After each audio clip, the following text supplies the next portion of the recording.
And just like that, we're live. Oh, we're live? We're live. That's really exciting. Hey, everybody, how's it going? I promise I'm actually enthused. I'm sorry.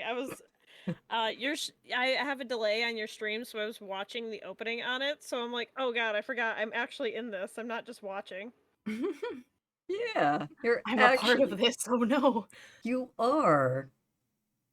I You're, am. you're a part of this. And it's gonna be fun. I'm Wait, excited. what? We are? What's going on? We're We are live. all in this together. Yeah, Oh, we're Jesus part of this. Christ. We're I didn't ready for consent some to it. bullshit. Bandit. I love Bandit. So, real quick to the people listening, can y'all hear us okay?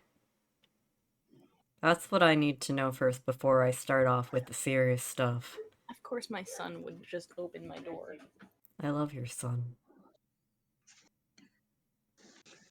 Just waltzes his ass in. I love him. Alright. Cool. Well, hi everybody. Welcome to Second Christmas, the second crisis of the year, as if we haven't had enough of those. Can we hold off on having a third one? I need to adjust. I don't think we're gonna get that option. So, okay, introductions. Just because it's been a while. Who wants to go first? What order are we doing them in? Nelson. I'm not used to this order. Oh, me? Okay. Hi, I'm Nell. I'm not your game master for tonight. I'm also represented by a small moth, and I'm really excited about that. Shy. Yes. Hello. I am Shy, the resident gremlin.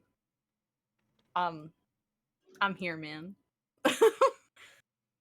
Brad. Hello. I'm Brad. I'm constantly trying to connect to not Discord, Twitch chat, and I will be helping read tonight. So, pray for me. Please pray for Brad. Pray for Pray me. Hashtag. for us in general. Nell and I can't read. I don't know Pray what for me words are. exclusively. This is gonna go great. I'm so excited. We're We gonna have a are great time, professionals. boys. Yeah. Oh, we're totally professionals. Yeah. Professionals at making people have a great time. Mhm. So, God, I'm so amazing at that. you truly are, actually. So, hi. You were supposed to do that. Hi, everyone. I'm Alex. I am your local residential vampire playing your local residential vampire for tonight. So, we're gonna kick things off. Before we start diving in, because I have the stream marked as significant profanity or vulgarity per Twitch, I am, per them, required to disclose if my content is not suitable to certain viewers. So, with that, I say fuck that. But anyways, also, thank you for coming to sit with us as we come together to read a fantastical winter tale. I want to make the audience aware that this is a PG-13 stream. Potential trigger warnings that may be included are occasional strong language because Abel does not have a filter. Thoughts of suicide and self-harm, mentions of loss, arguments and homophobic familia, and post-traumatic episodes due to physical abuse. If you are easily triggered by any of the aforementioned, I highly encourage you to not continue listening at this point. Unfortunately, if any of my readers are, well, surprise, I'm sorry. So, with that, I think we can get into the reading. Do y'all have Google Docs opened up? Yup. Aye, aye, Okay. Captain. I will begin first. I know that Brad's familiar with how I do things, somewhere in boxed memory land. So I will start first, and then we will, I guess, rotate from there. Do a little bit of popcorn. I love popcorn. School flashbacks. I hope you're fucking ready, dude.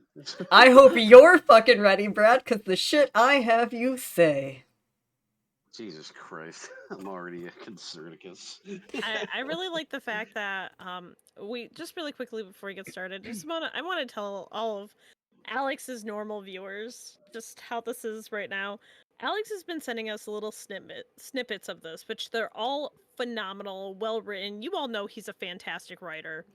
Um but like I I know I think Shy's been looking at this. I haven't had a chance to look at this Google Doc. So I will say something wrong. I also want to preface on top of that. I skimmed through this literally 5 minutes before we got together, and I literally just looked at whatever my lines were. So this story is a surprise to me as well to you. Oh, you guys are great. I didn't even look at this. As I expected of everyone. This is the first time I'm even Perfect. looking at this. So the only context Brad has had is the various audios that I've sent him where I'm like, I need you to verify Willie's lines. Yep, nothing else. I haven't Yeah. bothered to look at anything else because I'd rather be surprised. Mhm. And to top that off, I even had this document dropped in our Discord on Sunday, and I honestly expected, I'm like, they're not going to look at this until day of. I already know. Which is great You because, know us so well. well, what makes it great is it's going to be that much more of a surprise. Yes, and everyone will get to watch us fumble in 4K. It'll be great. That's all I'm we've ever wanted. I'm here Mhm. for the serotonin ride. I truly am. It's like being up on the stage back in the day doing plays and shit. Nothing better. Except we get to sit our asses in potentially comfy chairs. I don't need Fuck. to be seen, so I'm already more comfortable than that. Are Well, you we did shrimping? actually. There is a part No. in this you have to show your camera at some point. No. That No, we will not. come on, bro. You're supposed to go along with it. No. It's part of the I bit. It's the I bit. like her That's the real icons too trigger much to warmer. do that. Oh, that's good. Okay. Our icons are fucking cute. Hashtag thank shy in the chat. Yeah, we can Yeah, always can get we a get a thank you, shy later. Shy? Yeah. I That'd be literally That's what I'm awesome. here for. so with To this be I thanked. to be thanked. Yes. Amazing. Originally I was trying to get this done by December. As we all know, that did not happen, and I'm pretty sure I dropped this request on Shy like a month before, and Shy's like, I got you, and I had the icons, which is my hardest kept secret. Fucking thank Shy once again for being our ride or die queen. Thank Hell you, yeah. Shy. Fuck. Totally. I'm such a Alright. good secret keeper because I just forget the secrets. I love that about you. I mean, when it works, it works. It Truly. does. Because I'm just like, fuck, like, when I went to stream with Nell, I think we did something in December or early January. I'm like, fuck, I really wanted to give Nell the Saint Mothelus icon right then and there, but it's like, I can't. We must stay strong, brothers. We must stay Is that strong. when we're playing Slay the Princess? Because you made a comment, you're like, oh, I have one. Oh, no, we can't do that yet. Exactly, that was it. All right. So, with that, I guess we are going to jump in. I will start things off. The sound of obnoxious snoring was something Abel normally despised more than anything, especially when it came to his beauty sleep.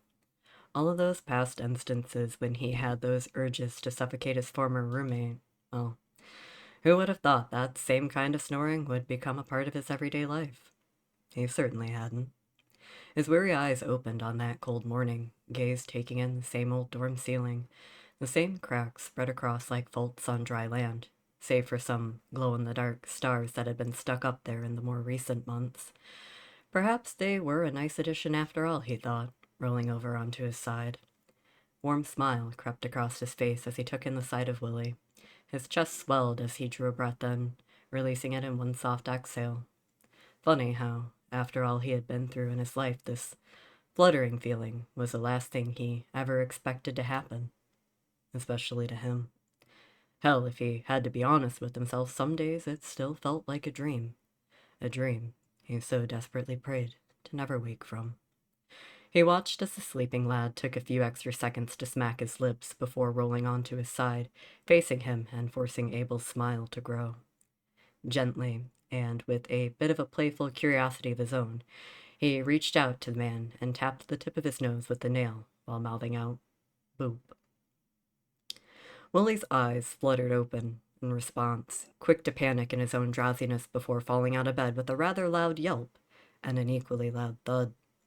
A soft laugh fled from Abel as he poked his head over the side, still beaming that sensual smile even as their eyes met.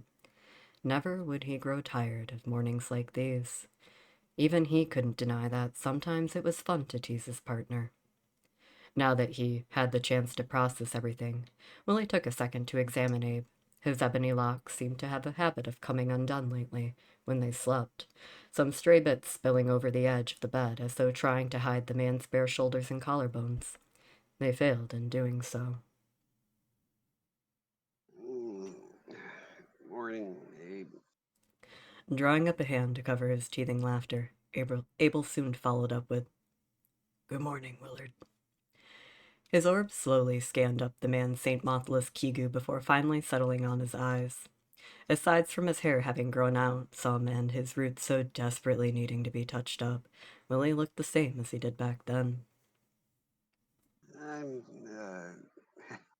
still getting used to, well, His cheeks dusted a soft pink, the sudden pause either gesturing at them sharing a bed or that he was getting used to the idea of everyone living together under one roof. And, well, maybe a small piece of that also being waking up to this man at his side every day. Perhaps it was simply all of the above. "I know, Willie, and it's fine. It's a change we all have to adjust to, and that takes time. But you know what?" Willie stared back. Abel's tone fell somber as he gently shook his head. "I wouldn't have it any other way." Ah, The two glanced across the room before exchanging smiles with one another. could you please keep it down? Some of us are trying to sleep here.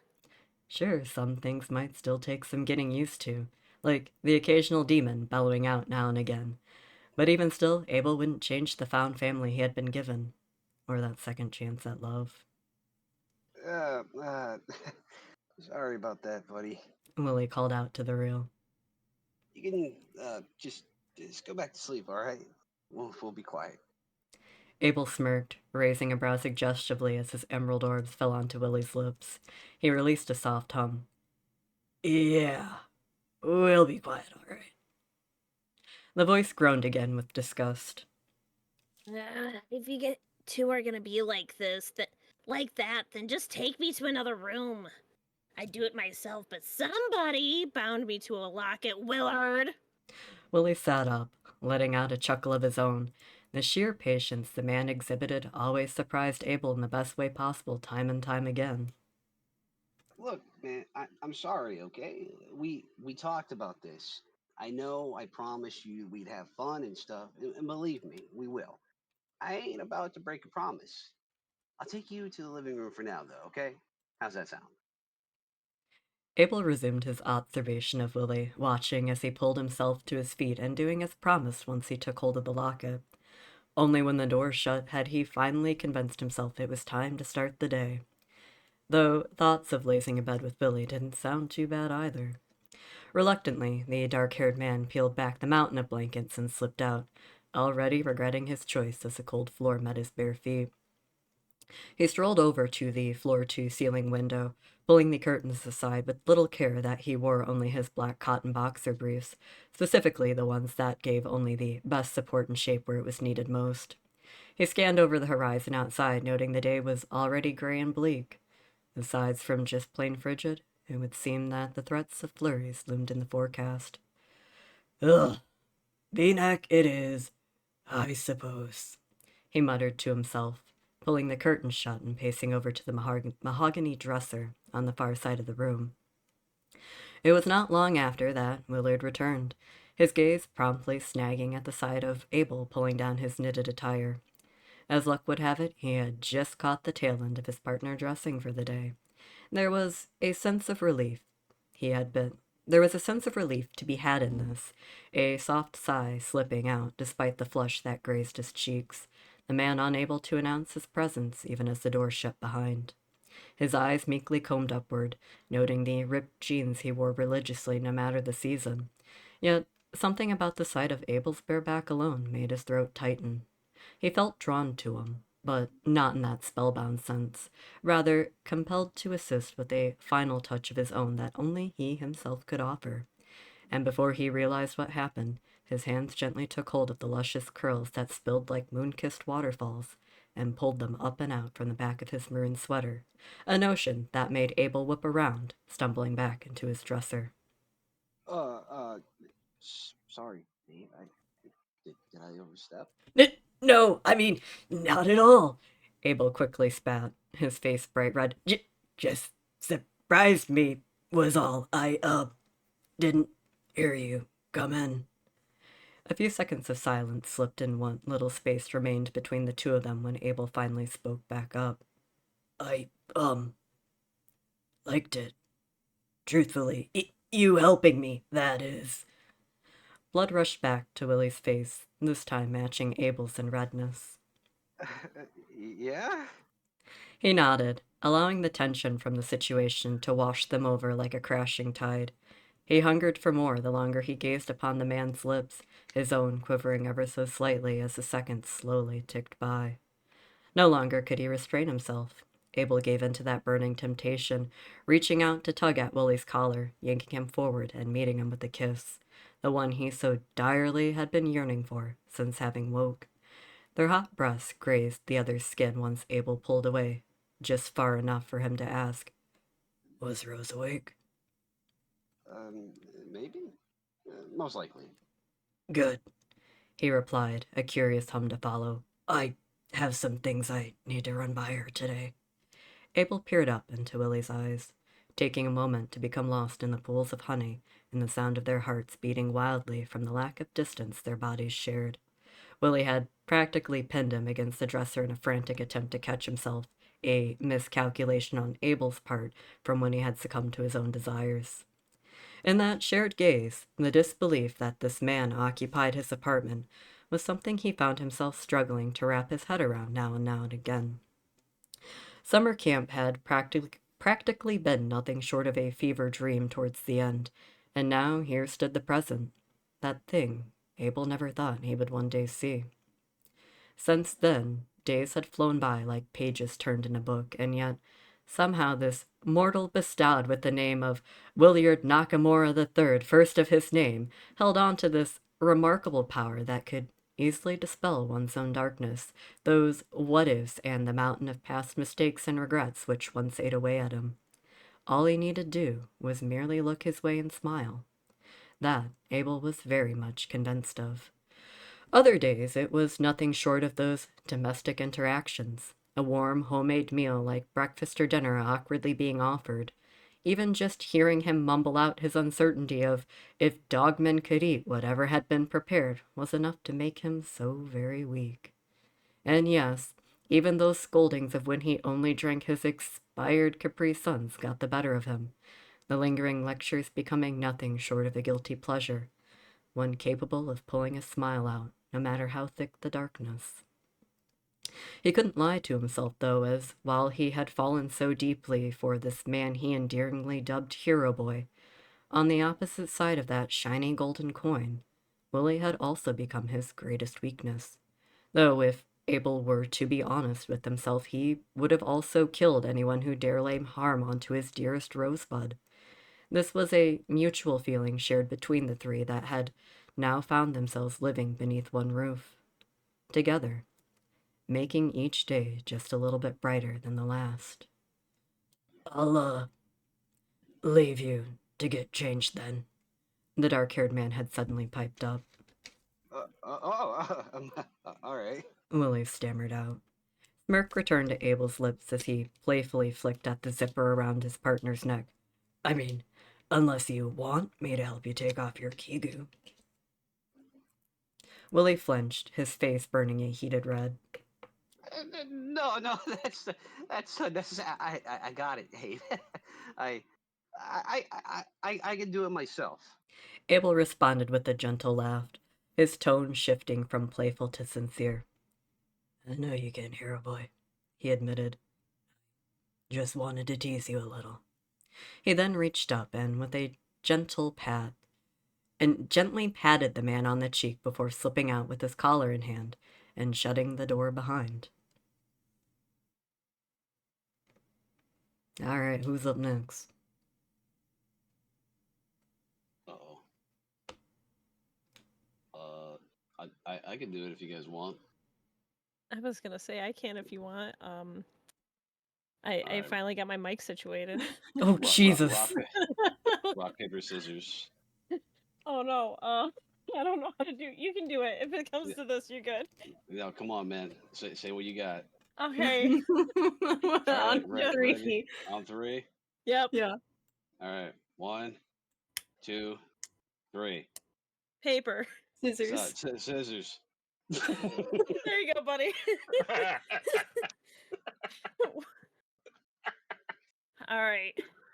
I'm so glad you went along with it. I Thanks, thought bro. about trying to make the noise too, but my mic isn't. Listen, it's a bit of struggle. Okay. Whoever was making that noise, I'm not gonna lie, it sounded like wet noodles. It was me.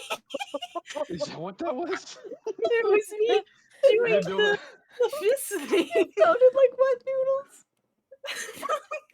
That's what Shit good sound This- sound like fucking macaroni over there. Just punching a bowl of macaroni. Fuck oh yeah, my dude. god. Why does paper sound like this? This is awful. You're not supposed to use scissors to cut noodles. All right. Jesus Christ. Tell that to Let me- a lesbian. Cooey. Let me drink my tea. Let's go. The morning routine that followed had become an unspoken comfort of Abel's. So long as the real was feeling generous enough, he had found himself spoiled once again by the taste of his favorite hazelnut brew. Though that didn't go without saying that sometimes he took a gamble with this, knowing well that the cheeky locket-bound demon did mess with him periodically for nothing short of his own amusement. Still, it was something that he had become used to with his newly found family. Just as they had become well acquainted with those sudden dashes to the restroom, and the sound of those dramatic and pitiful hurls making themselves known throughout the whole apartment. He stole a seat at the kitchenette island as he turned to see Rose walking out from her room, a stifled yawn escaping from both her and Thorn. She looked ready for the day, sporting a super big turtleneck sweater of the pink variety both her and Thorn can practically swim in, along with some dark green denim jeans. To top it all off, she wore a lighter pastel green beanie that had been embroidered with thorny vines and garnished with perfectly pink knitted roses. It was apparent that she was not much of a fan of the cold, but survived just fine, all things considered. Even on those days, Abel found himself having to turn the thermostat down just for the sake of avoiding an outrageous gas bill. Morning, Abel. She sang softly. Morning, Rose. The man watched as she made her way into the kitchen like clockwork, reaching up to the top shelf of the cabinet only to fish down the largest mixing bowl that they owned. She proceeded to fill it to the brim with an entire box of unopened cereal. Jesus Christ, Rose! That had been left sitting in the counter, and a jug of milk Thorn had pulled out from the fridge behind them. A bead of sweat rolled down the side of their face. Down the side of her face. I'm sorry, I saw that. Give me a second. I'm sorry, I completely forgot. I was like, wait a fucking minute, why does Shy sound like that? What is she doing? I'm like, what did she do with her voice? Is she doing more noodles? What the hell is this? Western noodles. Okay.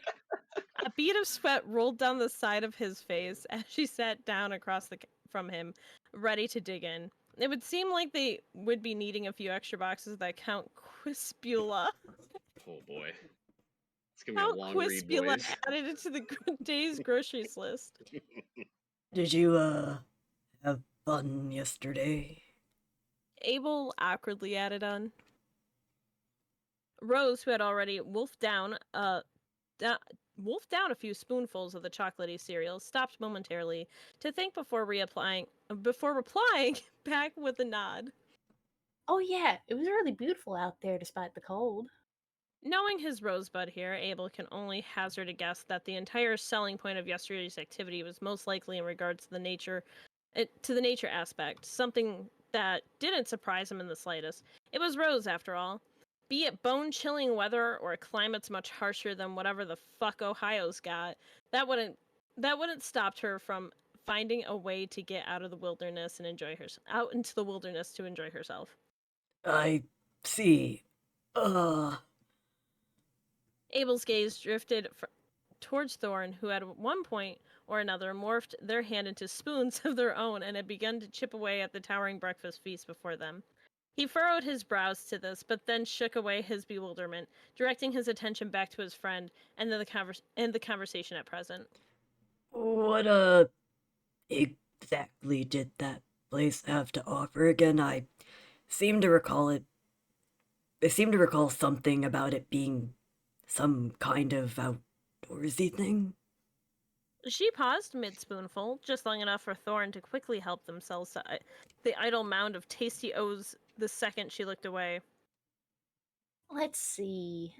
Drawing up a hand, Rose proceeded to list off the events using her fingers to keep count. There was some kind of tree line trail challenge, and then there was some makeshift rock climbing challenge, and well, then we ended it with a nice walk through some nearby woods and an ultra tasty extra chocolate hot chocolate with chocolate sprinkles on top. We even got some little marshmallows, but Thorn said they melted. Yep, Thorn followed up. melted super fast. That's how hot chocolate is supposed to work. Rose pulled the spoon up to her mouth, her stare shifting to Thorn immediately upon notice that had been cleansed spotless. The tiny green alien merely held up their spoon hands in defense, shrugging at the silent accusation. What? They fell back off into the bowl. Rose wasn't mad at this, however. In fact, she could never be mad at her little friend. Instead, she did as she normally would, and merely smiled in amusement to this, plunging the spoon right back into the bowl of the Count Quispula for a second attempt, as she followed up with. Speaking of that event, Abel, they also had Christmas lights and garlands strung up all over the place. You know, with the holidays being right around the corner. It was really festive and a lot of fun. You should come next time. Maybe the three of us can have a race or something. Abel flinched, quickly averting his gaze. The thoughts of Oh yeah, enjoying the the nice glaze. Thoughts of enjoying a nice day out with Rose and Willard sounded magical enough with its own appeal, sure. And truth be told, he wasn't necessarily opposed to it per se. However, trying to get him to let loose now and again was something he still struggled to do, regardless of whose company he was in. There's also accidents to be taken into consideration, such as the possibility of Willie slipping and stumbling into them mid-challenge, sending all three spiraling into one of those comically large snowballs down a hill. A disaster only begging to happen. Or even in the off chance of things that the possibility of him slipping and taking Willard down with him. Only for Willard himself to in turn take Rose down in some domino effect with a nice serving of snow to their faces, an even stronger probability of a ruffled thorn to follow. No, I mean, fuck. It sounds like fun. Yeah. Abel's voice fell, the man taking a sip of his coffee as he stole a quick glance around the room, idling in his own awkwardness, just at the edge of overthinking. He didn't come off as sounding disinterested, did he? Had his tone been harsh, quick to oppose without giving the invite so much of a second thought? All he had to do was to be directed direct and honest with her. You know, that thing called communication. It wasn't like Rose was a hard person to talk to. Unable to bear what little silence there was, he pressed on, continuing to fumble over his words as he locked eyes with his dear friend. Sorry, I'm not really good with small talk. Give me some time to think on that offer. Um, He rubbed the back of his neck. anyway, I guess what I meant to ask you earlier prior to this rabbit hole is, do you have plans for today? There. That wasn't so hard now, was it? Nope. Why? You got something on your mind? She looked down, noticing her spoon had been cleaned once again. Yeah, please just say it already. Thorn hissed out, stuffing their spoon-shaped hands into their mouth. This is getting painful to listen to, Hot Topic. Abel's brow jerked, and as he drew a breath in, ready to retort back against Thorn's venom in their conversation, was interrupted by a loud crash. Turning in the direction it had come from, they caught just the last few seconds of Willie stumbling out of the bedroom before his face met the floor.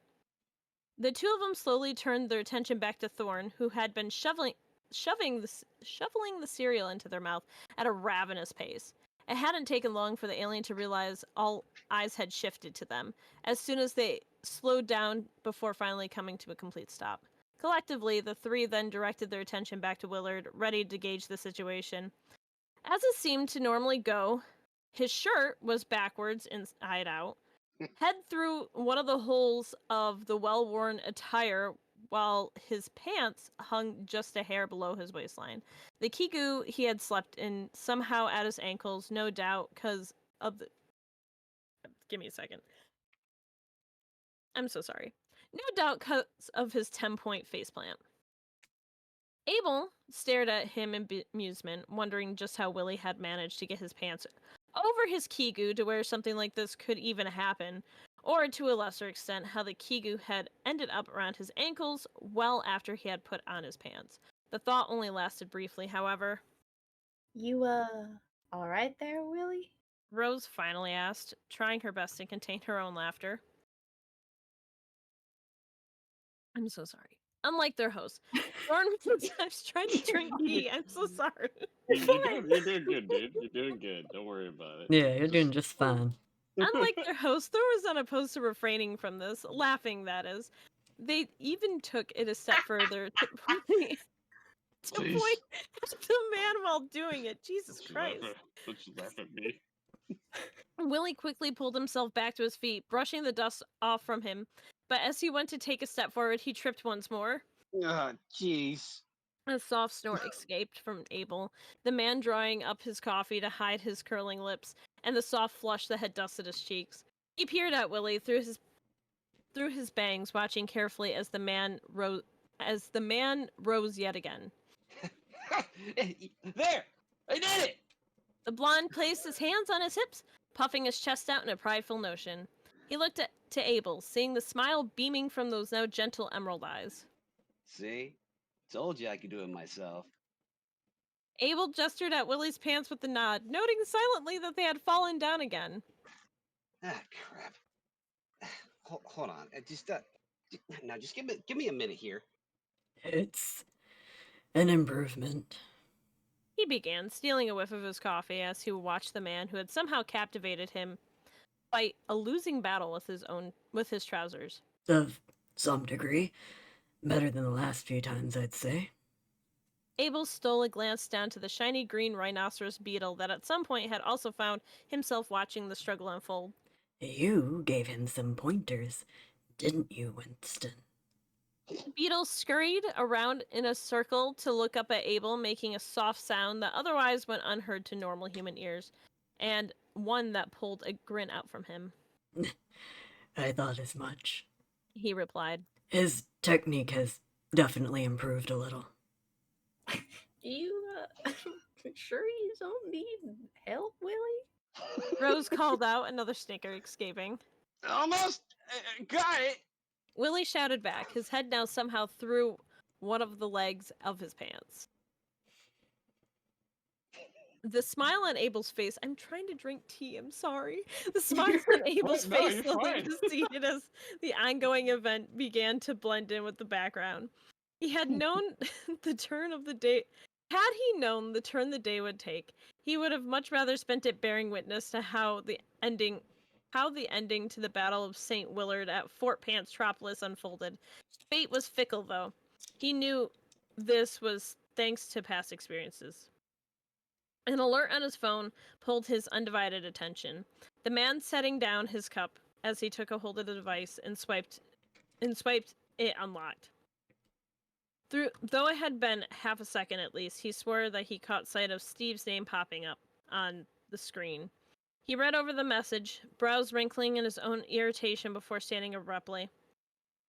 Shit, is it already that time? He hissed out. Abel immediately patted all of his pockets to his jeans, his eyes frantically scanning around for something. Were you going somewhere today? Huh? He noticed Rose facing him. I asked if you were going somewhere today. She repeated. You made it sound like you had plans. Oh, yeah. Abel nodded to this, fishing his missing wallet out of a coat that had been hung up on the wall behind him in the apartment's narrow entryway. It's grocery shopping day, so if there's anything y'all need, I suggest letting me know now. Apparently Steve's already here. With a curious hum tailing behind, Willie stumbled over to the kitchen. He looked at the calendar that hung on the face of the fridge, noting the big red circle around the day's date with some scribbles beneath it. I guess that is today, isn't it? Abel nodded Huh. again in reply. Abel nodded again in reply, stuffing the wallet into a back pocket. Sure is. Otherwise, my ass would still be under all those blankets. And let me just add that the latter is infinitely more appealing than going out into a crowd of people and investing into capitalism. Also, fuck this country. I think Rose began after a moment. we're good here, far as necessities go. I mean, maybe just the usual for Thorn and I. Maybe some more hot chocolate too. And some marshmallows. Thorn added on. We're almost out of those. Unless you want us to start substituting them with the human flesh bits. The dark-haired man quickly passed Thorn the look of disapproval, one that read, "You know better because we've talked about this, but I'm also not taking any chances." Willie turned back to face his partner, watching the man snatch a nearby piece of paper and scribble down some stuff onto it. Most likely the request from the pink-haired BFF. Hey, Abe? Abe paused and glanced at him, quick to notice the awkward body language his partner displayed. Yeah. Can can we get stuff for making cookies? You know, so we can set them out for St. Martha's this year. Before Abel could reply, there's a knock at the door that snatched his attention right up. A man stood in the doorway, an inch taller than Willie, and no more with short, natural blonde hair and a well-built physique.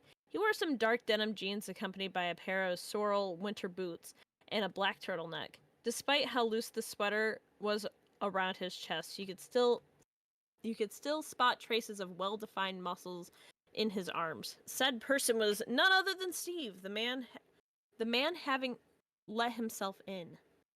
Oh, you ready, man? I've been waiting for like 15 minutes. The Christ. last 15 minutes, even. Christ, I just woke up not that long ago, but, yeah, I guess. I just have to go brush my teeth real quick. Abel paused, peering at his once former roommate for a moment before retreating to the bathroom. Also, you really need to stop letting yourself in like that. He called back. That's getting to be a really bad habit. Also, you literally live right down the hall, so kinda don't want to hear about you playing a waiting game. It's not like you were sitting out in your van freezing. The man laughed at this, then smiled as he followed him in. Yeah, sorry about that. I guess I probably should return my key, shouldn't I? His eyes fell into the choker around Abel's neck the second they faced one another. Yet he said not a word until they made their way back towards the front door. Oh, by the way, Abe, what's with the collar? You playing good pooch, bad pooch today or something? Abel immediately glared daggers at the man, snatching up his wool coat before shoving Steve out the door. Call me that again, and I will end you. Do not ever say that to me again. All right. Steve replied back, drawing up his hands. Just had to poke you a little. Calm down. You know, I had to get those ex-roommate points in there. Whatever, let's just get this done and over with. I fucking hate grocery shopping. Steve laughed again, finding amusement in the honesty of his still grumpy and very antisocial friend. You always did hate going out in the winter. As the door shut and locked behind them, the sound of their footsteps and bickering began to fade. Willie felt his heart sink in the moment, just like that his partner had left without even taking the few extra seconds to acknowledge his plea. He frowned to this, his eyes falling to the floor as disappointment circled around him like a predator ready to strike. Willie, Rose spoke up, spinning around in the bar stool to face him. you know Abel wouldn't care, right? You don't have to ask for his permission to do something like this. Yeah, I know. I just thought it'd be fun if we could all do something together. His tone fell soft, unable to hide the fact that he was hurt. You know, like bake cookies or something, but all of us, and decorate them or something. And then we can have them out or can leave them out for the jolly holiday. Hold on. And then we could leave them out for the jolly holiday moth. I mean, Christmas isn't that far off, you know? So just message him on his phone or ask him again when he comes back. He's just going to the store. I really doubt he'd tell you no. I mean, Rose paused. he has trouble telling you that already, so Thorn, who had seized the last bits of the cereal from the bowl and licked it clean, sat back down before adding on. it's not like that collar of his helps the situation any. Willie pursed his lips, lifting his head back up. Yeah, but isn't it normal for dog men to wear a collar, so? I thought that was what Abe said back when he got it in the mail. Laughter caught itself in Rose's throat as she looked away for a second, a wheeze escaping. When she had regained her composure, she turned back to him. Willie, it's not that kind of a collar. I'm sorry. The collar is really taking me out. As it should, as it should. Whew. He thought for a solid second, giving a very slow blink, one eye and then the other to follow. Very You know audible what? sounding. She piped back up. Let's just leave it at that for now. If he doesn't come back with the stuff, we can just go to the store and get them ourselves. It's not a big deal. Besides, didn't you promise the real you'd play games with him today? He flinched. Oh yeah. Turning around, he called out to the locket that had been placed on the couch just earlier that morning. Let me get some breakfast real quick and then we can play some games, all right? Oh, take your time, the demon answered back dryly with that famous sarcastic tone. I've only been waiting here for what feels like forever. It couldn't feel as long as that one time we accidentally put you in the washer. Thorn jabbed back with a grin. Jesus Christ. I need to recover from the collar. Hold on. Me color. The millisecond it took Nell to mute to proceed with the recovery process. Chef's kiss. Okay, Jesus I'm good Christ. now. Jesus Christ. Oh my god. Who's next? All right. I'll go for you. That way, Shy can be last. Bless. I figured you would enjoy that. Also, Aries said we have to hydrate and do a posture check and do a big ol' stretch. Alright, let me Oh, snap okay. my line. Stretch. And I've been drinking tea this entire time, so I'm So gonna... proud of you. Thank you. I should swatch. Swatch? Swatch. Swap my soda for water. I think you should swatch it too. Get a swatch Jesus in there. Christ, Shy. Listen, I don't know what you want from me.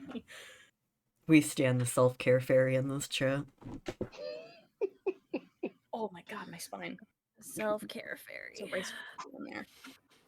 Okay. All right, we ready? Yes. All right. Come on.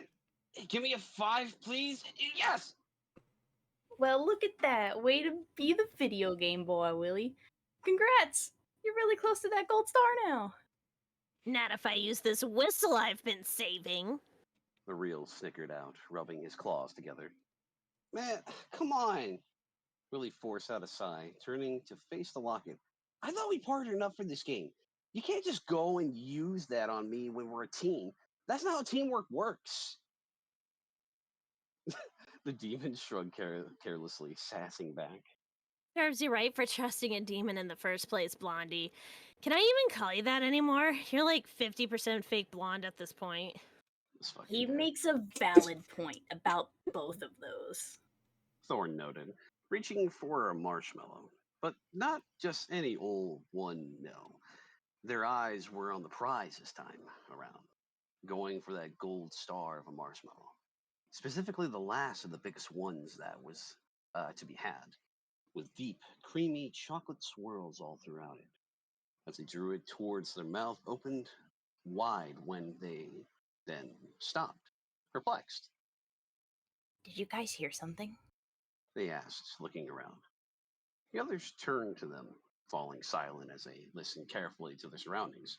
Nothing unusual seemed out of place. Was it a fight time kind of sound, or a mildly concerning type? Rose whispered, feeling the tension in the air grow from anticipation. It's probably just some kids down the hall. The real grumbled out. Maybe they fell down the stairs or something. Who cares? That's not what's important right now. Anyway, who should I use this item on? I wonder. Mischievous laughter followed. Sounds like it should be used on Willard. He does have the most stars out of any of us. Or maybe I should use it on you, Rose. Your coins are looking quite tempting. And if I have more coins, that means I can buy more stars. Oh, decisions. Willie listened a little bit longer to the ongoings of the building, and carefully at that. He couldn't quite discern anything that was out of the ordinary for everyday apartment life. Just the same old car alarms, doors opening and shutting, and people coming and going from the building, just like always. But as he drew a breath and ready to reply, he heard the sound of shouting growing louder the closer said people got. The group directed their attention towards the hallway, mere seconds prior to the front door being swung wide open in a fury and nearly snapping off its hinges. It seemed Abel had returned. I cannot believe you, Steve. Abel snarled, storming in. I thought you were my friend. Look, I didn't know, Abe. I said I was sorry. I don't think sorry's good enough, Steve.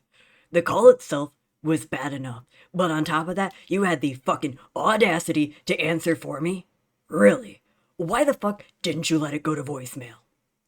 Abel spun around, baring his fangs as he got up in the man's face, jabbing a finger into his chest. What the ever-loving fuck would compel you to answer it? Well,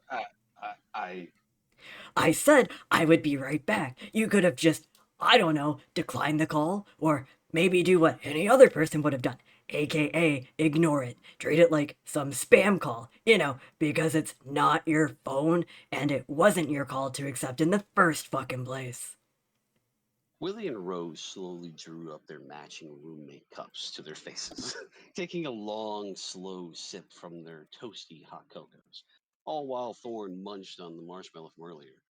With the lot watching as the plot to this sudden conflict of sorts gradually unfolded. How was I supposed to know that was your mom? Steve retorted back. Anyone and I could have made that mistake. Abel threw his hands up in the air, perhaps a bit too dramatic even for even for him as he started to walk away. I don't know, but maybe that wouldn't be a concern if you just didn't go around answering other people's phones. Seriously, dude, what the fuck? Steve followed Abel in, both yielding arms full of groceries as Abel quite literally threw his down on the kitchen floor. At this, Winston poked his head out from Willie's hair, quickly bolting into the kitchen like a man on a mission. As he frantically began his attempt to put things away, Abel slowly paced back towards the former roommate of his.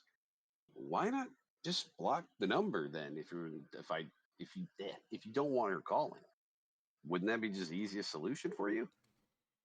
I'm not looking for solutions right now, Steve. That doesn't fix your fuck up here. But if you really must know, it's because that was the fucking house phone. People still have those, and sometimes Grandma calls from it. She's old and loses her phone once in a while, alright? Sometimes she even forgets to charge it, just like any other normal person. Point is, there's a reason the caller ID said, let go to voicemail. Abel stared daggers back at the man. If it had not been made apparent earlier, it was very clear that Steve had crossed a line that he should not have. One that sent Abel well over the edge. Okay, so Steve crossed his arms, staring back from the opposite side of the room, the side nearest to the door specifically. It had been a while since he had to deal with his ex roommate's temper, so navigating the situation as a mediator would prove to be tricky enough, even given how he had changed since the summer camp adventure. He couldn't simply hug the man into submission anymore. At least he was fairly certain Abel would only resist it every step of the way, and that might only add more fuel to the fire. To top that off, since having been attacked by him a few years back, that amplified anger of Abel's made him more nervous than it had in the past. Not to say that it was Abel's fault entirely, as he hadn't chose his near-death experience, but it was still a part of him he knew the man was working on. A list of other possible scenarios ran through his head until he finally spoke back up. Having decided that the best course of action of how to handle his ex roommate was to treat this as if he were trying to tame a group of wild raptors. It worked in that one movie, right? Therefore, by that otherwise questionable logic, it should work on an irate vampire, right? First off, let's take a deep breath, okay? Let's be calm about this. You can't find a solution when all you see is red. The dark haired man blatantly stared back in frustration, a hand patiently resting on his hip. He was clearly waiting for that iconic moment Steve was known for. That foot in mouth instance where he'd say something he'd later come to regret. Something generally teetering on the hurtful side that would only make the situation worse. This late into their ongoing conflict, it was only a matter of time. Now, just hear me out, Abe. This might sound crazy, but why not call them back and cancel? You could say you had plans and I don't know, I didn't know. Easy fix, right? You could just lie your way out of it. That they can't hold you at fault for that, right?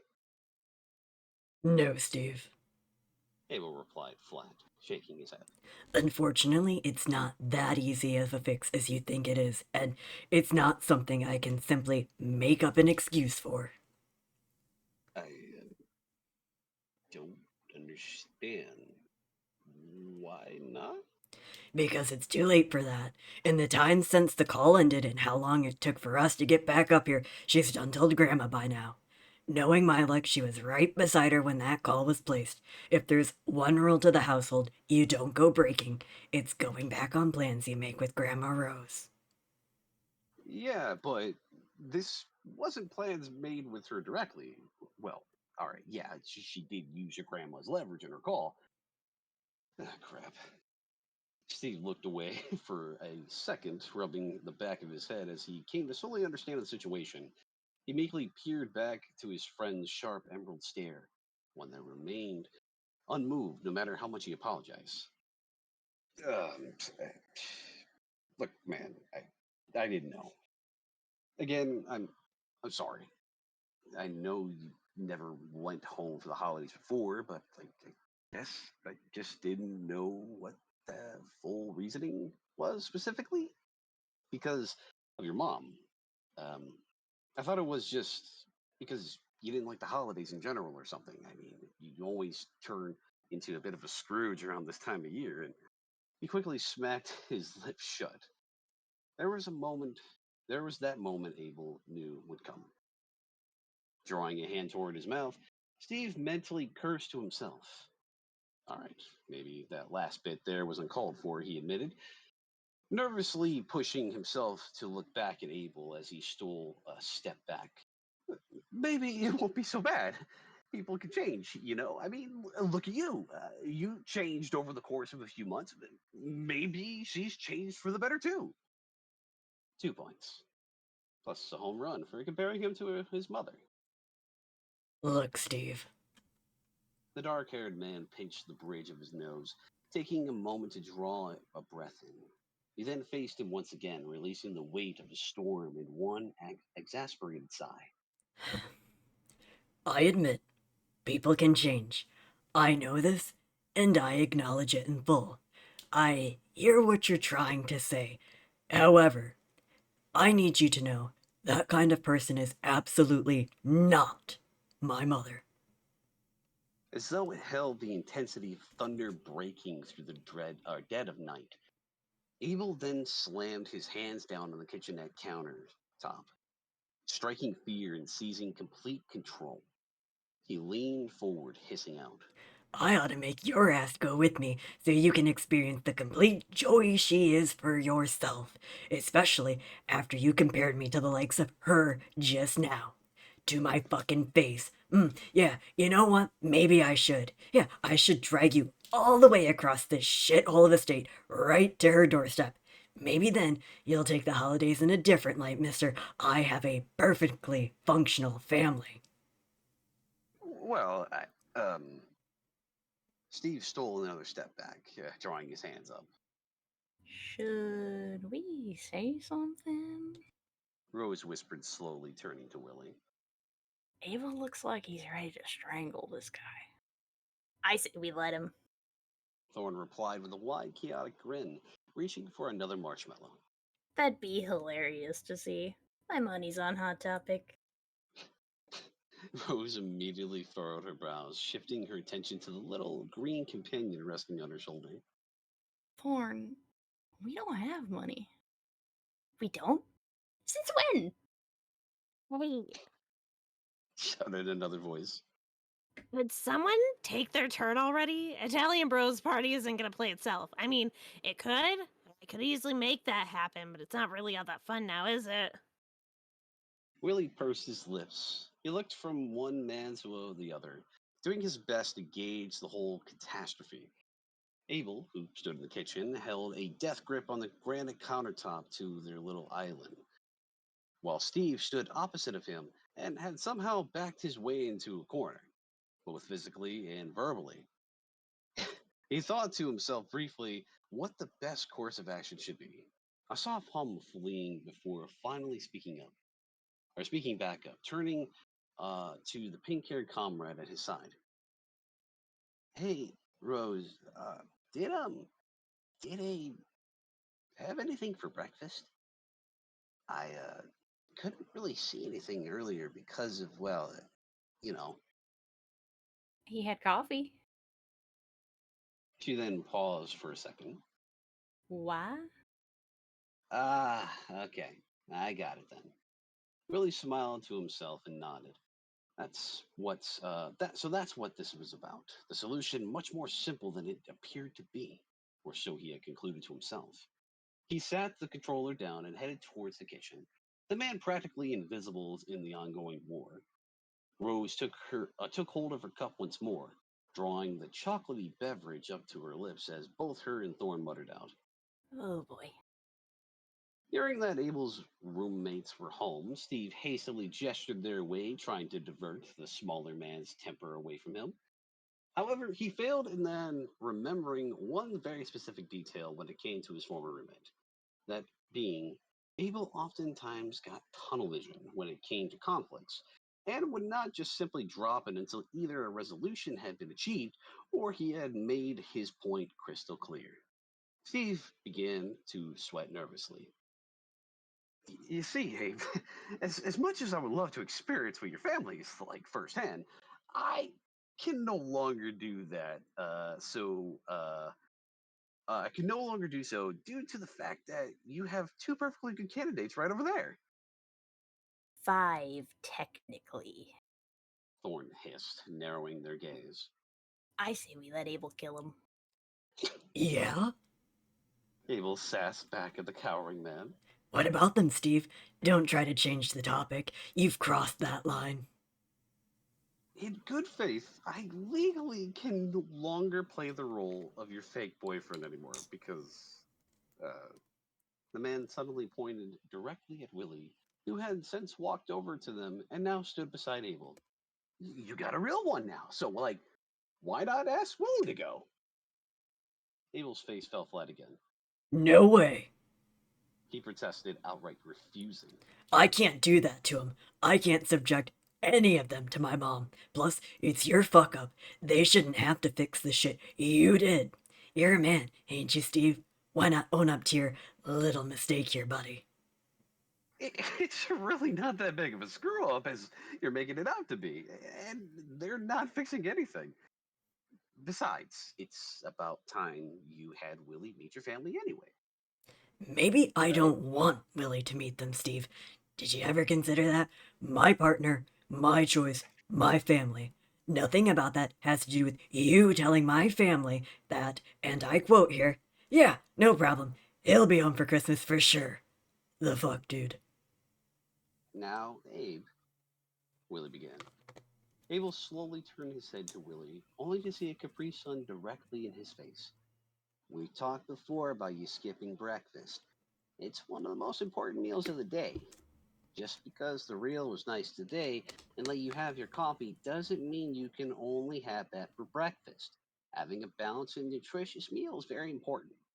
You have to have some eggs for protein, which will be good for your dog man hair, and then some bacon because you can't have breakfast without bacon. And then you need some toast with jam for your Wheaties and fruit. There it was, that silver lining. Steve's chance to escape. It was water extinguishing the flame, that silly little tone of those silly little lectures that immediately made Abel's world come to full stop. Abel retorted back with nothing more than a grunt. This has nothing to do with skipping breakfast. Now drink your Capri Sun, Abe. You'll feel better, I promise. The man stared back in defeat at his partner, his metaphorical dogman ears folding back into immediate submission as he reluctantly snatched the Capri Sun from his hand and began to sip away. There, you see? You feeling better already? Willie asked. You were just a little bit hangry there. I hate you so much right now. Abel grumbled out between sips. Steve stole this opportunity to quickly bow his head, as though thanking Willie before bolting it out the door and slamming it shut, exiting the scene and perhaps escaping with his life. This time, it would seem. So, can I tally this one on the noise complaint board? Rose asked from the couch, pointing across the room to a white board that had far too many tallies for 1 month alone. I'm pretty sure we'll get something for that one. Abel clicked his tongue, sitting down at one of the stools and slumping. I don't care. Do whatever. He muttered out. Something wrong, Abe? Abel peered up to Willie, irritation visibly still plastered on his face. You heard everything. He answered. What wasn't wrong about any of that? Dumbass answered my phone while we were out shopping, spoke to that wicked witch of the Midwest, and told her I'd be home for Christmas. He forced out a weighted sigh, setting down the juice pouch. You just don't get to decide things like that for people, and given this is my mother here, she's already told Grandma. That manipulative bitch. In that moment, the room respectively fell quiet. allowing for the man to decompress and vent out what bits of intensity still lingered from mere minutes prior. What that translates to is I have to go home. We have a set of rules there, you see, and the golden rule you must never break under any circumstances is going back on your word with Grandma. Just as I explained to Steve, there are no escape routes. At this point, you're locked in. The only thing I can do at this point is push forward. Nothing I say or do will retract or reverse this situation, and the outcome that will most likely populate from it is going to be even uglier. I've thought about all the different possibilities when we were returning back with the groceries, and all I can do is face the situation head on. I. Abel's hair fell in his face as he forced out a heavy sigh, his lower lip quivering slightly. I don't want that. I don't want to go back there. There's nothing pleasant about it. It's dark, unwelcoming, suffocating, bleak, and painful. It's poison. I fought tooth and nail just to put as much distance as I could between that place, her, and myself. So, what's the point to that if I have to go back? Even if it's just a day, a single night, even everything I fought for and bound up tight, she could easily unravel in minutes, seconds. It would be no different than unraveling a rope or a sweater, and that's what I don't. Willie stared back, but not the kind of stare that went through someone in a sort of clueless daze. It was the gentle kind that was watching, observing. He remembered the story from back when they were at camp, how abusive and homophobic his mother was. Nothing about the situation sat well with him. It didn't seem fair. For his partner, that is. To have his hands forced as they had been. And he was well within his rights to be upset at how the whole mess transpired. But being upset with him in the now, that wouldn't help Abel. What he needed the most of right now wasn't validation or the acknowledgement of everything he had already said, but, well, what he needed most was. The stool next to Abel scraped against the tiled flooring as Willie stole the seat next to him. Though it was small, he painted that warm smile onto his face as he leaned in towards him. Okay, he stated softly, almost in a whisper. You said the only way out is through it, right? Abel flinched, but reluctantly gave a small nod. And you said there wasn't any other way around this? He nodded again, remaining silent. All right then, Willie said, nodding along. So I'll go with you. No. Abel snapped. He was quick to hide behind a sneer that bore his fangs as he turned his face the other way. Absolutely not. No way. It's not okay for you to do this, and it's not your job to go with me. He spat. In the aftermath of that outburst, he quickly fell quiet, resting a cheek into his hand. I can't subject you to something like that, especially if it involves her. It's okay to be scared, Abe.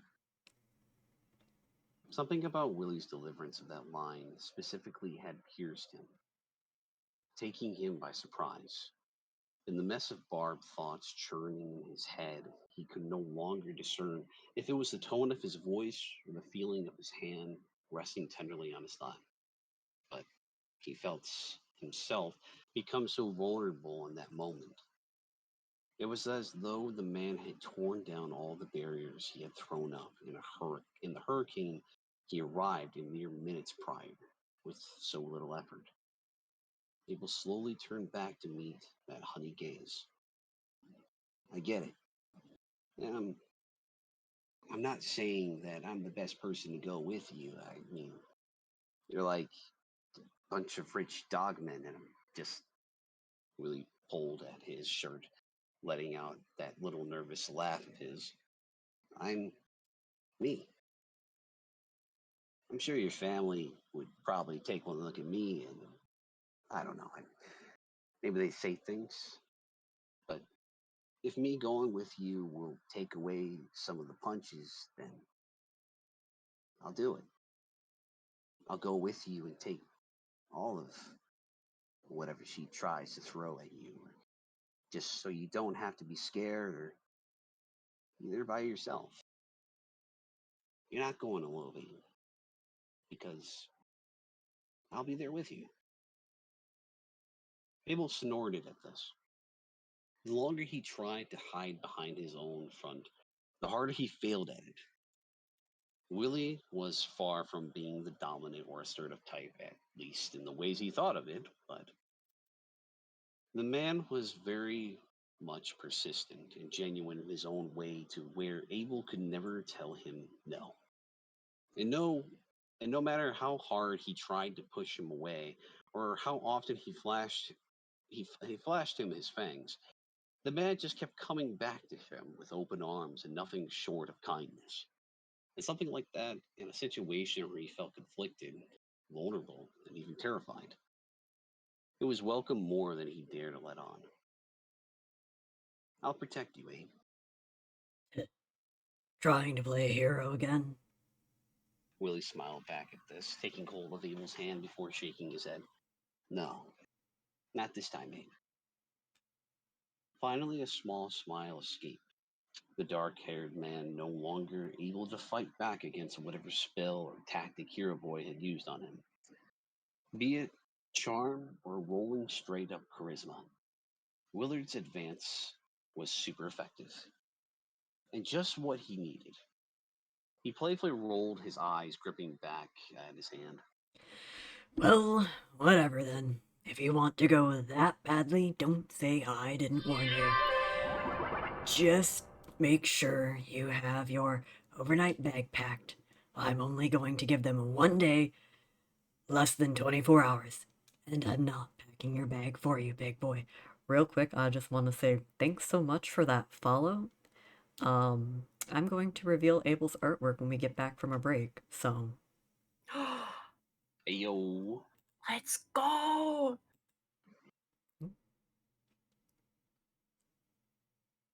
Art, art, art. When we Do you get want back me to from a eat break. them for you? Rose called out from the living room. Abel flinched as both him and Willie looked at her, though. Abel's expression appeared more concerned than anything. What? You said there wasn't any other options, right? What have you considered?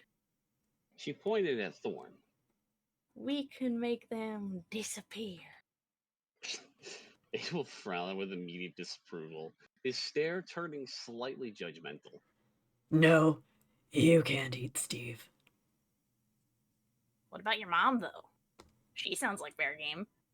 Thorn replied with that iconic menacing smile of theirs, all while reaching for another marshmallow.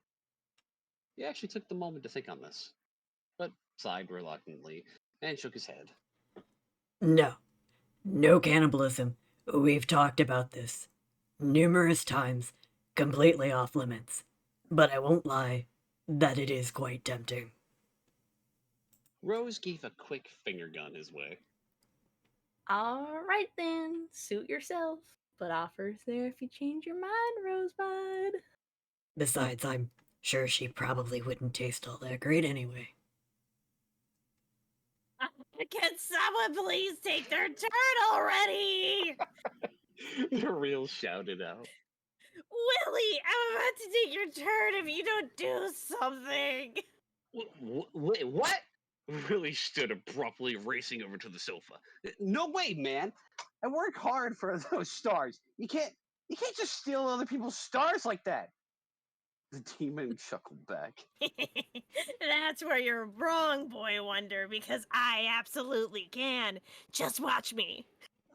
Come on! Abel watched them from across the room as they fell back into what was otherwise a normal routine. His somber smile returning, though, smaller than before. He knew Willie had good intentions with wanting to go with him, but he just couldn't subject him to anything that pertained to his mother. The same applied to Rose. For all he knew, if Thorn gobbled that witch down, it probably poisoned them. And there's no way he could allow that to happen to one of his best friends. He needed to think of something else, something that wouldn't involve pulling his friends down into this spiraling abyss. Namely, because he couldn't shake the feeling that something awful was waiting for him. There was another option, he noted to himself.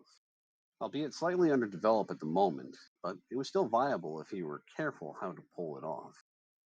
His emerald stare proceeded to watch his found family for a few minutes longer before sighing to himself. No, no.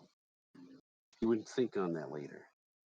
A change of topic was needed to pull himself out of that barbed thought, from the barbed thoughts he still resided in. Abel then stood before he realized that his own body had moved, his subconsciousness spilling out from those pouting lips. Hey, Rose and Willie turned their heads, the man having taken a few steps their way at some point or another, rubbing nervously at his arm, or at an arm. What's up? Rose asked, her voice gentle. Want to sit with us while we bully the real at this game? Fuck yeah. She patted at a spot between her and Willie. Molly, The demon reiterated, offended. you two are outright cheating. no, I mean, am I... Do you guys think I'm a Scrooge? What? A sympathetic expression fell on Rose.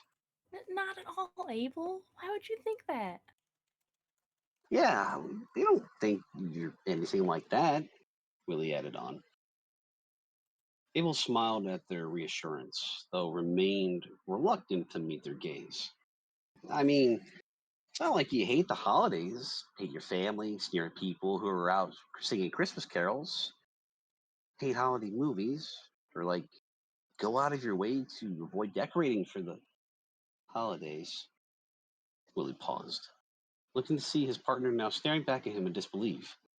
He then glanced around the room, noting that there was, in fact, no Christmas decorations to be had. Oh, I mean, just because. Thorn passed him a look, muffling out through through a full mouth. Great job, Willie. Abel forced out a sigh, feeling each jab as they'd been made. No, it's fine. Willard is only stating the facts for what they are. And for what it's worth, I appreciate the sympathy despite getting the feeling that this topic is being skirted around. He crossed his arms. If you, don't mind my asking, what exactly do the holidays mean to you? Let's start there. Willie and Rose looked to one another again, or one another. Well, Rose began. for me, it was always about being able to be with family. I never cared about gifts or anything like that. I just really liked spending time with everyone. But even when Thorn came around and we had to leave it never made me spiteful towards it. And on the upside of where we're at now, I've got y'all to spend it with. So that's a pretty big win if you ask me. Huh. So for her, it was about people, Abel thought to himself. Had he ever experienced something like that? His brows furrowed before shifting his gaze to his partner, watching as the man nodded. Yeah, it's like what Rose said. I mean, spending time with family is pretty great. My dad and I used to go all around this time of the year for the store. Plus, the more lights you have to put up, the better chance you have to see St. Mophilus. Because of moths and lights, you know. The corner of Abel's lips twitched, recalling some past years, back when the sheer thought of amount of lights on the building to Roger's groceries were practically blinding to walk by. But eventually my dad kind of just let me take over the decorating. But it's a lot of fun. It really helps you get you into the holiday spirit. So the blinding electrical show had been Willie's doing all along. Huh. That tracked, he noted to himself. That was probably the same year the block lost electricity for a few hours due to, what was it called again? Oh, yeah, power surge. And again, like Rose said, you get to spend it with family, and all of us here are family, right? Abel took a moment to let their words sink in. His face visibly giving off a conflicting expression where he was trying really hard to understand their words, but also trying to figure out how to apply it to himself. Unfortunately for him, it just wasn't clicking, no matter how he viewed their experiences. Something made apparent as his lips turned a frown. You could spend time with your family year round and decorating you could do for just about any holiday. So, what about this one was more special or pleasant when compared to the others? Realizing he had fallen quiet, he slowly replied back with, I- yeah, I see. Thank you for that input. let's see, 1 second here. I lost my fucking place. There we go. Did you want to join us on the next round of Super Italian Bros party, Dave? Willie asked, watching as surprise barely lit in the corner of those emerald orbs and disappeared much quicker than the light from a shooting star. Oh, that's that's all right, Willard. I'll pass for now. The blonde stared back at him, giving a small nod after some time had passed. I think Abel began again, his tone noticeably softer than before. I'm just going to take a small nap or something. I'm really worn out from earlier. He pointed towards his bedroom. I'll be in there if any of you need me. Oh, all right, Abe. Willie paused, quickly adding on, If you change your mind, right here, okay? just like that. The man left them with only a quick smirk, leaving them to resume their competitive co-op party game. He's plotting something, you know.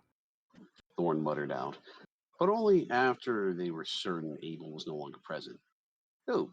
Abe? Willie asked. How can you? Oh, come on, real. We talked about the whole whistle thing. You don't use that on teammates. Yes. Thorne answered, squinting their eyes. To your question, that is. Rose glanced to their symbiotic friend, passing them a marshmallow before taking a sip from their hot chocolate. Yeah, I got that feeling too. There's definitely something uneasy in the atmosphere here. The blonde turned his head their way, staring back quizzically. I mean, like, I caught that he was sad and stuff, but sometimes he just likes to be left alone too, you know? Plus, he did say he doesn't like grocery shopping, so, like, maybe he just needs some time to recharge. I don't know. Maybe it's possible he's sleepy. He could have had a bad dogman dream last night and didn't sleep well because of it. Not to play the devil's advocate here, just kidding. I'm a demon after all. But, did any of you just consider that maybe this is just the way he is? Man's emo. He'll rebound. He just needs to act it out or whatever it is those kinds of people do. The demon then faced Willie, smirking. Speaking of, you want to see something funny? When anticipation had settled in among the group, the silent apartment was broken by Abel shouting from his room. God damn it, Real! Stop putting this shit on my Spotify! I will come out there and break you! Real snickered, flashing a teasing grin. Ah, that's a rich coming from you. He called back. You want to play emo? Then have some classic emo hits from that genre, baby. What did you do exactly? Rose asked. Do I even want to know? I put whatever the one popular MCR song is on his now playing list. He hates it. The demon released a sigh of satisfaction, directing his attention back to the game. His reactions to that, just classic. Now, that's not very nice, Willie scolded. You make sure to tell him you're sorry, okay? The real scoffed, rolling his eyes. Want to know what I'm not sorry for? Boom! Cursed dice block! Willard, in your face! A defeated groan fled from Willie as he rubbed his face, pressing his back into the sofa. God, jeez, come on! Now who's the one cheating the game here? Abel gazed up at the ceiling of his dimly lit room, the Spotify playlist having returned to its normal shuffle as it deafened out the ongoing excitement from the living room. Thought after thought raced through his head as he tried to organize how best to sneak out without attracting the attention of his partner and 4 roommates.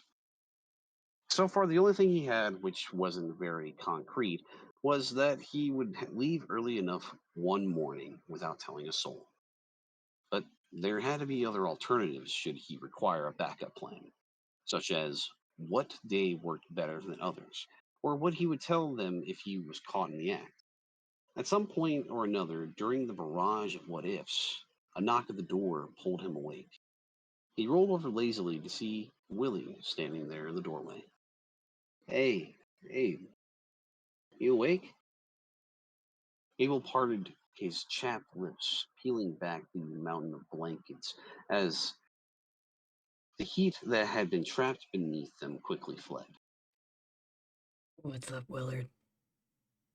As he slowly sat up, he watched the man steal a few steps towards him. The first held some hesitation, but the others that followed after were much more confident than the last.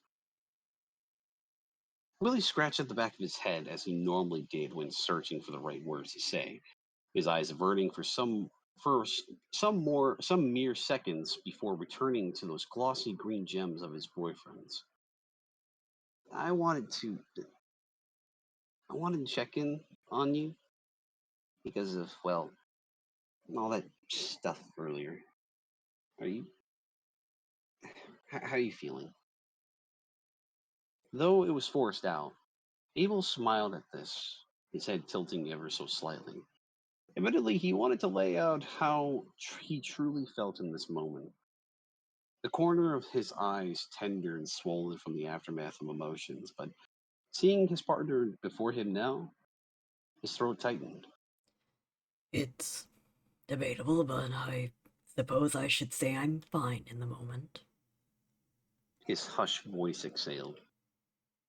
Um, I saw that you got stuff for making cookies while you were out, and Rose and I were going to bake some.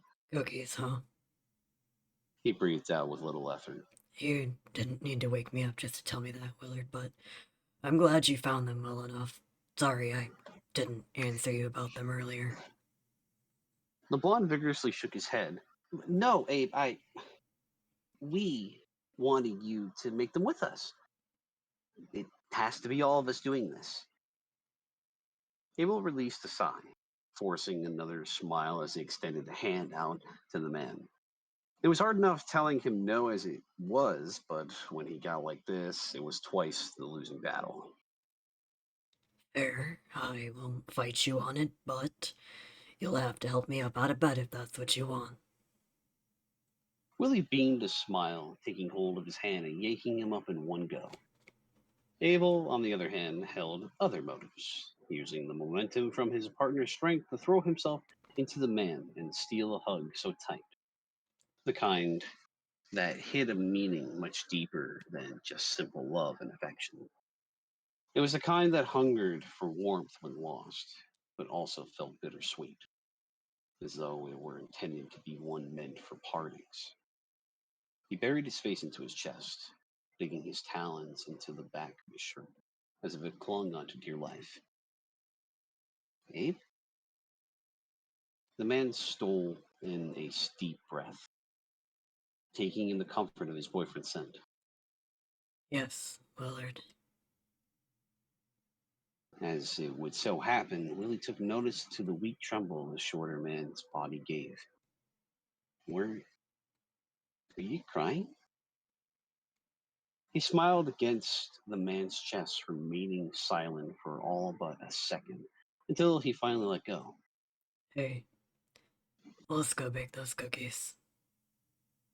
Abel merely replied, taking hold of him by the hand and avoiding the curious and otherwise concerned gaze of the man who brought sunshine into his life. The trip back home, he thought again to himself, would only be a day, not even that. All he needed to do was survive for that single night. And that was it. A single night, and he would hopefully return back to this place that was really his home.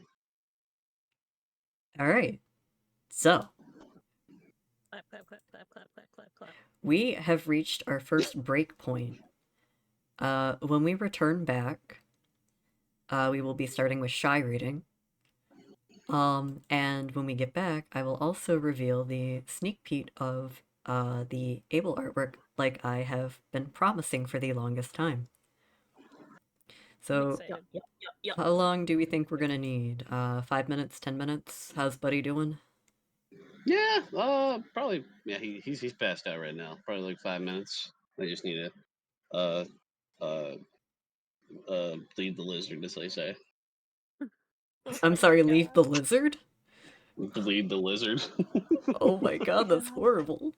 I want out of the stream. I don't want to be here anymore. All right, What's well, what's wrong? god damn it. I miss silly shit like this, but all right, yep, we're gonna break for 5 minutes then. We will be back at let's do 8:54. Because as soon as we leave, it'll probably turn to 9. So we will be back. Cool. Hell yeah, dude. We'll be right back. Give me a quick second here.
What, deep throat the mic?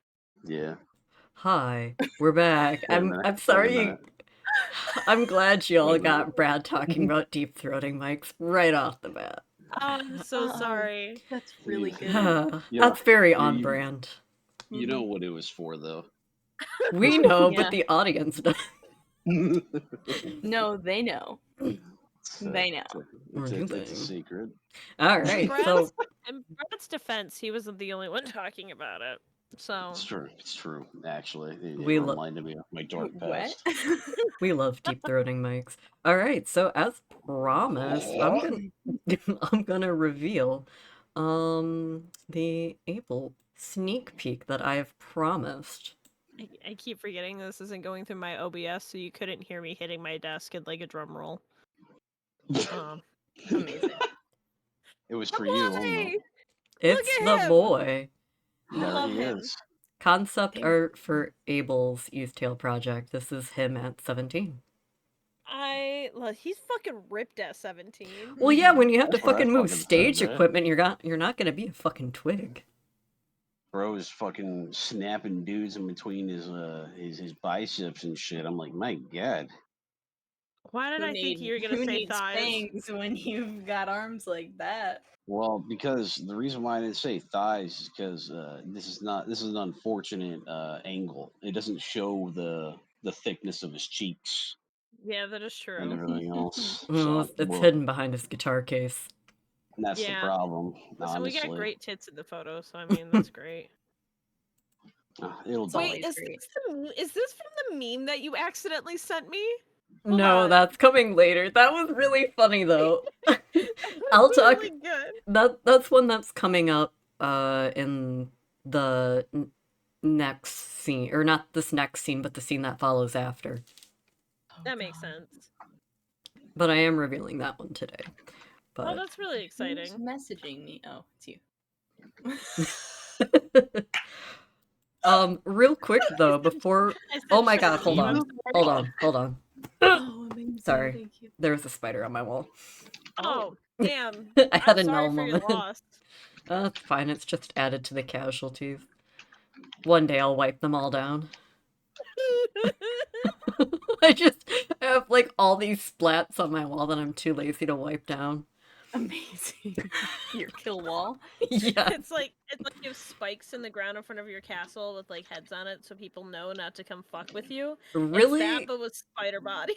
Really, I wish I could do that with my front lawn. I mean, nothing's stopping you. So real quick, I just wanted to make a note because I have this jotted down, but the part where Willie goes to steal a seat next to Abe, I just want to say that I haven't added it in yet because I didn't quite know how I wanted to word it, but I was originally going to have it where there was just this really long drawn out scene, like when you sit down and you like just go to like move the stool back and it's just this really long awkward screeching sound, kind of like something from like a Leslie Nielsen film. Oh my god, just like slowly like, oh, hold on. No, sorry, Abe, I just gotta I'm really sorry. Yeah, exactly like that. But I didn't have the patience to figure out how I wanted to word that kind of awkwardness, but it's there, and I will probably add it in for like the final part of it. And also, too, I was going to have at the last second where the stool just breaks. I mean, you know what? That really is just his luck. It really is I the do- boy's look. I do like the idea of there just being like stock Hanna-Barbera sound effects anytime Willie does anything. Yeah. Just Scooby Doo / Ed and Eddie bullshit. I know that's not Hanna-Barbera, but even still. Mm-hmm. Oh, and also too, the scene where the reel's messing with Abel's Spotify list, I was originally going to have the reel call Abel a monster fucker because Abel does have a kink for monsters, but I was like, damn it, shit, fuck. The reel wouldn't specifically say monster fucker. Let's be real here. He would not say monster fucker. So I'm like, Absolutely not. so I was like, you know, Cryptid connoisseur. I'm like, I don't specifically hear him saying that, and Nell did confirm this for me because we did talk later about it. So I was like, well, what can I have him say? Oh, something like, oh yeah, that's rich coming from a guy with a monster kink. And I'm like, no, that didn't sound right either. Call the Um, motherfucker emo. yeah. So I was going to have him originally say it anyways, but I confirmed with Nelson a long while back. And she gave me the material to use about the NCR stuff. So I was like, yeah, you know what? This is what we're gonna go with. But it ended up actually working out 500 times better. Um, just because, if no one knew that Abel was Team Monster Fucker, y'all have that confirmation from me now. As Janelle always says, if it fits, I sits. I don't think anything's gonna have a trouble fitting into Abel. Oh my god. I'll agree with you on that. I have not been that called out on someone else's stream in a long time.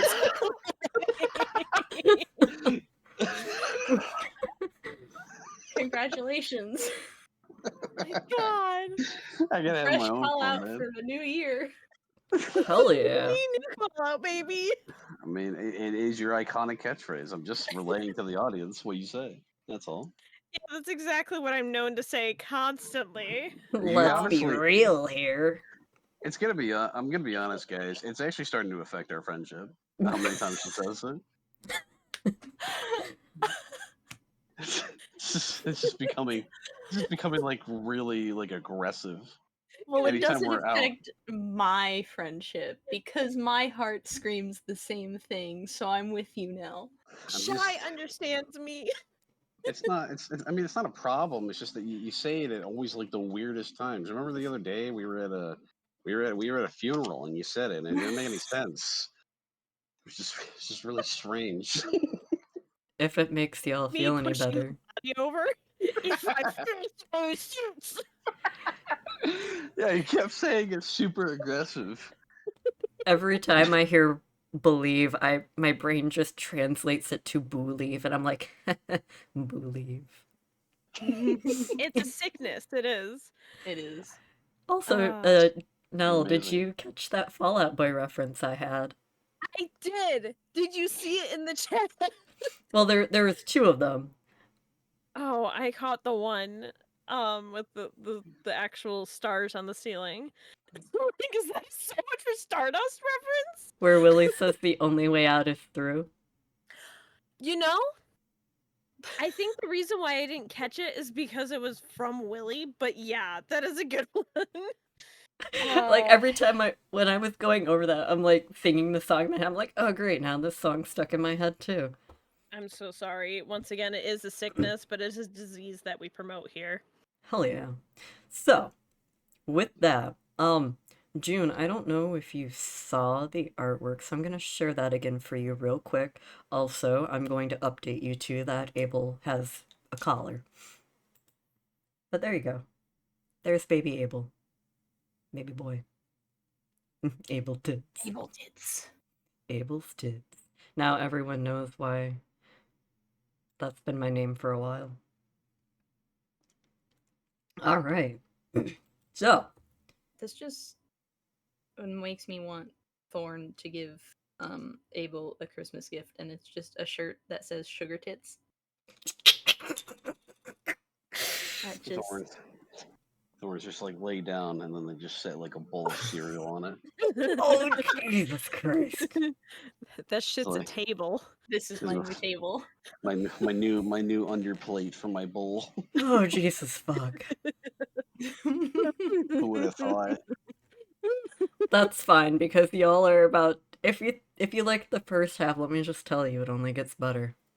I'm Because excited. now we're getting to the part where it's more of bullshit that Brad sent me where he's like, "Oh yeah, no, I think that this would happen," and I've been brewing on it for like a year. Oh shit, this shit. All right. Yeah, Brad knows That's what I'm all of talking us. about. I fuck. apologize beforehand. All right. I don't accept your apology. Thanks, bro. All right. So, Shy. Shy Start us Hanukkah. off. Yes, and before I begin, I'm just going to give 3 warnings. At any time, a motorcycle could go by. They haunt me. Um, at any point, a It's family true. member could go by. They also haunt me. It's true. Yeah, it's very true. I don't remember what the third one was. So here we That you go. can't read. The third one is to revert back to the first two. Let's go. Yes. You know what's funny though is when I heard the motorcycles, I saw them coming from your Discord, but my brain just automatically associates them with Brad. I That's can't fair. help it. I just I start to. remembered what the third one was. I heard thunder, I might die. I hope you don't die. God, Florida is a fucking wild place. It It's a is. lawless wasteland It is just Jurassic Park. with people haunting you and motorcycles doing the same. Yes.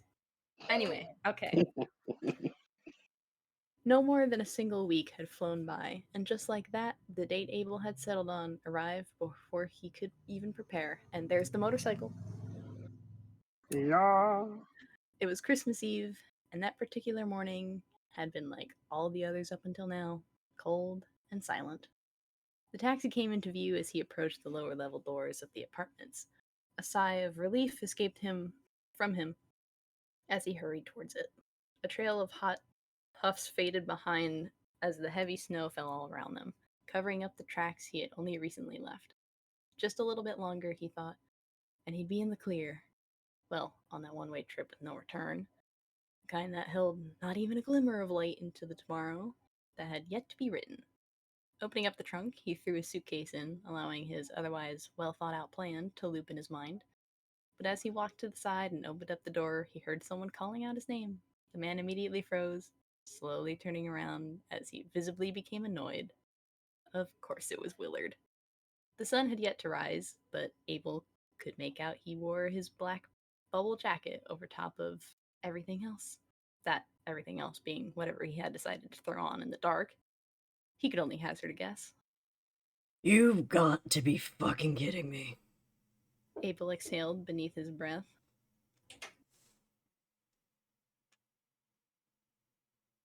What? Okay, just use your neck for a minute. Why do you need my neck? To measure it for normal people, because my neck's skinny. This is Shy being haunted by people. There it is. There There Who it would we have is. thought they would go. come? They would. Who knew they would come so soon? You know what? Getting haunted happens. It's not even the witching hour. It's only like 9 o'clock. That is the witching hour in Florida, didn't you know? Oh my god, they they moved it back. Yeah, as it turns out, any later then that just becomes the alligator hours. Interesting. Alligator hours. Anyway, I'm back. It's Welcome like back. daylight savings.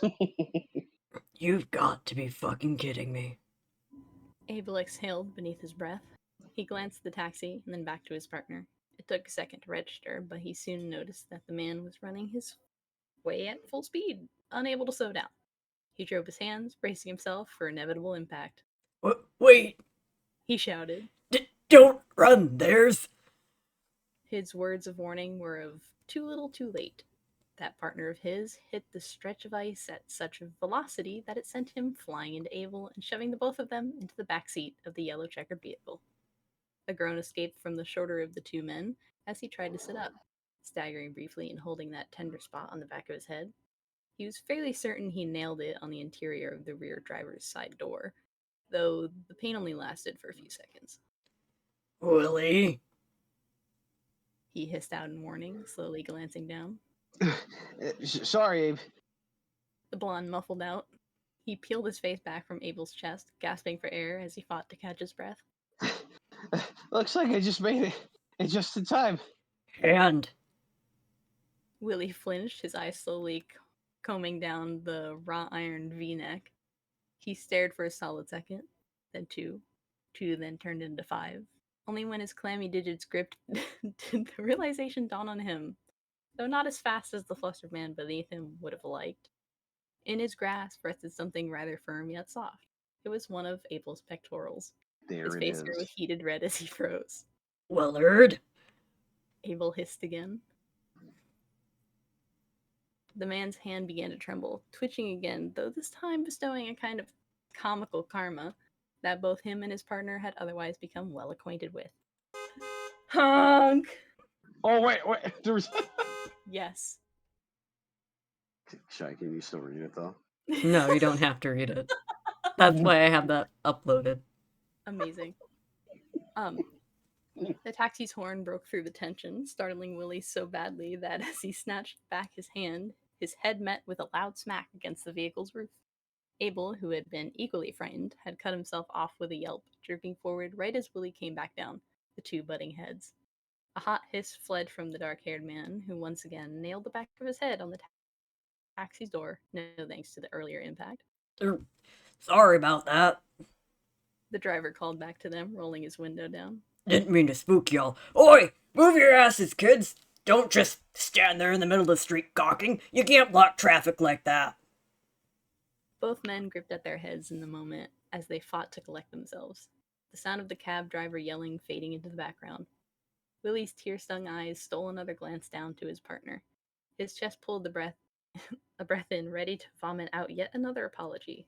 Upon taking notice to Abel staggering, he selflessly threw aside his own pain as worry seized him.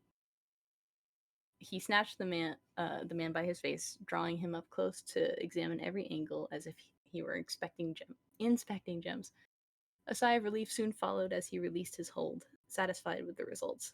No blood, no goose egg, and hopefully no concussion, though he had no idea how to really check for one of those.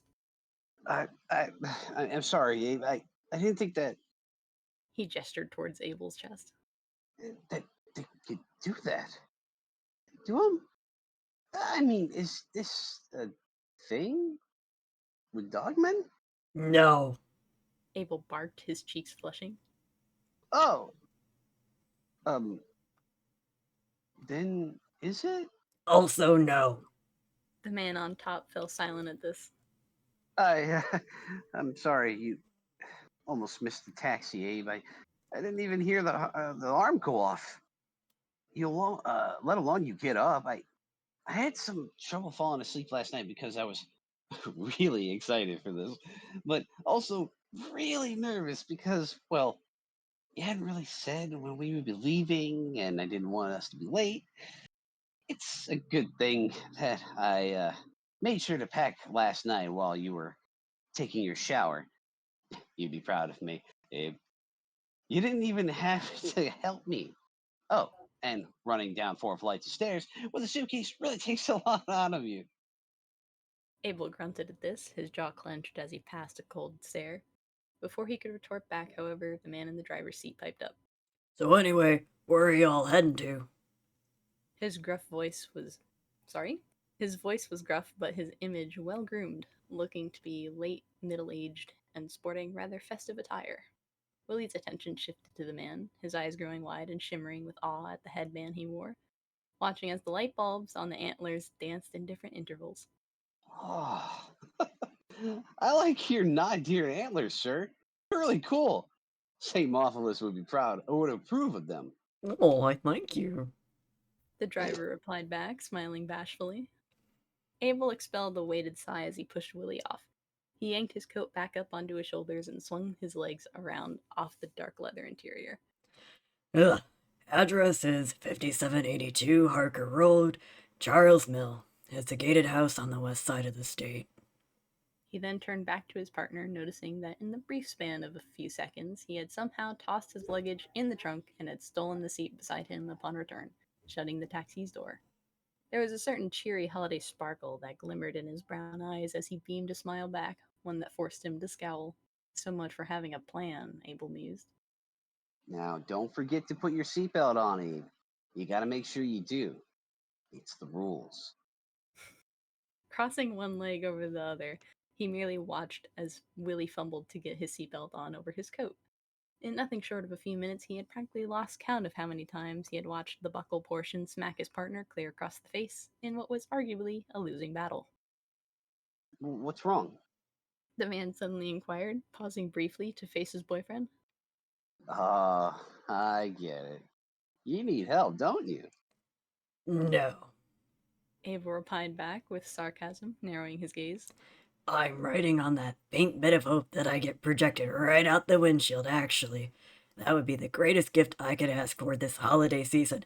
Merry Christmas, everyone. Please enjoy this specially prepared feast containing bits of Abel's carcass delicately scraped off of I-70. Aw, don't be like that, Abe. Willie reassured. A modest laugh followed. I'll help you out after I get mine on. It's okay, you don't know how. If you don't know how, don't gotta be embarrassed about it. I won't laugh. Besides, it's not like they teach you this kind of life skill in college. He paused, doing a double take as he combed back over his partner, this time slower than the last. Abel waited patiently, watching with a raised brow as the gears turned behind those pools of caramel. Wait. Willie took the extra second to adjust his lensless spectacles, his eyes squinting as if he were mimicking that one older man from a certain Pixar movie. You're not wearing your winter coat. How perceptive of you, Mr. Wright. As it was, that sweater of his gave the perfect window for that collar he was oh so proud of. Or rather, it would have, except it would have, except the wool charcoal scarf had hastily been thrown on over top. It was uncertain if he was trying to cover it up to appear more modest, a thought that lasted less than a second in the katamari of a mind that belonged to none other than Willard himself, trying everything together as though his ripped jeans and I don't know how to pronounce that. Viol. Viol boots weren't enough. His thin wool coat remained wide open, with fur around the hood that practically blended in with his ebony locks. There's no need. Abel admitted, shaking his head. The man watched as he adjusted his black leather gloves. Yeah, but you'll catch a cold. You'd be surprised. He exhaled. That's honestly the least of my concerns. Silence fell around them as the taxi finally began to pull away, leaving the atmosphere to settle like a cup of coffee gone lukewarm. Willie fidgeted with the rings on his fingers as he stared to the toes of his Converse. Are dogmen immune to the cold? He asked meekly, knowing well his partner was hit or miss when it came to small talk. I mean, 'cause like you have fur and stuff. Casting his gaze out the window, Abel's brow jerked. He rested his arm against the door panel nearest to the glass, muttering out, Something like that? Sure. Oh, I forgot to show you this thing I picked up yesterday while out with Rose. Willie's sudden spark of excitement drew his curiosity, his ears perking while watching cautiously from the corner of his eye as the man pulled out a purple satchel that had neatly been tied up. Little gold stars dotted the fabric, giving off a soft shimmer in what little daylight was out. Did you smack him with the door? Yes. Now the baby has a hole in his lung. Jesus Christ, this is awesome. The third thing you're being haunted by, your dog. Yeah. Who would have thought? Little gold stars dotted the fabric, giving off a soft shimmer in what little daylight was out, while the contents contained within the semi-translucent bag remained barely visible. The smell of warm spices dispersed into the vehicle as a proud smile plastered itself on Willie. What? He slowly turned to face him. Setting the satchel down for but a moment, Willie proceeded to wave about his hands as he shared with the man a brief summary of his little adventure. I grew up where it was customary to bring house gifts when going somewhere. So I was like, well, what could I get for Abe's family? Because you don't ever talk about them. And Rose and Thorn gave me some ideas, but they were all chocolate suggestions or things like hot cocoa or candy and stuff, or plants. That was the other one, and He leaned in towards Abe and whispered, dogs aren't supposed to have chocolate, you know? And I didn't want to risk your family eating the plants and getting sick because then what if you also ate some and got sick? So I thought maybe dog biscuits were the safest bet. And Dog biscuits. Abel barked. yeah, Abel instinctively pinched the bridge of his nose. You're going to give them dog biscuits. Willie took notice to the defeated expression Abel now presented as their gazes met, offering a reassuring nod. yeah. And they smell really good too. I had a hard time deciding what ones to buy because there were a lot of different flavors. It was crazy. So I was I kind of just got everything, some of everything, like some apple ones, some cheddar, some peanut butter, and uh, there was some pink frosting on them. But I don't remember what flavor the lady said they were. She even let us sample some for free. We're gonna go back there next week if you want to come with us. Abel threw himself back into the seat, holding his head, fighting to keep his soul from leaving his body. Everything about this was spiraling out of control, just like a once soaring jet whose engine broke. Captain, we're going down. Nothing about his plan was panning out, and to add into the cauldron of scenarios thanks to the unpredictability of his boyfriend, now there was this to factor in. Great.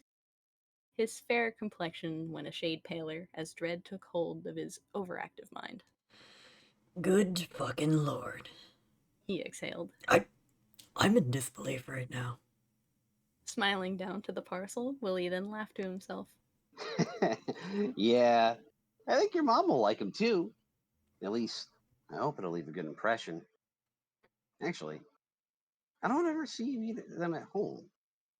Suddenly, he whipped his head to Abel, resting a hand down on the space between them. He leaned in, his brows furrowed ever so slightly in his own frustration. I feel like an idiot for not asking you beforehand because this is probably something I should know. You're not allergic to them, are you? Is is that why I don't ever see you eat them? Does the allergy run in the family? Should I have gotten those gluten-free ones? Wait, no, I did get those. Um, should I have gotten those bundled up separately? You don't think that's gonna mess with anything, do you? No, Willie, I'm sure it'll be fine. Hey, Abe. The defeated man turned to him. It hadn't been no more than a few seconds, and here he was changing the topic yet again. There had been no time to recover from the psychic damage the previous conversation had dealt, and no guarantee for how much damage the next one would yield. Yeah. What's your family like? You never really talk about them other than your mom or grandma? A soft hum fled from the smaller man, his gaze fixing on the tree line that blurred by. Well, to be honest, I never thought I'd meet someone until after I moved far the fuck away from this shithole state, provided I lived that long. So, there was never really any point in disclosing something like this. Oh, Traces of disappointment echoed in Willie's voice as he scratched the back of his head. I'm sorry to hear about that. Don't be. He reassured. I suppose now would be a good time as any to tell you about them. A heavy exhale passed from his lips as Abel folded his arms across his chest, mentally preparing for where this talk would lead. It was only a matter of time before it would happen, though he found himself a bit surprised it had taken as long as it did. So then, what do you want to know? The blonde thought for a second, and three, then turned into 15. Hey, maybe your dad? My dad left when he found out Mom was pregnant with me. I'm not sure what term she was in, but it was late enough she couldn't abort, which is partly why she hates me oh so much. Not that she couldn't terminate me, but that he left because of me or something, so I don't really know a damn thing about him. Sorry, that's probably not the answer you were hoping to get. Jeez. I'm sorry, Abe. I didn't know. It really sucks. It's whatever at this point. He admitted, unbothered. If I had honestly cared about it that much, I would have gone out of my way to hunt his ass down, you know? I really don't care about it. He never had an active role in my life. In fact, he probably made it that much worse simply by being absent. Hmm. Then, littermates? Abel pulled another deep breath in, pinching the bridge of his nose. For starters, Willard, you can just say siblings. I have 3 older sisters. One lives in LA, the other in New York, and the last one in Chicago. The two eldest don't really talk to me and are kind of stuck up. Mom's personality's a little bit strong in them, so I'm perfectly fine with them pretending I don't exist. The youngest is really the only one I care for. By name, there's the eldest, Dianthus, which was Mom being indecisive about whether to name her Diamond or Amethyst. Then there's the middle one, Garnet. And lastly, there's Jade. 3 gems as far as perfect children went. How how did she go from gems to Abel? A bitter left. A bitter left. That's supposed to be laugh, sorry. I knew I Yeah. was gonna miss a typo. A bitter laugh escaped from him as he rolled his eyes. Yeah, who the fuck knows with her? I'm practically coal as far as she's concerned. Hmm. Yeah, but coal still has value to it. Willie protested. I I don't know a whole lot about it, but like I know it helps keep people warm, and uh, you can use it to grill really good food in the summer. And it's cheap and easily accessible like a whore, which is a great way to summarize my self-deprecating years of early college life. Jesus Christ. Abel countered bluntly. As he looked to him, he watched his boyfriend draw a breath in, but before he could say something to that notation, he cut him off. No, I will not be elaborating on that. If you want stories, ask Steve about him. Specifically churros, if you're really curious. Man has a lot of dirt on me. Feeling as though he had been given even more questions than answers, Willie simply nodded, albeit slowly. All right. Sorry. Abel followed up, his dour mood settling back in. There's nothing about any of this that's particularly pleasant. Nothing about my family, nothing about my home, and nothing about my past. That's fair. And if there are any other questions you have, throw them down now. I'm an open book for the most part, and we've got a few hours to kill. It's about a 5 or 6 hour ride, give or take. What? Abel glanced over, watching as a bead of sweat slowly rolled down the side of his face. He then nodded. Yeah, you heard right. I think I brought my Switch. Willie muttered. I was honestly just going to listen to music and sleep the whole way there, so, have at it. Abel remarked with a quick finger gun. Make some progress on your game there. Did you, Abel took notice of the expression that had painted itself across Willie's face, the contemplation of something weighing heavily on his brows. No doubt another question was tempting to populate. He rested his arm back on the door and a cheek against his knuckle, bearing the patience of a saint. I know you said that, like, you're not on good terms with your family, but was there ever like a gift you really liked? I mean, the kind of, a favorite gift you received. Willie watched as his partner entertained the thought for a minute, then shook his head. No. He answered flat out. After going silent, Abel then hastily added on. Actually, there was one. It was kind of silly, though. A weak sigh escaped from him as he peered up to the taxi's roof. I can't believe I forgot about it. Willie pressed his back into the corner between the seat and the door, resting his hands on the legs of his dark, skinny jeans while facing Abel, offering him his undivided attention. Christmas at home wasn't really all that great, just to clarify. We got the same gifts everyone else did, sure, but there was none of that holiday magic to it, and the seasonal cheer was just never there. It was the feeling of someone spending money just for the sake of getting some invisible check mark under whatever it meant to be a parent. Like it was some sort of obligation you had to do, some requirement that was needed to be met, like you absolutely needed to invest heavily into capitalism and buy your kids a shit ton of presents to stuff under some dead tree. Yeah, that'll shut them up and keep them out of your hair. There is nothing meaningful to it, to Christmas morning. If we were lucky, Mom would spend an hour or two with us at most before going back to work. sometimes she would even be on the phone when we were opening gifts. So, like, even though I grew up in an okay household, financially speaking, it was poor, bleak, and lacking in other regards. The thought of the visual alone made Willie frown as he pictured a tiny Abel trying to show his mom what St. Mothelus had given him, only for her to hold up a finger, stand up, and walk away into another room, all while talking into that device seemingly glued to her ear. He felt his heart begin to sink. But when I got into high school and met the guys that would later become my bandmates, we decided to have our own thing. We used to get together for a Christmas party of our very own every year, which we would specifically celebrate on New Year's Eve.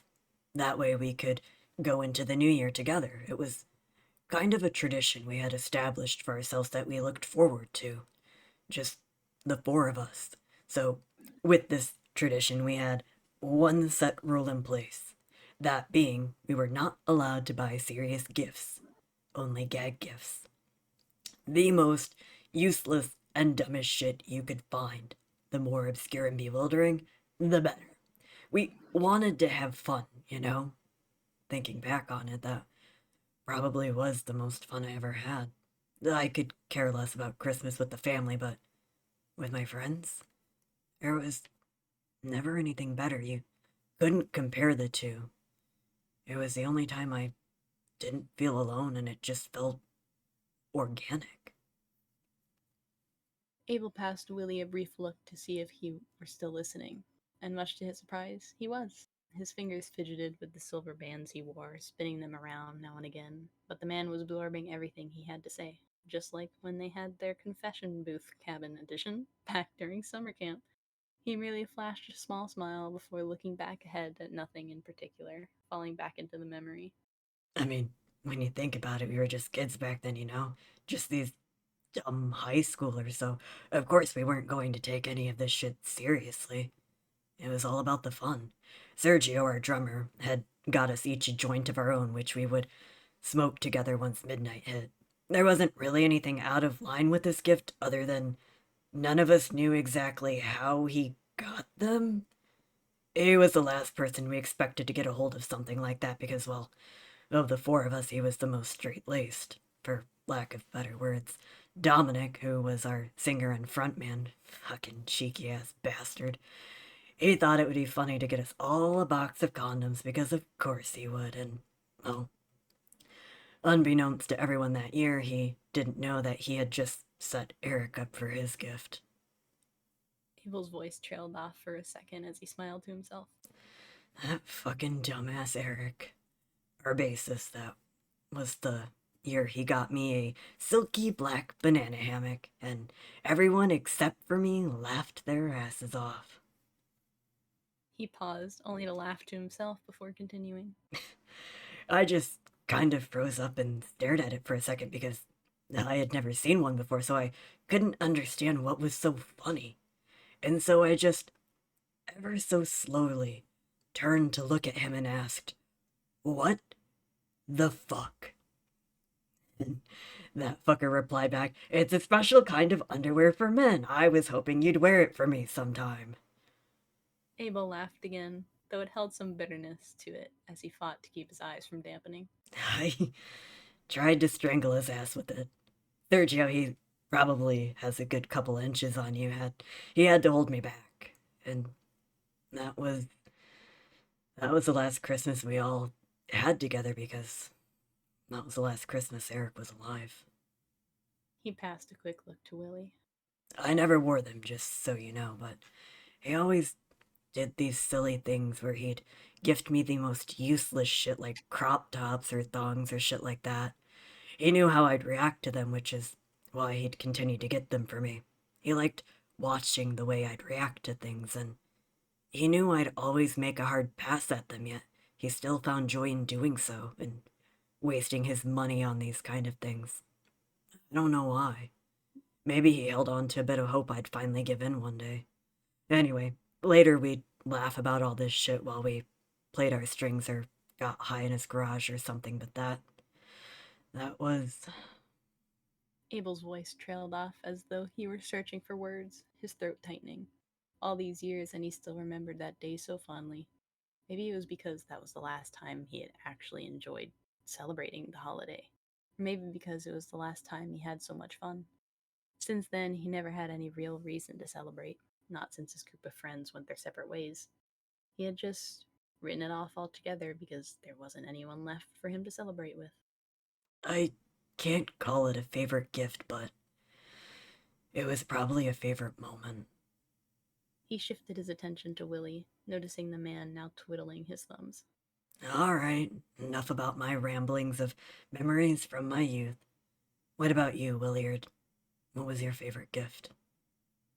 The man gave a small but firm nod as he averted his stare, biting his lips.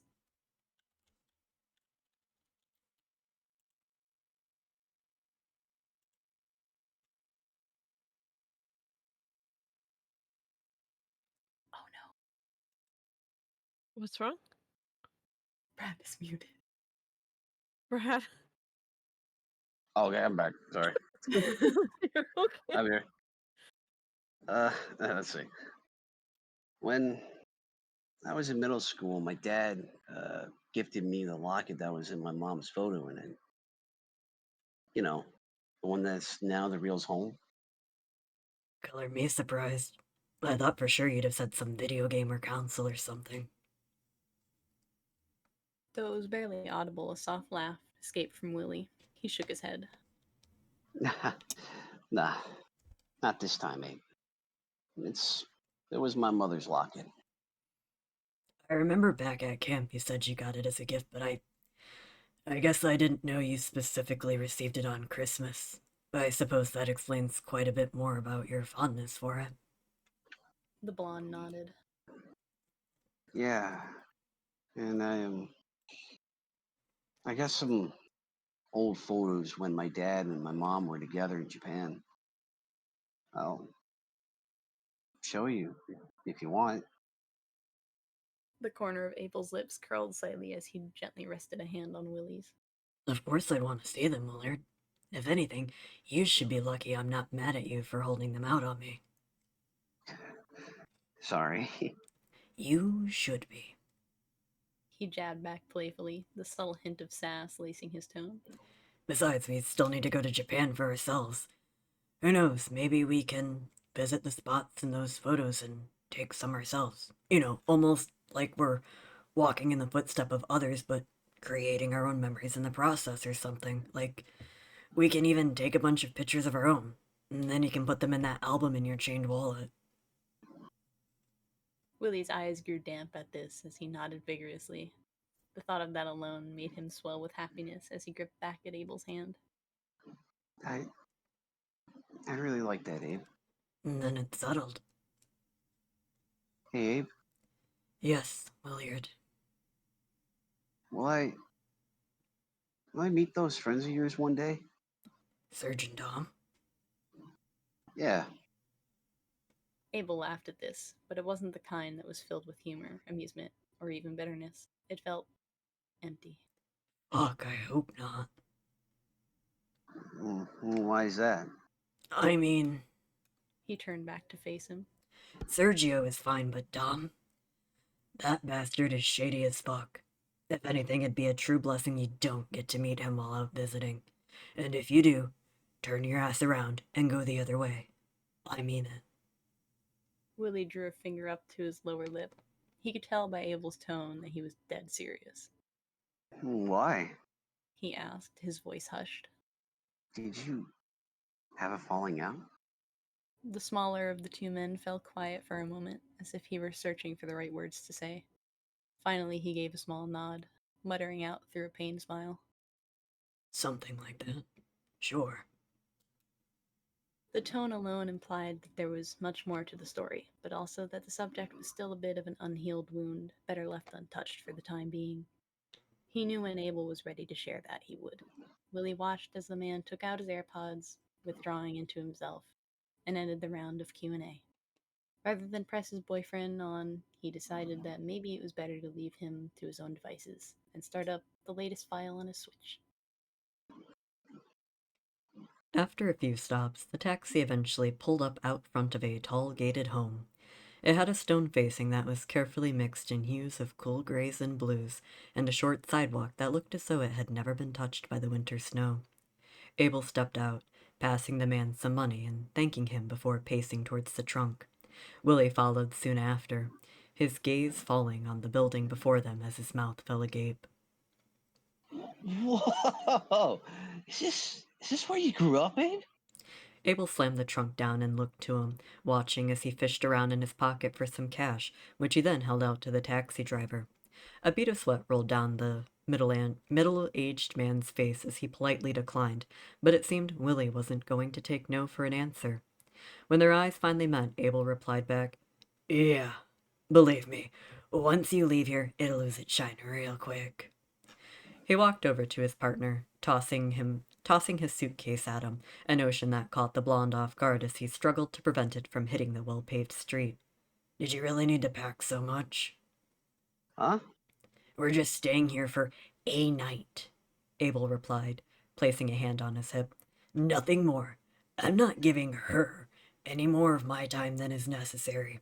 It's bad enough we're already some 6 hours away from the apartment, but on top of that, Rose and Thorn are left to babysit the real. Not that I don't trust them, I'm just am anxious, is all." Willie offered a comforting smile to this, carefully setting his suitcase down. Relax, Abe. I'll be fine. Don't worry. Winston's there too. The image of Rose having the reel and a baby bouncer with a binky surfaced in Abel's mind, and in the background Thorn was trying to figure out the best way to consume the locket in order to obtain its powers. The apartment may have been on fire, a controlled one just for the sake of tropical warmth, that or maybe the thermostat busted and the place had caught fire from the aftermath. Winston was in the kitchen with a fire extinguisher, doing his best to fight back the war that had erupted, a tiny little bandana tied around his head like a certain Italian actor. It was kind of like that one scene from that university show they had watched on the television a while back, except no one would be returning with pizza to the unwelcomed Hazard. Abel immediately sneered, hissing out, "I'm not taking any chances." He began walking towards the towering childhood home of his. "Let's just get this over with." The front door slowly opened up the closer the men drew. A curious head poking out with a beaming smile was the first thing to greet them. The figure eventually stepped out, revealing themselves to be one of Abel's sisters. Jade, specifically. She still wore those thin-framed rounded glasses and kept her hair at shoulder length. To Abel, nothing about her had changed in the years that had passed. She bolted from the doorway, quick to hug her baby brother, an action that caught the man by complete surprise. Bull. She exclaimed in that joyous tone he was all too familiar with. Upon catching his breath, he returned to her a partial hug. Hey, Jade." Willie strolled up to them, struggling to drag his suitcase behind. He made note that Jade was about a foot shorter than Abel and heavier set. She wore short-heeled black shoes, black leggings, and a knitted sweater dress colored in olive. You could tell the two of them were siblings, even if Abel didn't have the rounded face or freckles that Jade did. She flinched, stealing a glance up at the towering man who now stood in front of her. Whoa, he's tall. Willie laughed. Nah, I'm Willie. It's nice to meet you. Abel's face fell flat.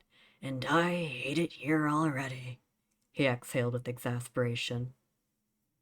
Well, hello, Willie. It's nice to meet you. Jade flashed another warm smile to him. Did you guys need help with anything? I'm sure you probably have luggage. "No, I don't know," Abel answered, turning to Willie. "Do you need help with anything, or do you have all your stuff?" The blonde returned the stare, then shook his head. Nah, I'm good. "Looks like we're all set," he replied back to his sister. "But the offer is much appreciated. It, was a bit of a drive." Jade nodded politely, spinning around on the toes of her shoes. All right, sounds good then. I'll go get you boys something warm to drink and let Grandma know you've arrived. She'll be happy to see you. They watched as she ran back into the house, Willie taking a second to himself before looking to Abel, then to the doorway again, before finally settling back on his partner. "What?" he barked, his eyes drawing sharp. Spit it out already. Do looks run in your family? Abel's face fell flat, his metaphorical wolf ears quick to fold back as a faint flush dusted his cheeks. I'm sorry? Hmm. Your sister. Willie began, pointing to where Jade once stood. She's she's pretty. Well, like you, Abe. He hadn't even a second to process the remark. Had he even a second to process the remark, Abel was certain he would have choked on air. Unfortunately, an uneasy presence pulled his eyes back to the doorway. Dread washed over him. There stood a woman, practically a mirror of him, save for being an inch shorter in height, with long, beautiful curls that dipped down her back, and emerald eyes cut much sharper than his, with a beauty mark for sheer cosmetic's sake. She had a fair complexion just like him, but a frame built much thinner and more petite. You could even see the soft hint of freckles beneath her makeup in the piercing late afternoon sun. My. So you didn't chicken out after all. She finally spoke, crossing her arms as she leaned into the door's frame. Her maroon smile was drawn thin, as though trying to offer one bigger than she was capable of ever giving, the corner of her lips flashing her dimples as the attitude she had armed herself with lingered in its recession. She looked to Color, she looked both men over before tossing her head to the side. color me surprised. Abel returned the favor, doing the same. Surprise isn't the kind of shade that would be fitting of your steel pinstriped business attire, mother. Maybe it would match the gold buckles of her black heels, or the buttons on her suit, or even the white blouse she wore, but surprise probably wasn't a term listed in his mother's catalog of emotions. Neither was joy. That Abel was well aware of. Willie looked from one to the other as he stood beside his partner. He then pointed to the woman. Hell yeah, dude. He just points right at her. Is this your mom, Abe? Abel's eyes narrowed as he did his best to refrain from sneering or even allowing his brow to jerk. Debatable, he hissed out. But she did conceive me, sure. No, come now. Is that any way you talk to your own mother? She It's cooed been bitterly. it's been far too long, Abel. And you wouldn't find me complaining if the piece had been drawn out just a little bit longer, he retorted back. Ignoring my phone calls, I could understand, but would have killed you to at least sent a letter or a postcard in the mail. Killed him? Now that would have been a blessing compared to the building storm he had otherwise been thrown into. What? So you could get my address? So you could mistaken something I'd have otherwise invested my time into for junk mail and tossed it aside in the fire? Yeah, no thanks. The woman, otherwise known as Katrina, drew in a sharp breath. She was ready to retort back. Abel could feel the fear from past trauma begin to boil at the base of his spine as his body tensed, bracing itself for the inevitable, a physical lashing to some extreme. Would she snatch him by the hair and succeed with putting his head through a wall? Was she going to smack him, deck him square in the jaw? There would be not a single answer to sate all those what-ifs that fueled his rising anxiety, he soon realized. For Willie had cut his way in. The boy offered a deep bow that silenced both sides. It's nice to meet you, Mrs. Rose. I'm Willie Nakamura. He declared. Once he lifted his head, he then fished around in his jacket and pulled out the satchel from earlier, presenting it to her. Abel's mom found herself taken aback by this, drawing a hand up to her chest as though she were clutching her non-existent pearls. Until she saw the gift, that is. Goodness. She exhaled, eyeing Willie. Her attitude then shifted to her son, making it a point to remark, Finally, a sensible man here capable of manners. You could really stand to learn a thing or two from your friend here. Not on your life, Abel retorted beneath his breath. It's customary to present the head of the household a gift. That's how I was brought up. So please accept this. And what, pray tell, did you go out of your way to bring little old me, She inquired. A complacent smile dressed her face as a brow raised in curiosity. When the ribbon came undone, a colorful and festive variety of bone-shaped biscuits rested in the palm of her hands. This was not the kind of gift she had anticipated, something made clear by the shock plastered clear across her face. Willie scratched at the back of his head, looking to Abel for reassurance. When he noticed he hadn't broken his stare with the woman, he then gave a firm nod. Uh, I'll be honest. At first, I didn't really know what to get. Then I thought, ah, crap. Dogmen like biscuits, right? I can't go wrong with those. But then I didn't know what kind to get because dogmen have preferences too, and Abe doesn't really talk much about what he likes outside of his cherry flavored Capri Sun. So, As she stood there in her own bewilderment, Abel found himself doing everything in his power to remain composed, withholding his own laughter and that shit-eating grin of his he desperately wanted to let escape. Maybe having Willard here as a wild card wasn't so bad, he admitted. At the mention of his Capri Suns, however, his attention shifted abruptly. Jerry? He thought back to earlier that week how, upon opening the fridge to retrieve one, labels had mysteriously appeared on them over the course of a single night. Some had cherry slapped on them, hastily scribbled in fine-tipped Sharpie that had been crossed out and rewritten a few times despite some missing an R on occasion, while the older ones specifically read out extra pulp. Huh. Abel exhaled to himself. So that's what happened. Yeah, that's on brand for him. Guess that solves that mystery then. Abel then shook his head, peering to his partner. oh, Willie continued on. and just as a warning, some do have gluten. Well, I guess most do at this point, but like, if anyone has that one gluten thing that you might want to steer clear of those, I mean, usually, unless you really want the runs.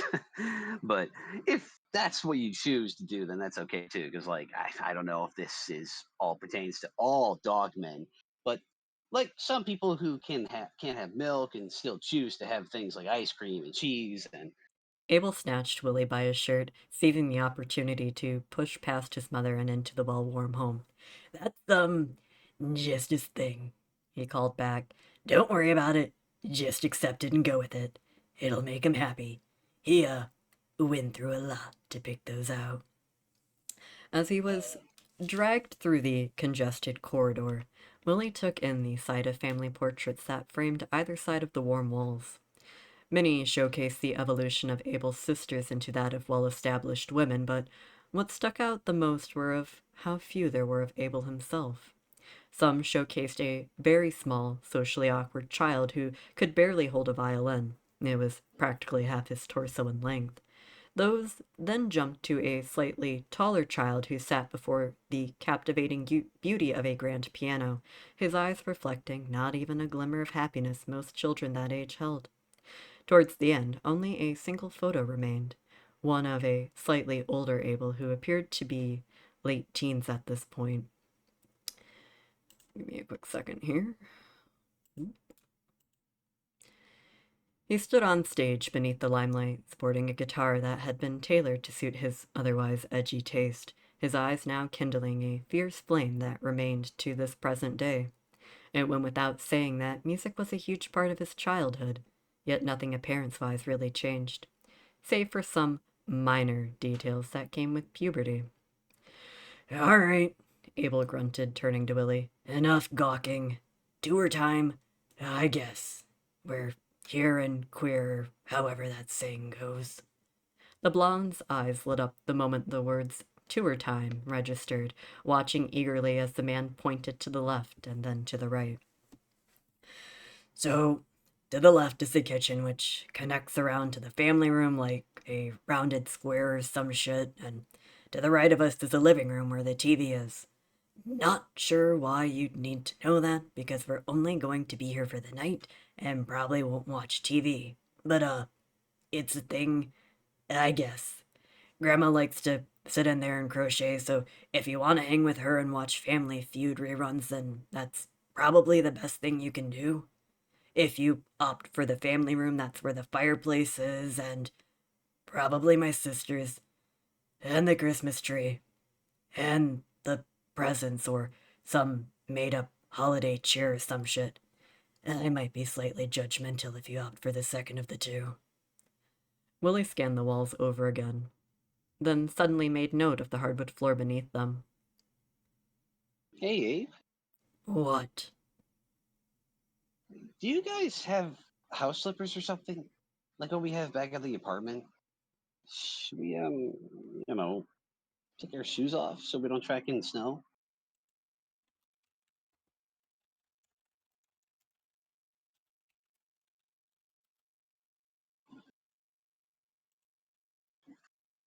Abel stared off into the distance at nothing in particular as he tried to locate past memories that had otherwise been boxed up. Oh, he then replied. Now that you mention it, I think that was a thing here, yeah. Grandma would probably appreciate not stepping in melted snow. Least she steal your shoes from spite and replace them while you sleep with boots crafted of the highest quality, made of wool from the finest alpacas ye old Alps would allow her to legally import, or something of that accord. In the awkward silence that had taken its time to nestle its way between them, Willie could only bring himself to stare at the man through those lensless spectacles of his. That was the most he had heard Abel speak since they had arrived. It was a joke. The blonde merely returned a blink, though it was followed by one eye, though it was one eye followed by the other, as if his brain's capacity had momentarily become an older computer needing to have its RAM upgraded. And this is why I don't ever tell jokes. Abel exhaled beneath his breath, casting his gaze across the room. In an awkward attempt to further clarify himself, he continued, Anyway, my grandma doesn't actually steal shoes, though you might find coal nuts or randomly assorted fruit in them. With a brief pause, he then shook his head. German tradition or something. Don't ask me. Anyway, house slippers or whatnot are right fucking there. He felt Abel thwack him on the back, though it wasn't hard, it did catch him off guard, the man stumbling forward from out of that daze he had otherwise fallen into. Okay. Willie stammered out, shifting his attention to the rack beside them. Help yourself if you have a preference for color. They're all kind of the same. Minutes ticked away, beads of sweat dotting the taller man's brows as he carefully reviewed the selection with an intensity similar to the one time Rose tasked him with picking up cabbage from the store, save for having to return the heads of lettuce he purchased by mistake. He did recall a trick his dad once taught him. He reached for a few different pairs, weighing them in his hands until one felt just right. Willie then wet his lips and rolled up the sleeves of both his coat and the sweater beneath it, lifting up a leg as he began the arduous task of untying his Converse. And here we go. The dark-haired man exhaled to himself almost expectantly, watching as Willie stumbled back into the wall with a force that shook the house. Sorry. He shouted back, his apology echoing into the home. Photos of Abel's sisters fell to the floor, the frames busting open and the glass cracking from impact. Abel stuck his hands into the pockets of his coat, his gaze drifting from a general lack of interest.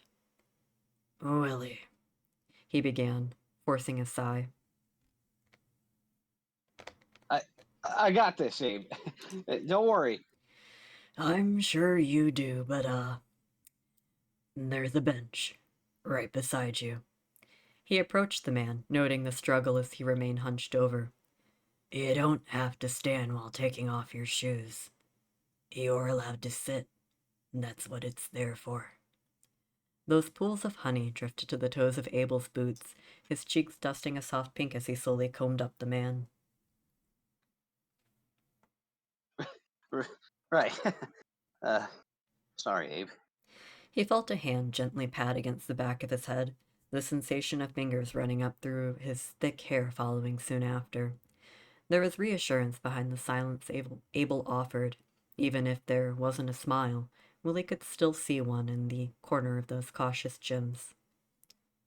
Don't be, he replied back, his voice soft as his touch.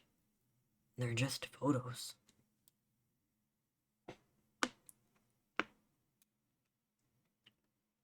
Alright, who's next? I believe it's me that's next. When the overview of the living room was concluded, a pleasant aroma drifted their way. It was soft and sweet. The man I'm sorry, Discord's doing a thing. Give me a second. There we go. It was soft and sweet, the men practically tasting it in the air as it guided them by the tips of their noses. Abel recognized it to be his grandmother's signature cookies. The woman, no doubt, hard at work. A spacious room spread out before them as their destination had been met. Walls of the deepest and richest greens welcoming them with open arms. Willie, who was the first to step in, noticed two mugs off to the side. They sat idly on a beautiful cherry oak island, steam still dancing from atop. He held a little doubt that those were the drinks that Jade mentioned earlier, though she was nowhere to be seen. And here we have the kitchen. Abel stated, gesturing out at the smaller oddities that surrounded them. Tiles and backsplashes of sandstone wrapped around the room, offering a modest break between the darker cuts of the walls and flooring, garnished by smaller floral accents of pink where they were best suited. Willie's gaze fell, taking in the graphite marble beneath their feet. He thought it strange that despite the salt and mud winter brought in with it, they remained polished to perfection, an otherwise curious thought given he was certain that they would all gather here again. There was little time to ponder on this. However, the man turning to his partner and watching as he pulled out a set of chairs that encompassed the island. They looked to be a custom iron rod with padded cushions, clearly made with love. I'm fairly certain I don't need to explain that to you. I say. Grandma voice took me out. I'm sorry. It's really good. Destroyed. It's really good. A whimsy voice suddenly spoke. Is that who I think it is? Though it had only been for half a second, Willie swore to himself that he caught the tail end of a small smile gracing Abel's face before it disappeared completely, similarly to the light of a shooting star and the blanket of a light evening summer sky. Abel shifted his weight, returning his hand to his hip as he turned to face the direction it came from. That all depends. He began. Who do you think it is? Armed with an oven mitt in each hand, an elderly woman waddled their way in. She was far smaller than Jade for comparison's sake, but not to be messed with, having hair like freshly fallen snow that had been pulled up into a tight bun. The long gray skirt she wore hid the luxuriously soft, ultra-fluffy slippers on her feet, and the Christmas cardigan that kept her old bones warm had been thrown on over top of the daffodil sweater. A soft gasp escaped from her the moment she laid eyes on the boys, adjusting her rounded frame simply for dramatic flair. Do my eyes dare deceive me? Is that my little Abel? Hey, Grandma. Abel dropped to his knees, opening up his arms to embrace his grandmother in the tightest hug reserved only for her. When they pulled away, his lips turned a frown and his voice fell soft. Sorry, it's been a while. Pursing her lips, she nodded to her grandson at first. You should be making your dear old grandma worry. She jabbed back, though her tone held sincerity to it. As her jasper eyes studied him more closely, she then exclaimed, And you've grown so much, too. Why, I feel like it was just yesterday you were out in the family room running through your piano lessons. I'm sure school and life have kept you plenty busy, but do try to stop home more often. Curiosity drifted to the stranger at the island, noticing he had since sat down and polished off the tea Jade prepared. The empty mug resumed its place back on the table surface with a gentleness that made her smile. Oh, and who is this fine young man you've brought with you? Willie waved at her, returning a grin that went from ear to ear. Hi, Grandma Steel Shoes. I'm Willie. It's nice to finally meet you. Abel talks about you a lot. Air, air Yeah. lodged its way at Yes. Abel. You like that name? It really caught me off guard. I'm sorry. Air lodged its way in Abel's throat as he drew in a sharp breath. The man passing a soft glare as he growled in warning. That's Grandma Rose to you. He corrected. Her dainty laugh fluttered in the room, Grandma Rose drawing a hand up to cover her mouth. Some things with little Abel here would never change, she thought with a hint of amusement. Goodness, he does he? I wonder, though, however did such a curious title come about?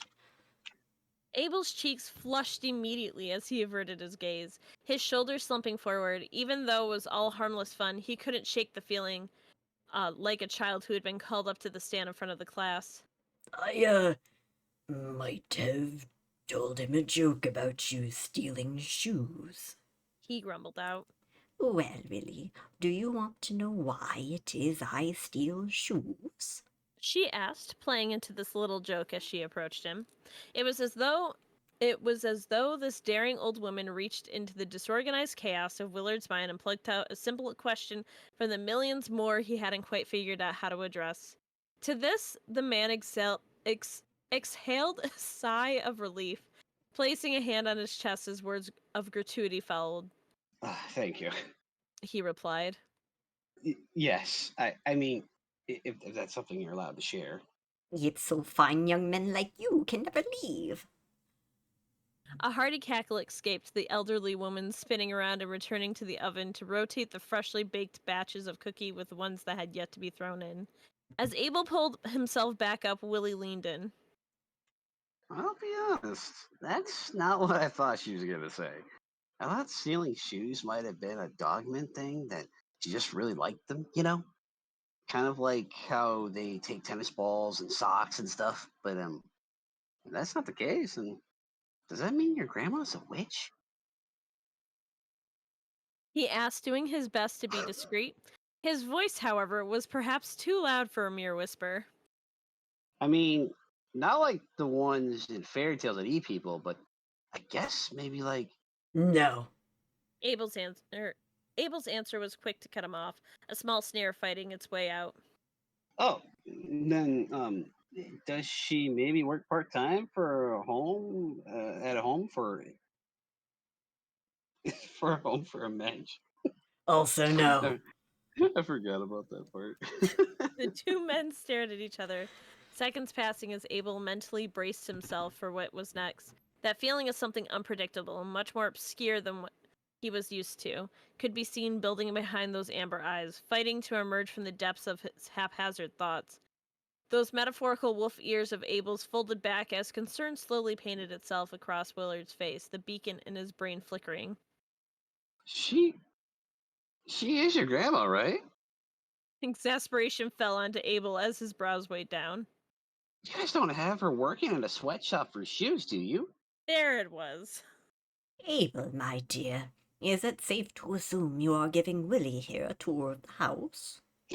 With no time to decline his partner's peculiar inquiry, Abel's attention shifted back to his grandmother. Yeah.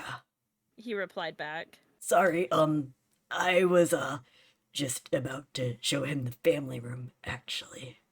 Grandma Rose nodded again, a wooden spatula now in her hands. Ah, well, you boys carry on with your little adventure then. She smiled to herself, resuming the transfer of cookies onto a nearby cooling rack with skillful precision. My only request is that you leave your coats in the bedroom. As though he had already anticipated the next question, Willie would spew out. Abel passed him a look. No, she doesn't work in a sweatshop for fixing coats either. It's just a family rule we have. No coats at the dinner table. He explained, gesturing towards the other room with a nod. Come on, I'll, fill you in on that later. The taller man shook the surprise away from his eyes as he began to follow after Abel. All right, Abe. Are dogmen telepathic? No. Oh, Because I don't know, it was just kind of weird. You and your grandma both could read my mind. Not weird, like in a bad way, but like it was cool. Just so surprising. I didn't know you could do that. So then, um, if it's not something Dogman could do, is it? What's the word? Hereditary? Does mind reading run in your family, Abe? Or was it maybe something that she taught you when you were a kid? Kind of like how you can teach people things like magic and card tricks and stuff. That's that kind of thing. Do you think maybe I could learn to do it too? Maybe she could teach me sometime, or maybe you could teach me if you want. That is, because like, Willard, please. please, what? Oh, Willie, was that your name, dear? Willie stopped in front of the woman, looking to her. Yes, Grandma Steel Shoes. Just he had seen his partner do earlier. He got down on his knees as though he remained towering over her. Those tiny little hands of hers that bore not even a single cut or blister gently past him a Saint Mothless shaped cookie. Oh my god, that's so good. As she watched tears sting the corner of his eyes, she let a humble laugh before passing him a wink. Welcome to our home, Willie, and thank you for taking such good care of my grandson. Don't worry, Grandma Steel Shoes. He shouted, suddenly pulling the woman into a tight hug. I'm gonna do my best to get you out of here, all right? I just need some time to think. So hang in there a little bit longer, okay? Abel released a sigh, his eyes drifting once again from disinterest as he waited for a moment. He then approached Willie, snatching him up by his coat. All right, enough yapping, hero boy. He grumbled out, proceeding to drag him away. Stop flirting with my grandmother. The fact that he believes that she's being held here against her will. That was Same shy, also eating drywall. that was probably one of the things I had problems struggling with, and Brad Yeah. was like, "Yeah, no, I think he would think that she works at a sweatshop for shoes." And I'm She like, stole "Okay." shoes and now she's stuck here. Like, oh my god, these people are horrible. They fucking are Her. they're making this old lady work all these hours, and she made these cookies for me. Willie, just as soon as he got there, he just puts his fist in his hand. He's like, "This is why Abe hates his mom. This is She's it. keeping Grandma Steel Shoes captive. We It have to all makes save her. sense." I do also want to point out that Abel's grandma is heavily inspired by Madame Foster. Good. I'm feeling that inspiration most definitely. She is one of my favorite characterizations of old women. I love Graham Rose so much. I also love Graham Rose, and I'm sad Rose hasn't been able to meet her yet. She's the only one worth saving here, and They'd be Willie's gonna such do good it. friends. Don't worry, we'll bring her to the house too. We'll bring her to the apartment so we can all live together. Alright, let me go eat more drywall. It's perfect. All right, let's do this shit. For personal reasons, the next room on their little list was Abel's least favorite. Something that was about to be made apparent sooner rather than later. A sea of soft white carpet spilled out as far as the eye could see. The familiar sight of the cozy grayscale space enough to draw out a distasteful sneer as it came to a halt. Then here we have the family room, not to be confused with the living room. Abel announced, releasing his hold on the man.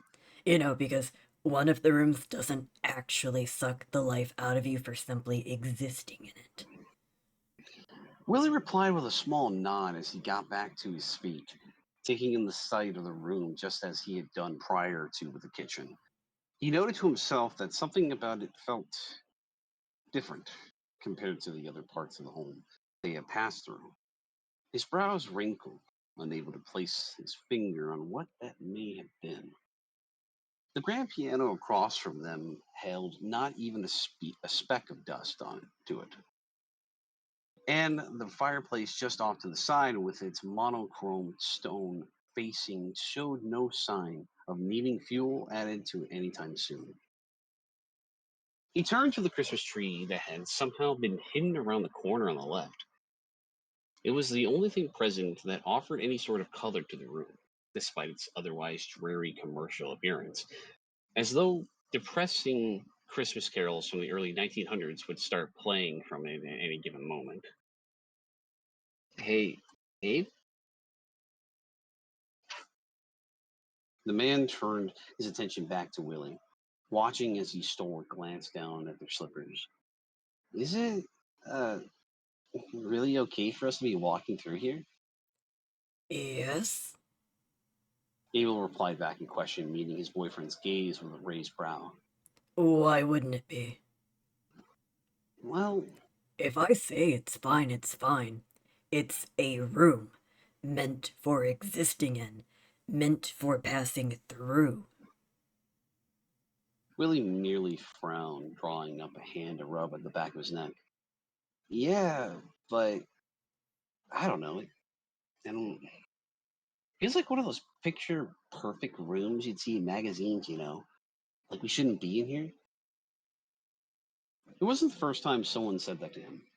The smaller man recounted, having grown up here, even in his later years, he could understand that the concern others may have held.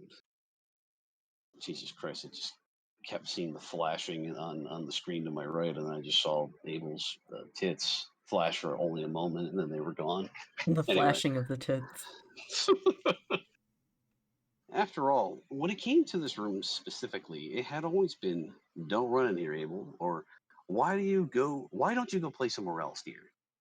Those moments from his isolated childhood tugged at the uglier side to his foul mood. Maybe that was why he wasn't particularly bothered by marching through it, holding on to that faint bit of hope someone might track in mud. Or maybe he just didn't even care.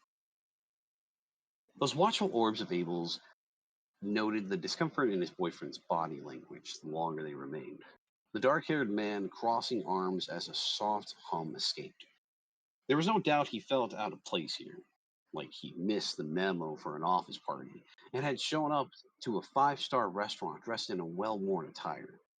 Or so that was the overall impression he read. With a reassuring smile, Abel then replied back. Yeah, I never liked it much either. I recall back when I was in high school, I was so sick of this room that I'd deliberately walk through here, with shoes on, and mud caked on the bottoms. Pretty edgy for some faux rich kid, right? Anyway, He drew a hand up to his chin, playfully eyeing Willard.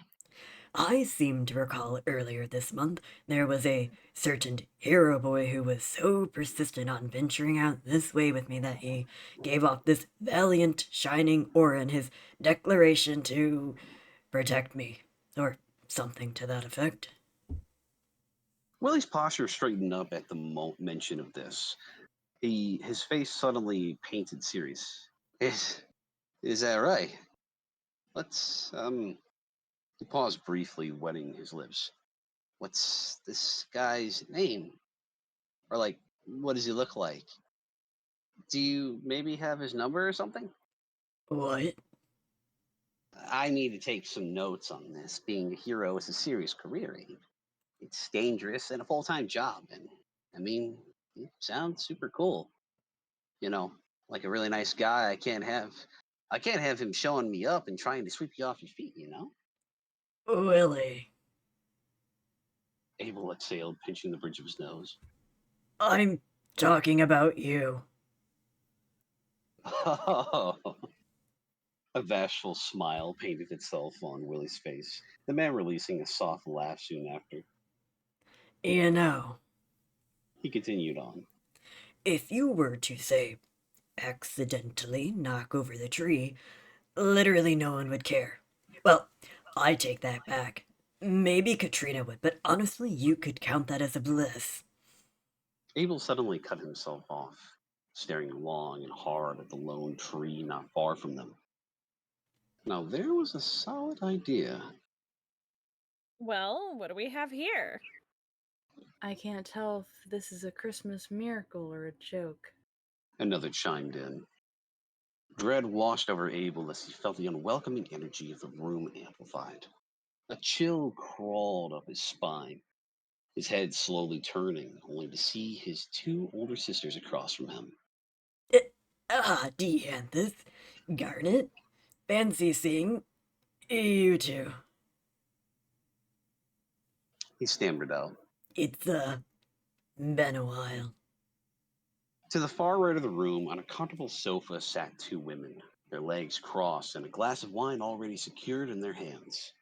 Though they held a similar figure to Abel's mother with sharp cut eyes equal to her own, there were still distinct differences, disgust reflected from their cold stares, though more so towards Willard, who at one point or another began to munch away at the cookie he had been gifted, little bits of drool coating it and the tips of his fingers. You're aware it's the holidays? Garnet exhaled, drawing her glass up to her lips. She took more than just a taste, nearly polishing off the contents. As she reached for the open bottle resting on the table that divided them, she continued. There's really nothing to be surprised about, seeing as we've been coming home every year. Yeah. Dianthus followed up. She ran slender digits through those tight curls of butterscotch that spilled around her, giving something akin to a hair flip from some early 90s anime. Of course you would have known that if you hadn't cut off everyone, Mr. Overly Sensitive. If anything, it's rather surprising you actually decided to show up for once. We all just assumed you died off somewhere. A sneer pulled its way out from Abel as his body jerked. Yeah, well, I have my own reasons for wanting to stay clear from this little hellhole. The man hissed out. Don't get used to it. Also, setting boundaries is not being overly sensitive, Dia. Garnet's gaze drifted as she leaned into the arm of the sofa, her short curls of antique mauve swaying. Whatever, it's not like any of us actually missed you or anything. Bitch, the woman breathed, as if mustering up the energy to talk just took everything out of her. She rested a hand against her cheek just beside the beauty mark that graced the lower corner of her left eye, casually stirring the wine in her glass. No, of course not, the man thought to himself. Why ever would they do that? Why would they be worried about someone who wasn't themselves? Why would they even be concerned about their little brother, who they were never bothered to associate with, not showing up for nearly the last 10 years? Yes, that's right. Because it was simply too much to ask for them to put forth the effort into questioning such things. As if something about his long absence was completely normal. Hey, Abe. Yeah. When the man beside him met his gaze, Willie pointed to the woman. Are those your litter mates? Part of me doesn't even want to answer that. At this flash, this thin smile, one that hid the beauty mark near her lip and the dimples that formed. I'm so sorry, give me a second, I gotta recover. I knew it was coming, but it still really got me. You'll have to forgive little Abel here. He's never been known to have the best of manners. She cooed in a bitter tone similar to Katrina's. Abel peered back to his partner, staring into those whiskey eyes. It didn't take it didn't take much to figure out Willie was about to counter his sister's remark, watching as his chest expanded. To answer your question, though, they're no one of significance. He replied, cutting the man off before that sliver of chance to protest could arise. The best way to deal with his sisters was usually to not engage, or so that had been all he had ever done in the past, extending out a hand and gesturing towards the stairs. He then added on. In fact, we might as well just be on our way. There's nothing else to see here that's of any real importance. Clenching her fists, the elder sister's body lurched forward to this rather mild jab. Wow, rude. She snapped. Sometimes the truth hurts, dear. Abel muttered beneath his breath, casting his gaze toward the set of stairs off in the distance. Clearing her throat a bit too dramatically, the woman then placed a hand against the elegant crimson gown of hers as she declared. I'm Dianthus, firstborn of the household and Abel's older sister. Best remember my name. Nothing short of exasperation, Garnet followed. And I'm Garnet, secondborn, or whatever. So who's your friend? You gonna introduce him? No need. Abel replied. He stuck his hands back into his coat pockets, giving a half shrug in return. He's been plenty capable of doing that himself. Well then, you gonna introduce yourself already, or just stand there? Willie pointed to himself at first. When Dianthus nodded, he then flashed a smile. I'm Willie, and this little guy beside me is Abe.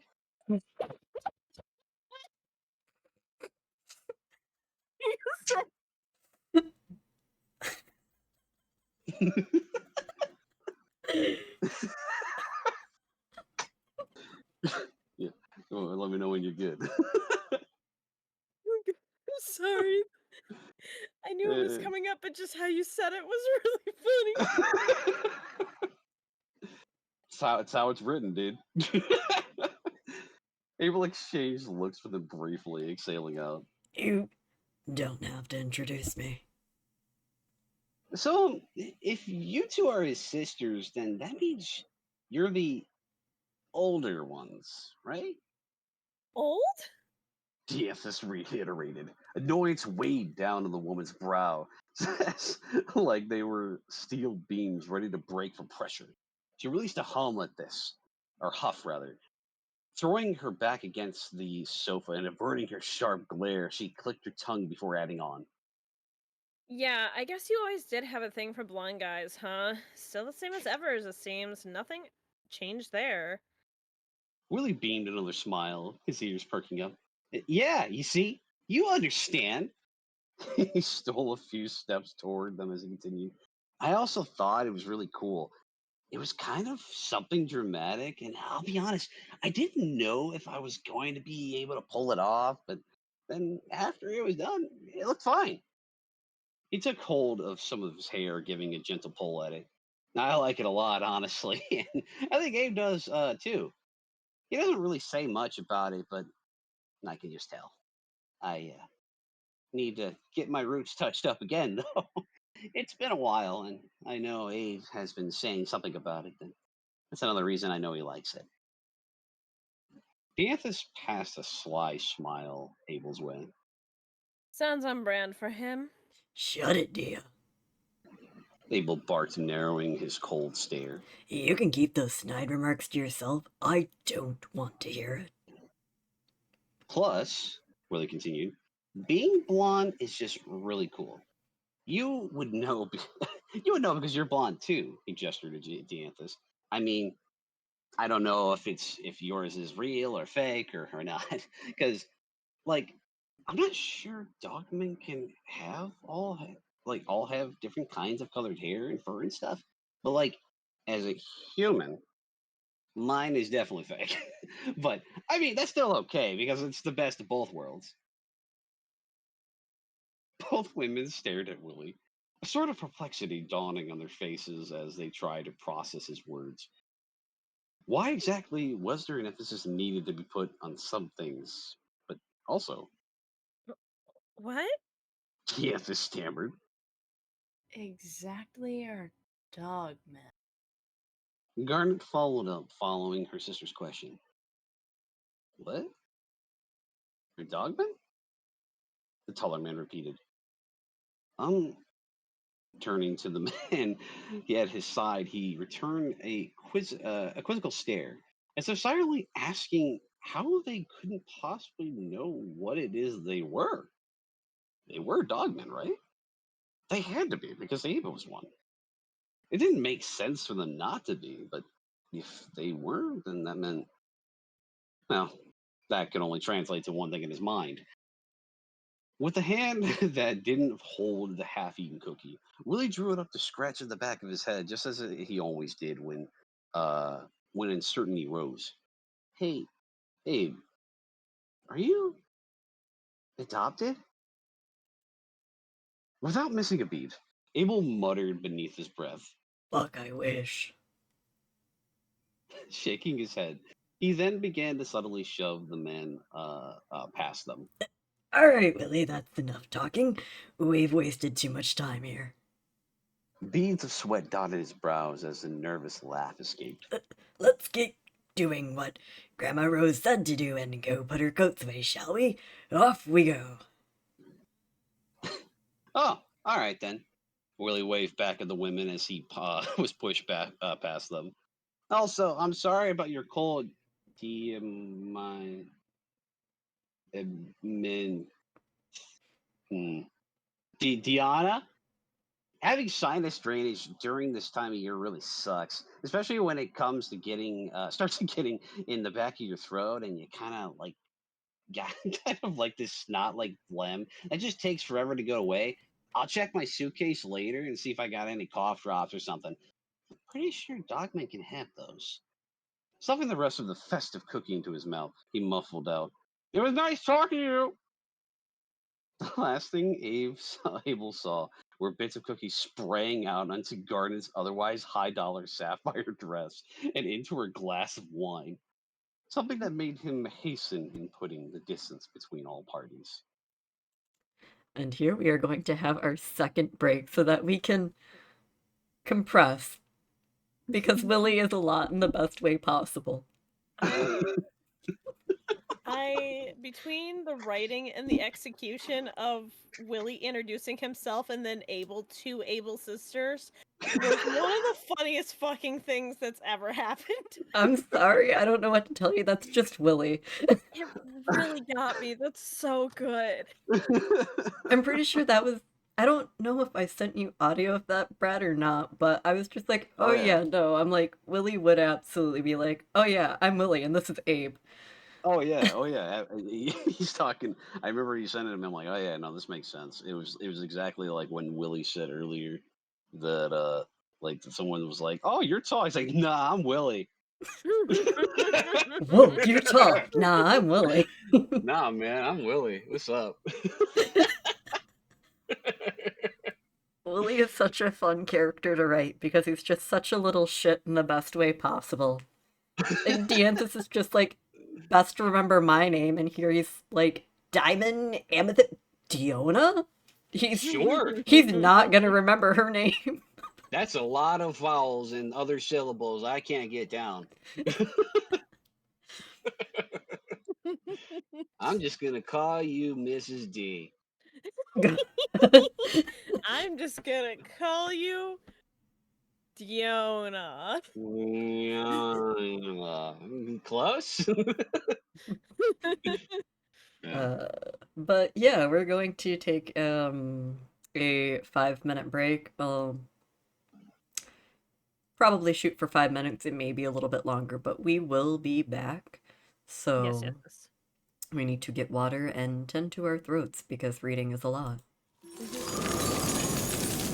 For real, for real. We will be back.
1, 2, 3, let's go. We're back.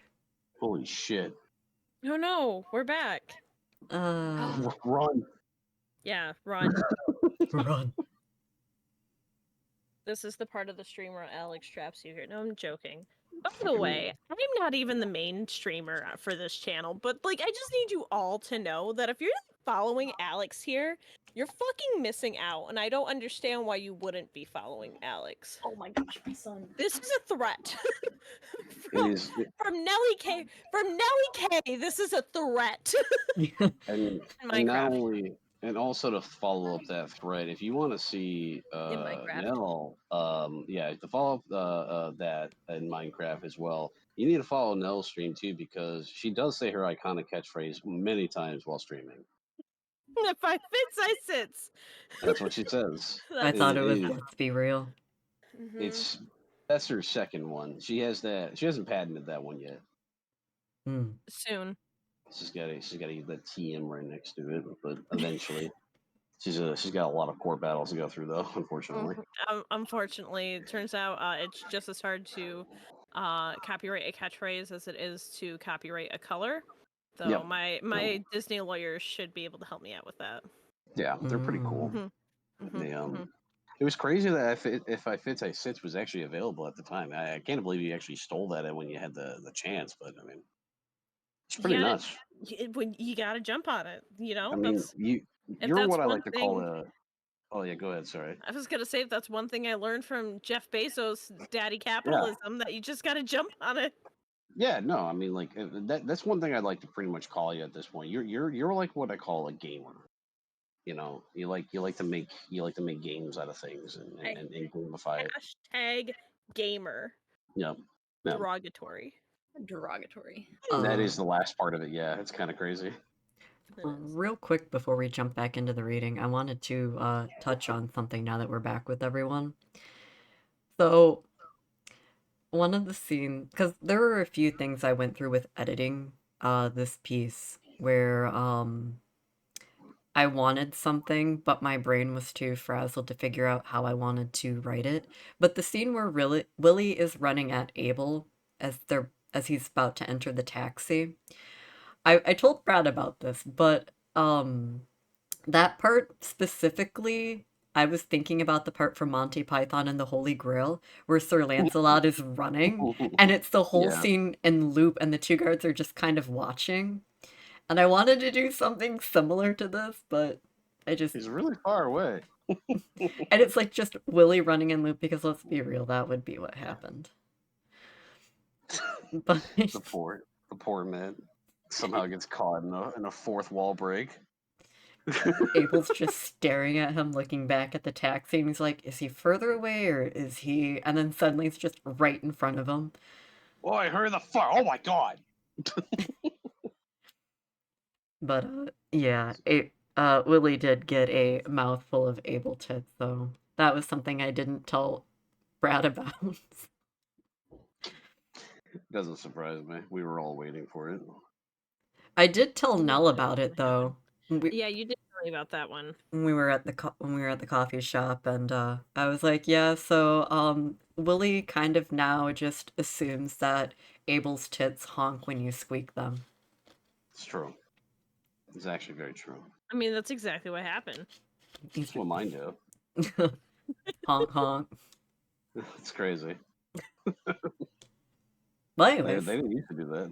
Puberties are crazy. Anyway, let's do this. Yeah, humans aren't like dogmen.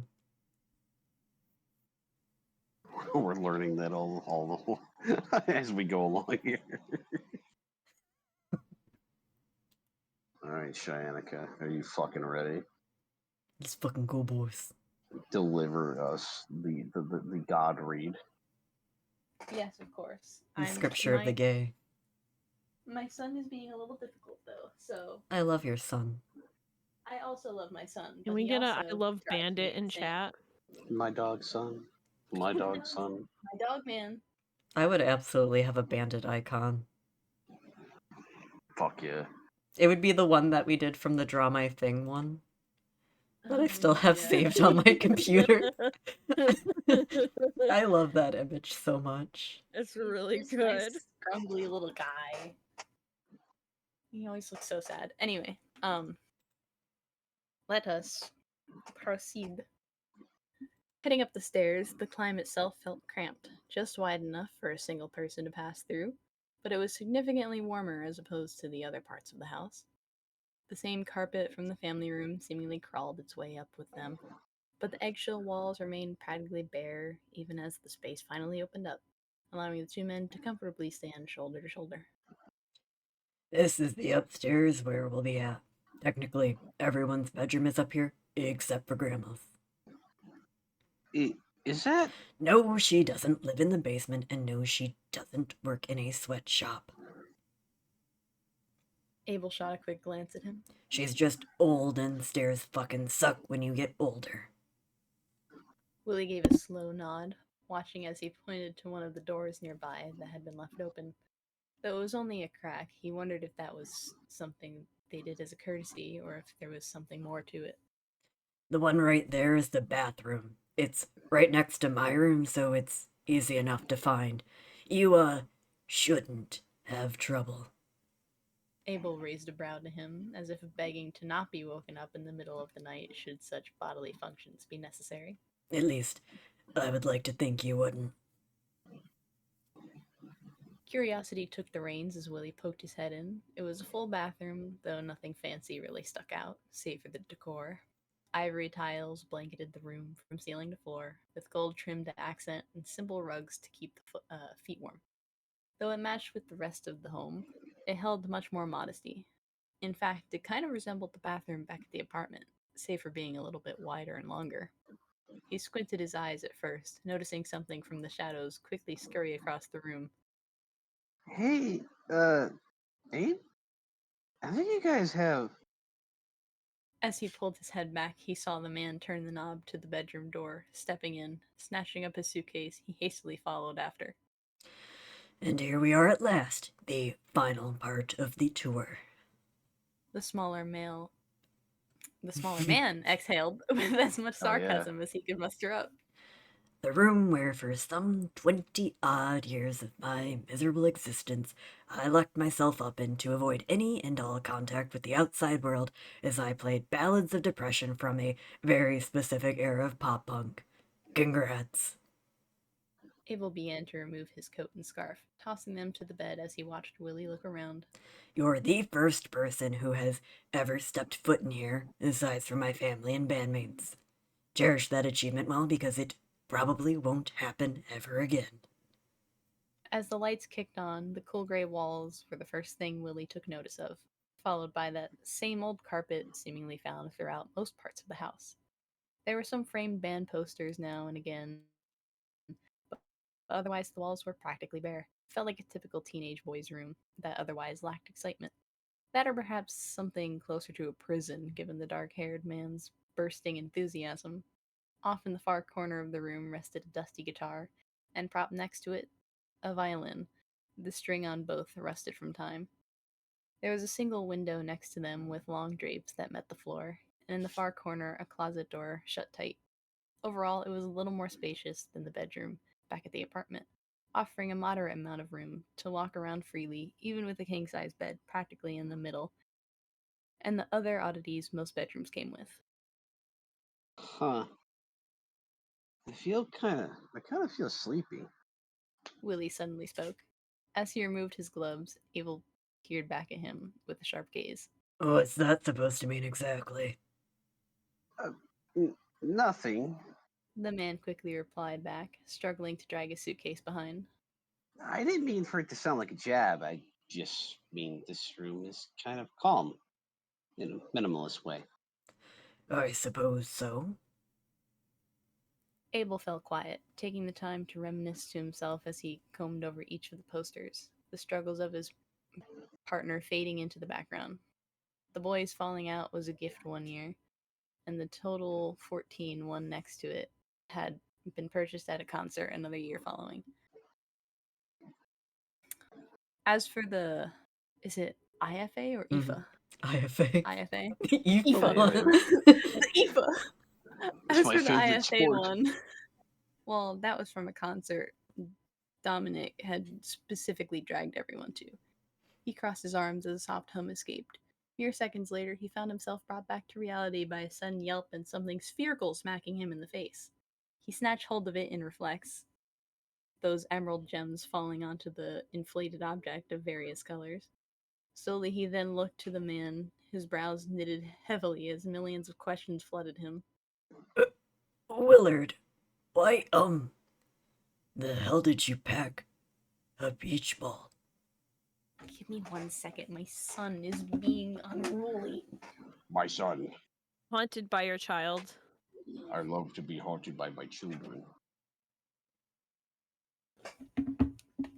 Speaking of which, what the hell are you doing over there? Anyway. Willie paused, his arms overflowing with the mountain of clothes that had exploded out from when the suitcase hit the floor. He blinked once, and then twice before replying. Oh, I thought you said your parents had a pool, so I was expecting us to be out there having a good time. He carried the attire back to a nearby pile, dropping them to wave a finger at the man in that matter-of-factly kind of way. Just wanted to come prepared, you know. It's better to pack too much than too little. Willie, He stammered out.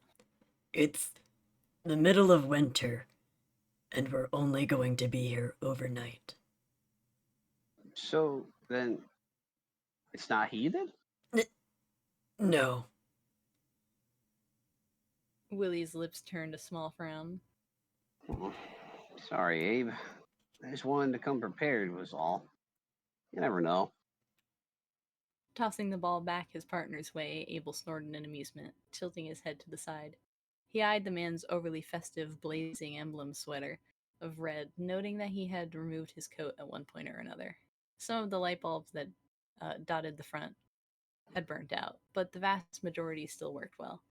It was a favorite of his partner's, specifically because of the Christmas nights around the arms. And also even more specifically because one of those nights was named Abel. It paired well with those skinny jeans his emerald orbs blatantly combed down. Come prepared? He reiterated. Yeah. Come prepared. Abel repeated again, this time with more emphasis. With a hand resting on his hip, he raised a brow as a smirk slowly drew its way out. Yeah? Willie peered back quizzically, uncertain what the man was trying to get at. So that means he brought protection then. In the brief silence that surrounded them, Willie mentally ran through the list of things that had otherwise been stuffed away into the bottomless suitcase of his. After a minute, a firm nod followed, the man striking a fist against the palm of his hand. Oh, yeah. Yeah, man. I got some protection. Abel flinched as his face grew a heated red. Wait, seriously? His chest began to beat wildly as he stole a step back, beads of sweat dotting his forehead. Were they seriously going to do that kind of thing while visiting home for the holiday?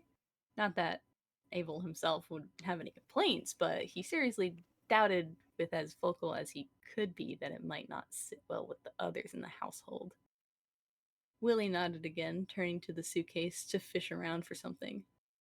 A second later, he magically pulled out a bottle of sunscreen and started to glob it onto his face. SPF protection, man. Never leave home without it. Air lodged its way in Abel's throat, the second he felt a piece of his soul crack. You know, on days in the winter and stuff, you can still get sunburn. So even though you're all covered up and stuff, you gotta hit the face too. A stray bead of sweat slowly rolled down Abel's exasperated face. Right. Of course. In some odd way of disappointment, a part of him felt the sense of relief wash over. You want some, Abe? Don't worry, I can get your back if you want. Blood rushed back to the man's face as he immediately drew his hands up, his body stiffening. The thought of having his boyfriend massage something slick into his bare back, let alone the possibility of the man hovering over top, pushed Abel towards the brink of panic. Or worse, his overactive mind continued. What if one of his sisters walked in on him shirtless, right as his boyfriend was straddling him from behind and working that lotion deep into his back? His mouth slowly fell agape. The sheer amount of embarrassment made him want to die. No, that's quite all right, Willard. I'll pass for now.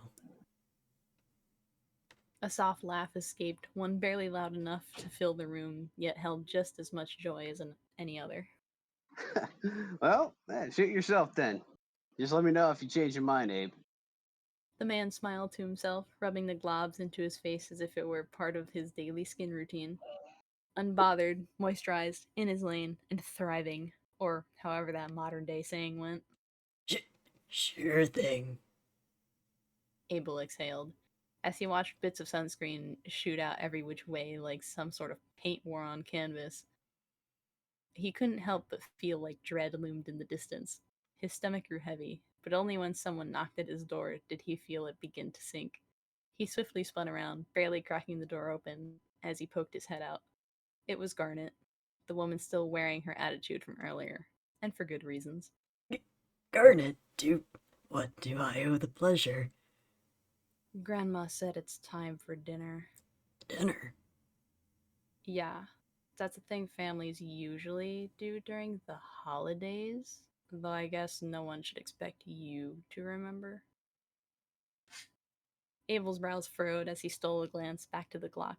It felt like they had only arrived not that long ago, and already it was pushing 4 in the afternoon. Right, of course.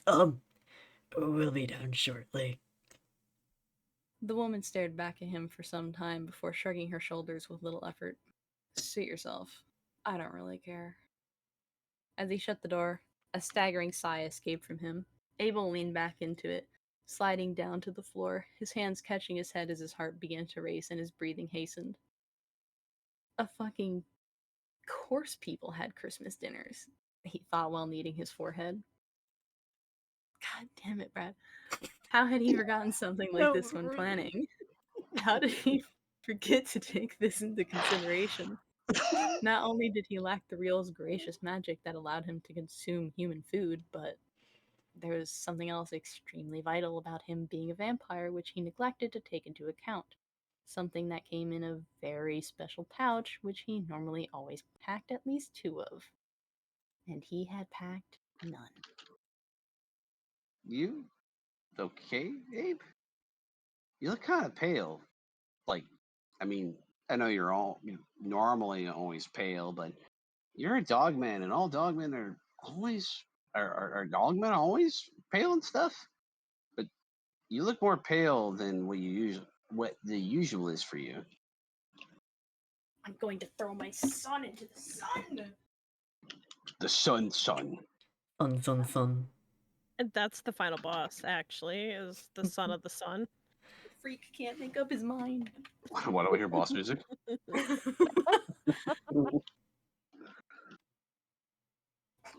Okay. Abel peered up to see Willie standing over him, a frown dressing his face. Worry wasn't an expression he liked seeing his boyfriend wear, and he couldn't help but return it as he stole another deep breath. Yeah. He stammered out, a long exhale to follow. I mean, maybe just, did you by chance maybe pack some of my Capri Suns? Letting out a soft hum, Willie turned around and returned to his all-containing suitcase. Various bits of clothing flew around, along with some beach balls, an umbrella, and snowboard, and some other oddities that shouldn't normally fit in any regular old suitcase. At one point, he had even almost fallen in while fishing around and shifting things. When he pulled himself out, he regrettably shook his head. Fuck.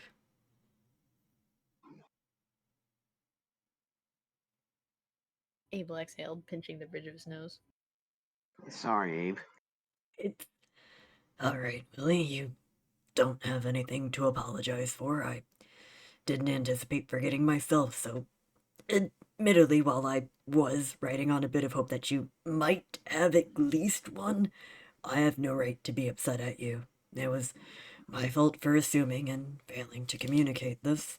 After all, I could have checked in before we left, and I should have made a list. I'm just suddenly not feeling well, is all. The taller man returned to him, dropping to his knees, just as he had done previously with the masterful cookie baker.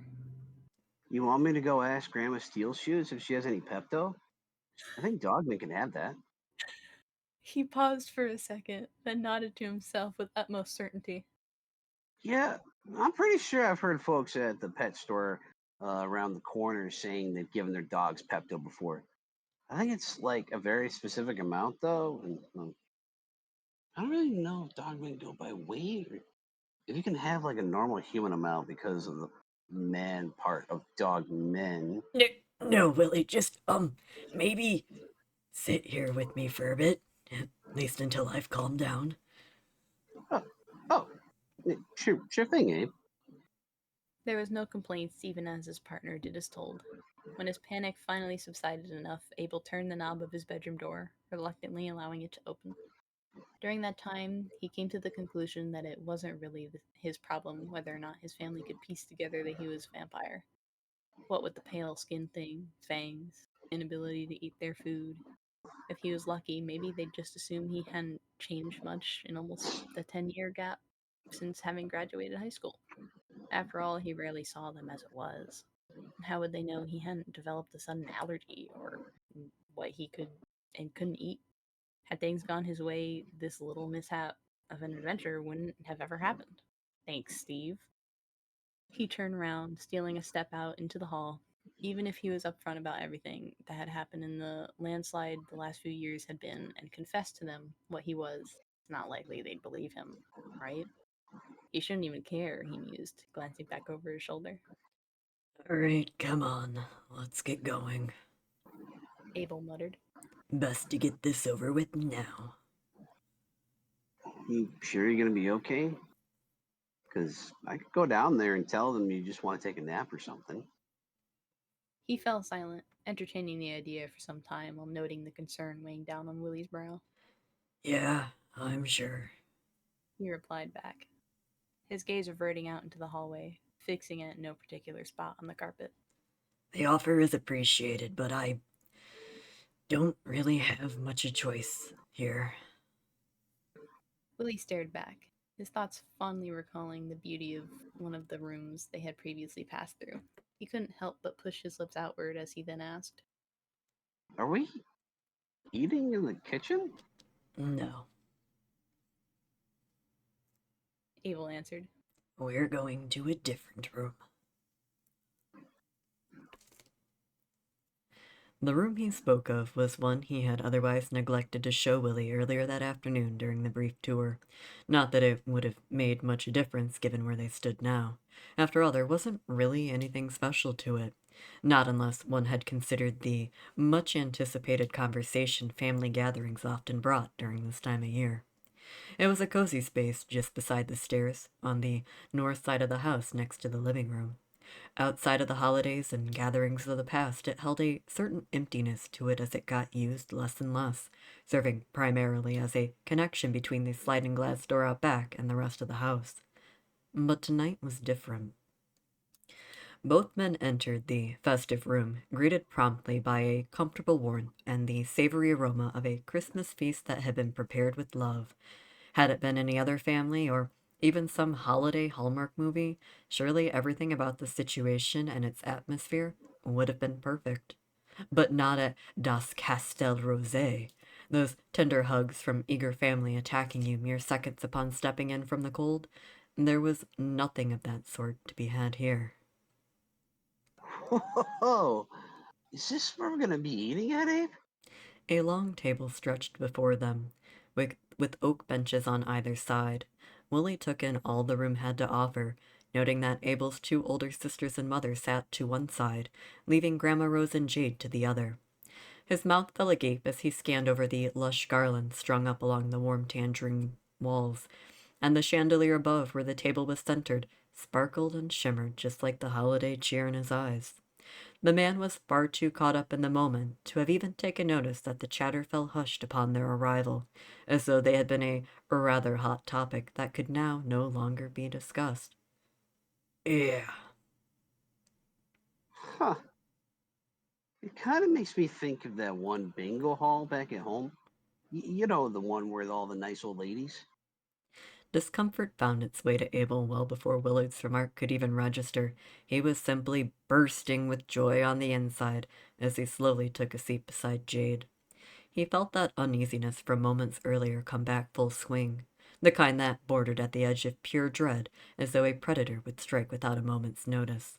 His money was on Katrina, given the history they shared, and if not her, then the other two that were practically mirrors of her personality. His brows wrinkled as a bead of sweat rolled down the side of his face, Abel feeling himself grow smaller as the tension to the room thickened. Sharp gazes remained locked on their every move in a room he clearly wasn't welcomed in, despite the invitation from earlier. This really fucking sucks, he thought to himself, his shoulders slumping forward. He wanted to disappear. Seriously can't believe I forgot about something like this. Give yourself a pat on the back for that one, Abel. If there's a next year to this mess, not that there will be, because you are, under no circumstances, allowed to come back. But if there is, please do yourself a service and just tell everyone you got sick. Willie, who had already seated himself between his partner and Grandma Rose, passed a plate his way, followed by a set of silverware, though each one had been handed individually. A vibrant red cloth ran across the table, held in place by a variety of mouth-watering foods the man was all too eager to dig into. Tiny candles and faux holiday decor bundles accented between each dish, helping hold the runner in place and fighting to establish dominance over the holiday feast with a fistful of that craft store cinnamon. If you need anything you can't reach, Abe, just let me know, okay? Yeah, Abel stammered out, watching as the man proceeded to load his plate up with a little bit of everything that was well within his reach, including those fake sugar-coated berries. I'll do just that. Willie, I'm pretty sure you're not supposed to. Anyway, Katrina scoffed, swirling the wine in her glass despite how little remained. Jesus. Her attention fell back to the firstborn child as she flashed a smile. It was unlike anything she ever offered Abel. That is to say, it was warm and sincere, filled with all that motherly love she never once gave to him. I'm sure the year has kept you girls plenty busy. So now that we're all here, why don't we catch everyone up to speed? Dio, we know you've been a well-established model for some time now. What was that shoot like? Is that something you could share with us? Frankly, now is not the time to put all of your claws into me. Man, I love his part in the story. I didn't know you were gonna write this in, bro. I love Is prom this Clint. something you could share with us? I'm not sure if you have those NDAs or not. She couldn't help but laugh, the woman turning to face her mother as she returned the smile. Well, it was nothing really big. They just flew me to Seoul, the capital of South Korea. Hey, Abe, can you pass me a roll? Willie interjected. His question seemed to linger in the air for a minute, as though trying to fish Abel out from his ocean of thoughts. When it finally registered that he was being spoken to, his posture jerked upright immediately. Beads of sweat lined his brows as his shaken hand reached out towards one of the baskets, avoiding the harsh stares that had been cast their way. The fingers drumming against the table and the heels tapping underneath only drew out the hesitation until he finally then passed to his partner exactly one dinner roll as requested. Thanks.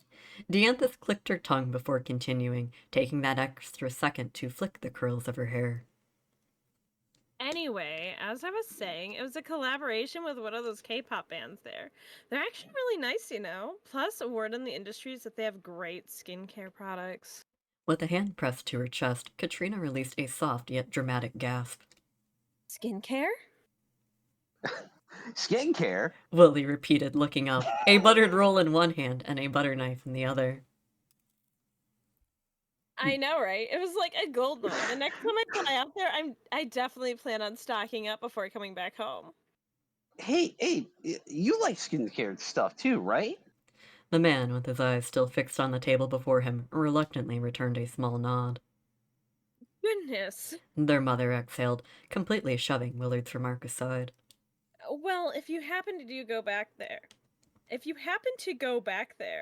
be sure to get some for Mommy Dearest too, okay? I've heard the same thing about from some of my employees. I'm sure Garnet here wouldn't be opposed to have to some either. The woman who sat to her left, just across from Jade and Abel, met her gaze with as much interest as she had shown the boys earlier that evening. My sweet Garnet. Katrina cooed. With a hand resting on top of hers, she gave a dainty pat as if to gesture the inevitable, that she were next. How has the medical field been treating you? It's not too stressful, is it? It's fine. She replied, taking a swig from her own glass soon after. She practically slammed it back down onto the table with the same intensity, drawing in a breath. Unlike her sister Dianthus, Garnet never cared much when it came to boasting.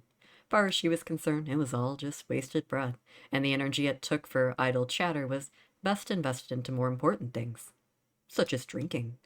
Still, Garnet knew what it was Mother Dearest wanted to hear, and the sooner she told her, the sooner she could resume enjoying that luxuriously sweet, rose-tinted wine.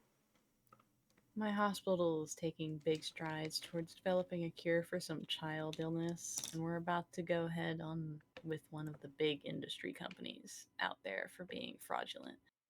But we have the best lawyers money can buy, so we'll be just fine. I'm pretty confident in my team.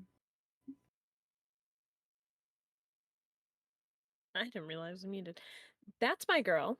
The smile Katrina shared between the two eldest was nothing short of genuine. It was as if, at one point or another, she had been a mother capable of loving her children unconditionally and sacrificed everything she had to offer, that selfless thing mothers were supposed to do. But when her attention shifted to Jade, something about it felt strange. Not strange as in an inhuman, otherworldly monstrosity kind of way like back during summer camp, and not in that slightly menacing sense either. Rather, in a way that was a stark difference, like comparing night to day, though something on that scale was more apparent when, say, comparing Jade to the likes of her baby brother. Regardless, even if Jade were closer to Abel and Grandma Rose, Katrina still took that initiative to include the third born into her circle of high achieving children and show she was capable of putting forth some effort. Not that Abel ever saw it. And my little Jade. How's law school treating you? You haven't mentioned much about it lately. It's not too much for you to handle, is it? You've got a lot on your plate, I'm sure. Jade flinched, her eyes falling to her half eaten plate of food that had since grown cold. She didn't have it in her heart to disclose the whirlwind of year-long misfortune that had dropped on her, the sheer amount of academic pressure with panic attacks, the breakup with her boyfriend, switching courses to something far less stressful, and the attempts to hold a steady part-time job. None of that mattered to their mother. So rather than talk about life's problems, she decided to keep it simple and vague. Oh, it's going great. Just one more year to go, you know? In the awkward silence that followed, she quickly peered up at Abel, hoping to push the attention off of her. What about you, Abe? How's the university life treating you? The man seated beside her immediately froze, his eyes slowly meeting hers as the palm of his hands turned clammy. Wait a minute, did you just... Seeing the desperation painted across Jade's face, Abel felt his chest begin to tighten. Don't push this off on me. Shit, I didn't think it would come to this so soon. Forcing out a sigh, he did his best to reclaim his composure, his gaze reluctantly turning to meet his mother's as though their past conflicts threatened to repeat, just as history often did. Well, I guess it's now or never. Maybe if I'm lucky, she'll think I've cracked so hard she'll disown me for good. But before he could even speak for himself and share all those juicy details Katrina cared so little for, Willie cut him off, Abel's mouth falling agape. If it was a game of boasting they were doing, then there was no one more qualified for bragging about Abel than Williard Nakamura the third himself, first of his name. After all, he was proud of his partner. He's a scientist, The man exclaimed with a mouthful of food. and he's really smart. In his burst of excitement, bits of potato, turkey, and stuffing shot out onto the table, forcing the woman seated across from him to sneer at the lack of table manners. A's doing all this cool stuff with blood and stuff. Blood. The color drained from Abel's face, and the casual drop of that word alone sent him spiraling down. Blood, that thing he required, that thing his dumbass forgot to pack. He grimaced. This late into their little visit back home, it wasn't like it mattered. He came to terms earlier that he could live with everyone knowing he was a vampire. Not that anyone would believe Willie, even if that little detail did happen to slip out.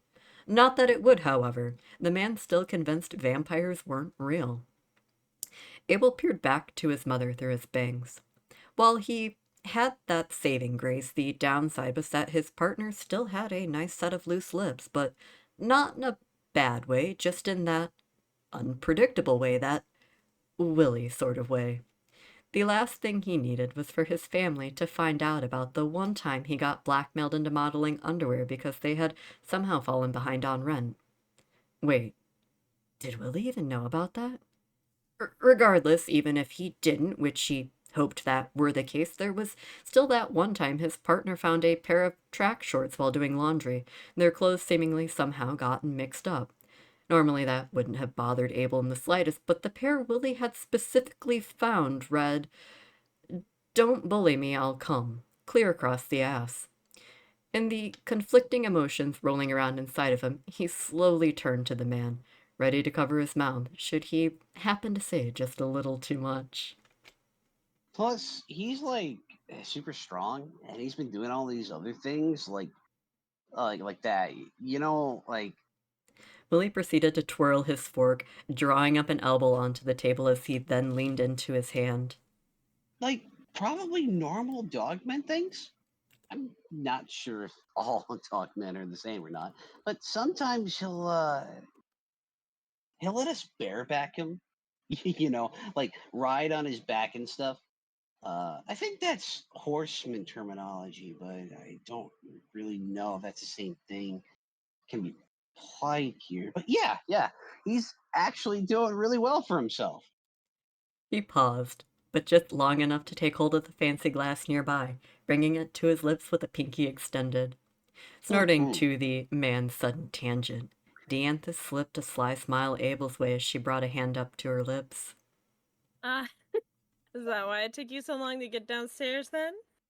Abel narrowed his gaze her way, disregarding the sound of Willie gagging beside him, no doubt at the discovery of the wine in his glass. Were you blowing this one in your closet too? Excuse you? Abel spat. Don't act like you didn't do those kinds of things. She replied, rolling her eyes. Jeez. Probably because I didn't, Dia. Abel hissed back, immediately growing defensive. Oh, so then you were the one getting the blowjob. Yeah, that tracks too, I suppose. You definitely give off receiving vibes. After all, you're far from being anything but like a doe-eyed angel. Guess that explains the shine to this one's face. She jabbed back, nodding her head Willard's way. Abel's face grew a heated red as he balled up his fist, casting a glare back to the eldest sibling. It would seem his suspicions from earlier weren't far off, though he had expected his mother to make the first move. Can you not talk about this stuff like this over the dinner table, Dianthus? Or like, I don't know, in front of Grandma? Seriously? Not appropriate conversation for a family sit-down. Well, I don't hear you denying it, Mr. Flustered and Defensive. Garnet chimed in, leaning forward. I think it explains perfectly why you were so frazzled when I came to fetch you for dinner. Care to share with the family what it was you were doing before I just so happened to knock? Odds don't seem to be in your favor, not with that door of yours being locked. Ah, so now it was a tag team effort based solely off assumptions and falsifications? The man mused to himself, a grunt escaping as his stare sharpened. Willie looked up with a mouthful of food, not a single thought behind those hard whiskey eyes as his lips smacked together. Wait, what's going on? Annoyance began to weigh in on Abel's brows as he slowly peered to his partner, stupefied. It seriously amazes me how you just space out at times like this. Not gonna lie, I'm a bit envious of your selective hearing. We were just talking about how little Abel's favorite food starts with a P and ends with an S. Dianthus raised a brow of her own, passing her brother a knowing look as that smile of hers remained. More bits of the holiday feast shot out across the table as the blonde sat upright. Potatoes? He swiftly turned to the man, meeting his gaze with one of White's saucers, something that forced Abel to withdraw, keeping a respectable amount of distance between them. I didn't know you liked potatoes, Abe. I never see you eat them back at home. So now I gotta know: are you an instant potatoes kind of guy, or do you like the homemade ones, like when they have the little lumps in them? Also, do you prefer when a little bit of milk has been added to them, or do you leave the milk out? Because like some people have preferences, you know. Oh, no, you misunderstand. He doesn't like those. Garnet corrected, waving her hand dismissively. Yeah, no, he's more of a Boston cream kind of guy. Dia watched as Abel's fist began to shake, as if he were a volcano ready to erupt. Her lips curled even more as she added on. If you know how those get stuffed. Huh. I mean, well, that's kind of silly because potatoes and donuts are nothing alike. He replied back. Willie didn't even give the remark more than a few seconds to pass through one ear and out the other, the man stealing a quick glance at them before turning right back to Abel. I thought with your family being German and stuff, you'd be more of a Bavarian cream kind of guy. But you know what? That's what you like, then that's what you like. Dogmen are allowed to have preferences too, Abe. And that's okay. Just remember that you should always eat your potatoes first. Wait, can dogmen have donuts? The man released a long, staggering sigh, peering to the two women seated on either side of his mother. With it, he returned to them a rather distasteful sneer. He had reached his limit. Funny, I wasn't aware I had a giant fucking target on my back. You're both starting to sound just like Mom. How about that? Jade looked from one sibling to the next, her heart racing as panic began to trickle its way in. Though she didn't know what there was she could do, she knew she needed to do something in order to defuse her brother. There were very few people, after all, Abel would listen to when he was at his limit, and some of those people were no longer with them. The last thing Christmas needed was for a fight to break out. In an attempt, Jade then reached out, gently tugging at Abel's sleeve. Her voice trembled as the tension in the air only thickened. Try to calm down, Abe. Don't let them get to you. They're just trying to get under your skin. Well, they're doing a damn fine job at that. He hissed beneath his breath. As luck would have it, a humble laugh broke through the air, dousing the tension as if it had been a small fire waiting to ignite until a gentle rain set in. Grandma Rose drew up a frail hand, adjusting her glasses. With a reassuring nod, she then spoke. Well, I'm just glad to hear little Abel is doing well for himself. He seems to be quite busy with life, so I understand well he has little time to come visit. Abel let a quiet sigh escape, though it came across as more of a huff. Resting a hand against his head for a moment, he then pinched the bridge of his nose. Yeah, He spoke again, slapping his hand on Willie's thigh and giving it a tender squeeze. I'm finishing up school soon and we'll be applying out at some big-name pharmaceutical companies, just like Willard here said. At one point or another during the family spat, Willie's attention was drawn to Abel's plate, noting that he hadn't touched a single thing. Pursing his lips, he pointed at the assorted pile of beans, carrots, and mixed greens. Hey, make sure you eat your veggies. That'll keep your body big and strong. Dogmen gotta eat them too. The man whispered, pulling his attention. But obviously, if there are any onions and stuff in there that dogmen can't have, you should avoid them. Wait, He paused, the gears in his head turning and grinding as a thought of concern came rushing forth. are you allowed to have gravy? And isn't turkey supposed to be bad for you? Do you need to make sure there aren't any small bones in the meat? Immediately, he began to look around for the knife from earlier. You know, so you don't choke on anything. I can still pass one of the. I still can't pass that one CPR class, and I think there are. I don't think there are any vets clinics open right now. Plus, if there were, I can't imagine they'd be cheap. Joking would be a much kinder way to go out. The dark-haired man thought to himself with a scowl, his brows twitching as his partner leaned in, proceeding to dissect the turkey leg that formerly went untouched. Yeah, that sounds accurate for someone like you. Katrina finally spoke, her tone far from impressed. She stole a long sip from her glass, just enough to wet her lips before continuing. I guess it's nice that you're working behind the scenes and all, but don't you think that's rather a shame? You can't make a name for yourself hiding behind some corporate face, now can you? Many people out there who work in those congested labs end up famous in the news. You never hear about any of them, do you? It's a wasted effort. You're just throwing your life away for some thankless job. Abel clicked his tongue. Speak for yourself, he thought with a sneer.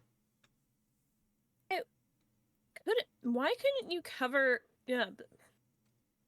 Why couldn't you be a cover model like Dianthus, or a doctor like Garnet? Who actually owns her establishment, or I don't know, maybe a lawyer like little Jade here. She's aiming for the Supreme Court, right? The woman, with a careless shrug, shook her head in disappointment soon after. I guess the spotlight was never meant for someone like you. Had it been you, would have taken that little band of yours or whatever it was you did in high school much more seriously. Abel's body instinctively jerked at this jab, his blood boiling once again. It was obvious she was doing this on purpose, he thought. She wanted to rub his nose through a pile of shit.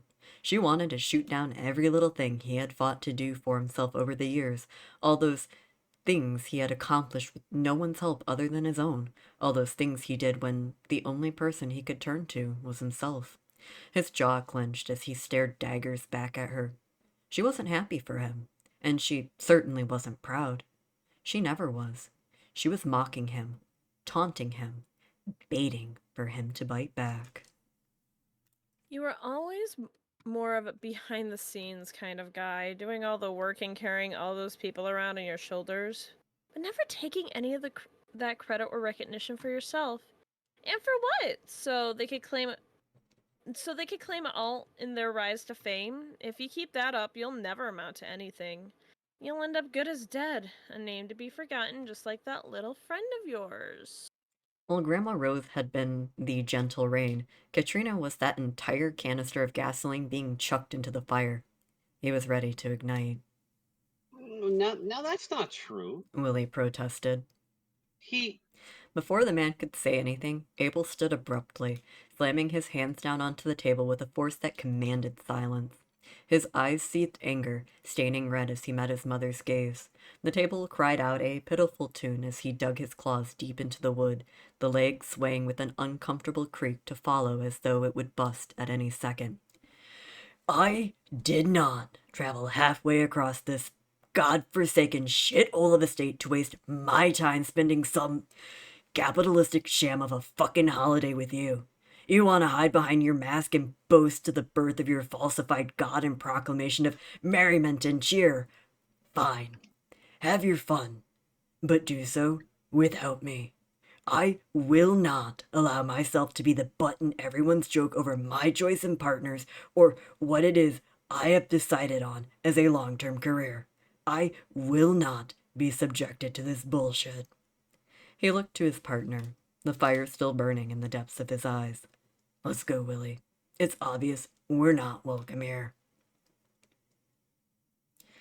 Taking hold of the man by the arm, he then pulled him up and began to drag him back across the house. Wait, we're not staying for dessert? Willie's voice echoed. Oh, wait, I get it now.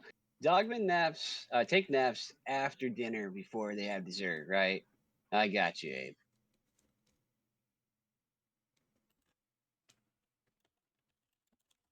He slammed the door to his bedroom shut, leaning back against it, as the room's darkness came crashing in like a raging tide.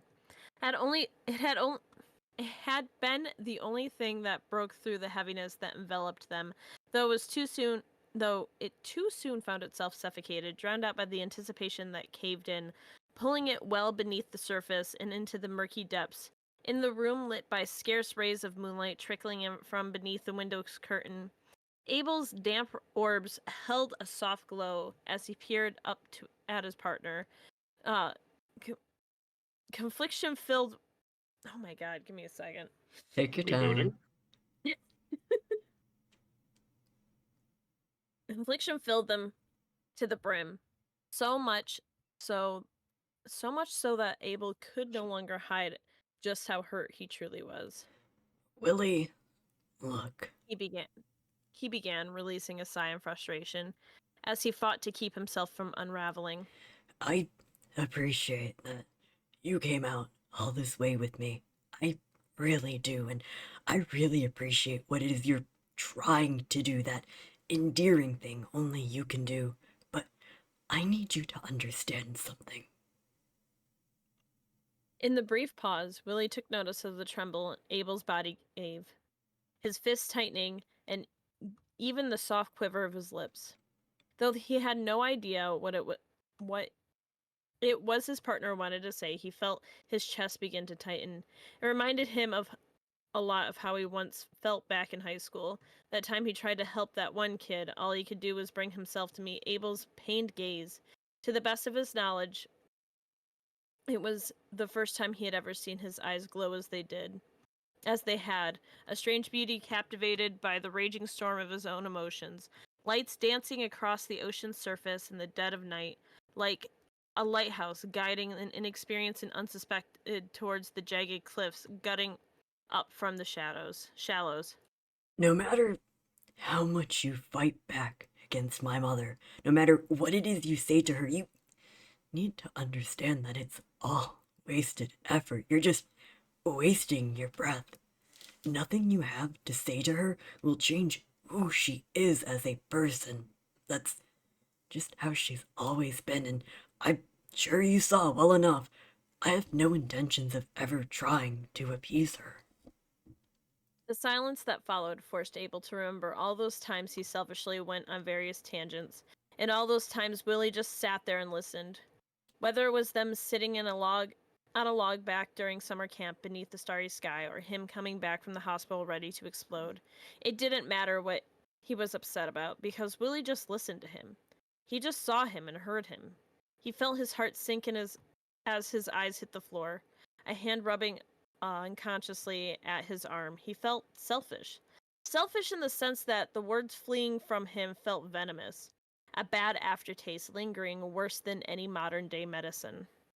I need you to know the only reason she's more tame tonight than she's ever been in the past is literally because you're here. Not because of my grandma, and not because of my sisters. She could really care less about them seeing that side of her. It's literally because of you. Otherwise, she'd have already thrown punches by now. Willie could only bring himself to frown as he watched the tremble to Abel's body grow. He drew a hand up to rub the back of his neck, wanting to interject, wanting to offer words of comfort, but the thoughts wouldn't form and the words failed to find their way to him. It's funny. Abel continued, his voice cracking ever so slightly. I lived my life to make me happy, not her. That was the purpose I decided for myself the day I left here. Everything I fought my way to achieve, I did by myself and for myself. I clawed my way to where I am now, and I shouldn't even care what it is she thinks. I shouldn't even be trying to seek out her approval, you know? Because that's just how she is. She'll never be happy for me because all she sees me for is a mistake. So why?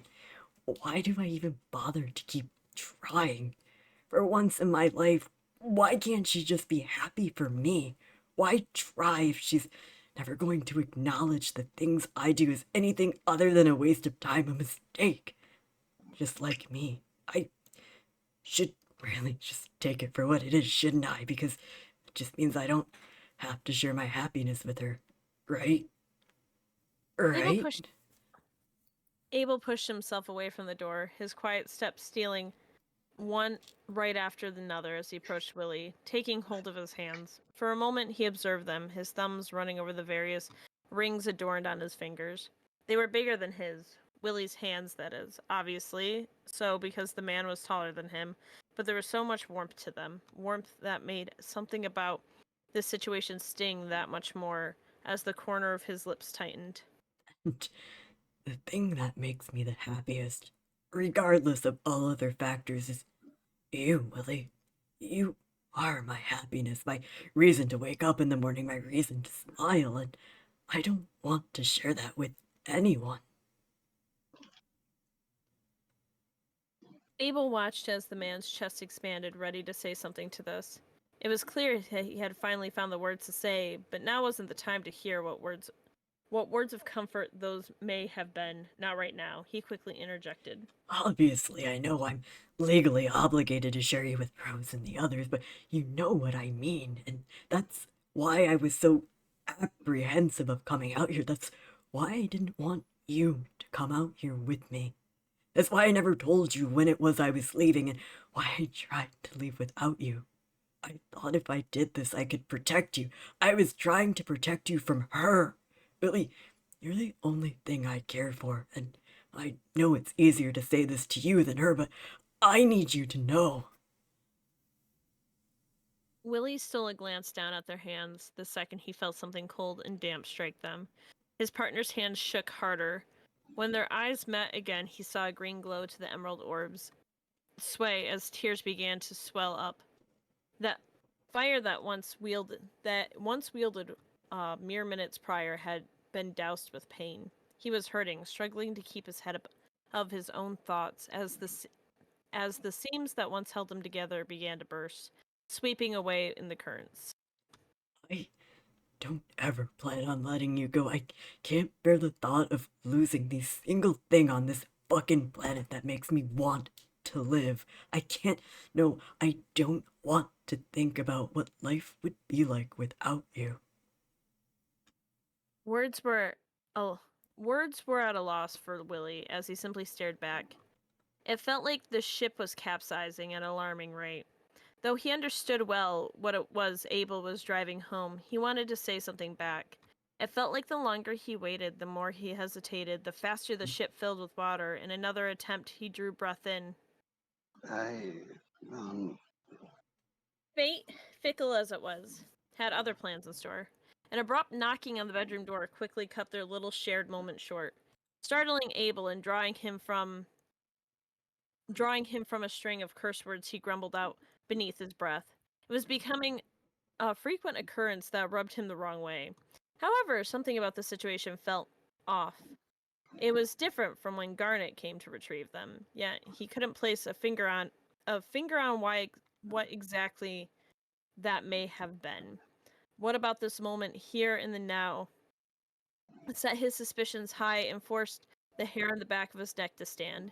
It wasn't until the men picked up on the bickering outside that their attention shifted to the door. It was obscured, distorted, not quite English, but rather something bordering pure static. Whatever it was lingered just on the other side, scratched at the door, whispers twisting more as it grew louder, calling out Abel's name with venom that made his body stiffen. To this, Abel spun around, standing his ground firmly and guarding the space between Willie and whatever was outside trying to force its way in. The longer various voices continued, the more impatient they became, and the more they dug into Abel's skin, pricking away at him. He felt his frustration shift, falling back to where it had been during the family dinner earlier that evening. That exact moment where his blood had boiled to the brink of spilling over, his jaw clenched and released a grunt, lunging forward in an attempt to rip the door wide open. The fire was building inside of him, ready to erupt. Enough was enough, he thought. This needed to stop. However, before he could leap at the door and give whoever or whatever that was a piece of his mind, something suddenly took a hold of him by the wrist. The events that followed happened faster than he can keep up with, his body being pulled back when he spun back around. As he was spun back around, the culprit had been none other than Willie, the man taking hold of him and pressing his lips into his own. Aww. Time had come to a full stop. That's so fucking cute! Merry Christmas. That's so fucking cute! I'm sorry. Time had come to a full stop, even if for a few seconds.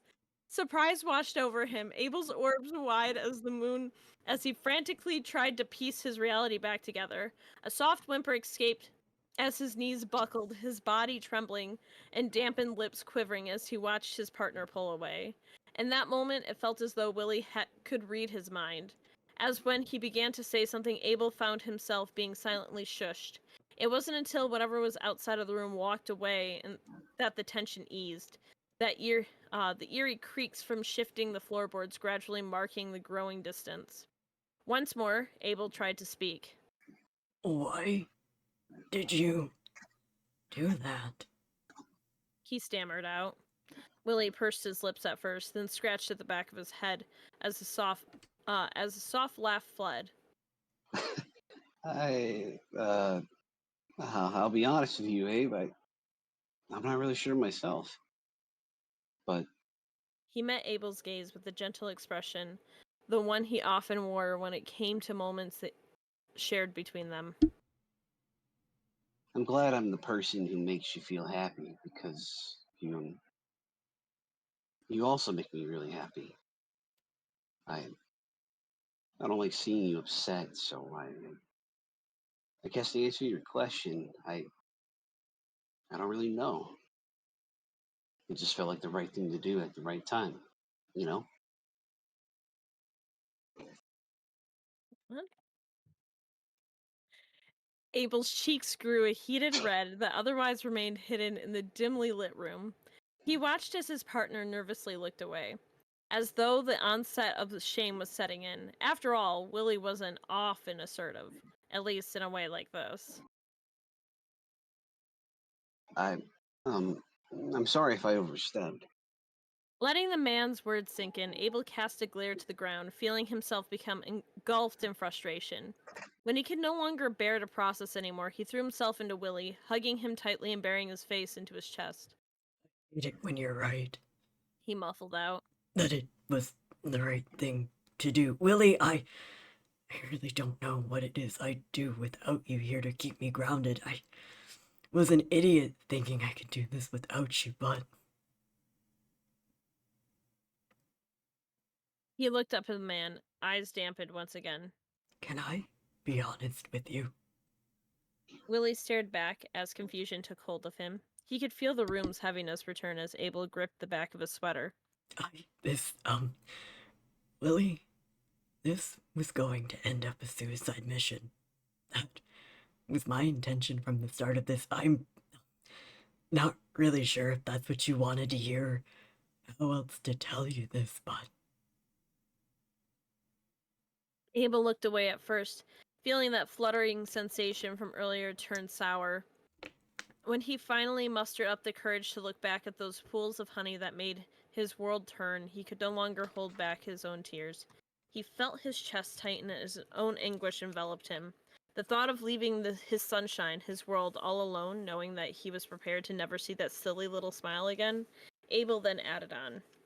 part of my plan to protect you, the reason why I tried to leave without you, it involved me not coming back. The end for part 1. It was I really can't good. believe you would do this to me. Yeah, That I would can't leave you believe guys at a would- cliffhanger for a whole year. You bastard. Because guess what? Part 2 is going to be delivered later. I'm so sick of these gays leaving me on cliffhangers for over a year. I can't have shit believe. Son of a bitch. That was really good. That art is delightful. If it makes you feel any better, I didn't know it was gonna be a cliffhanger, so I wasn't a part of this one. There was no way we would have been able to do the entire thing in one night. So, Seeing how we just went through 83 pages? This is 83 pages, yeah? well, that's Yeah. with enlarged text too. It's actually 60-something pages in LibreOffice. That's fair. So in old people font, for people like me, can't have shit in Detroit. Sorry. So in old people font, it is 83, but it was very good. This was very, very good. Oh, if you think this is good, wait until we finish it. I'm so excited. I I am hope you also excited. I hope you have your drywall ready. Don't worry. I'll I've put up eaten new drywall for when part 2 comes up. The Who wants to go to drywall. Lowe's with me? Gotta fucking stock up. Let's go. This is homophobic. If you think this is homophobic, wait till part 2. Oh my god. That's all I gotta say.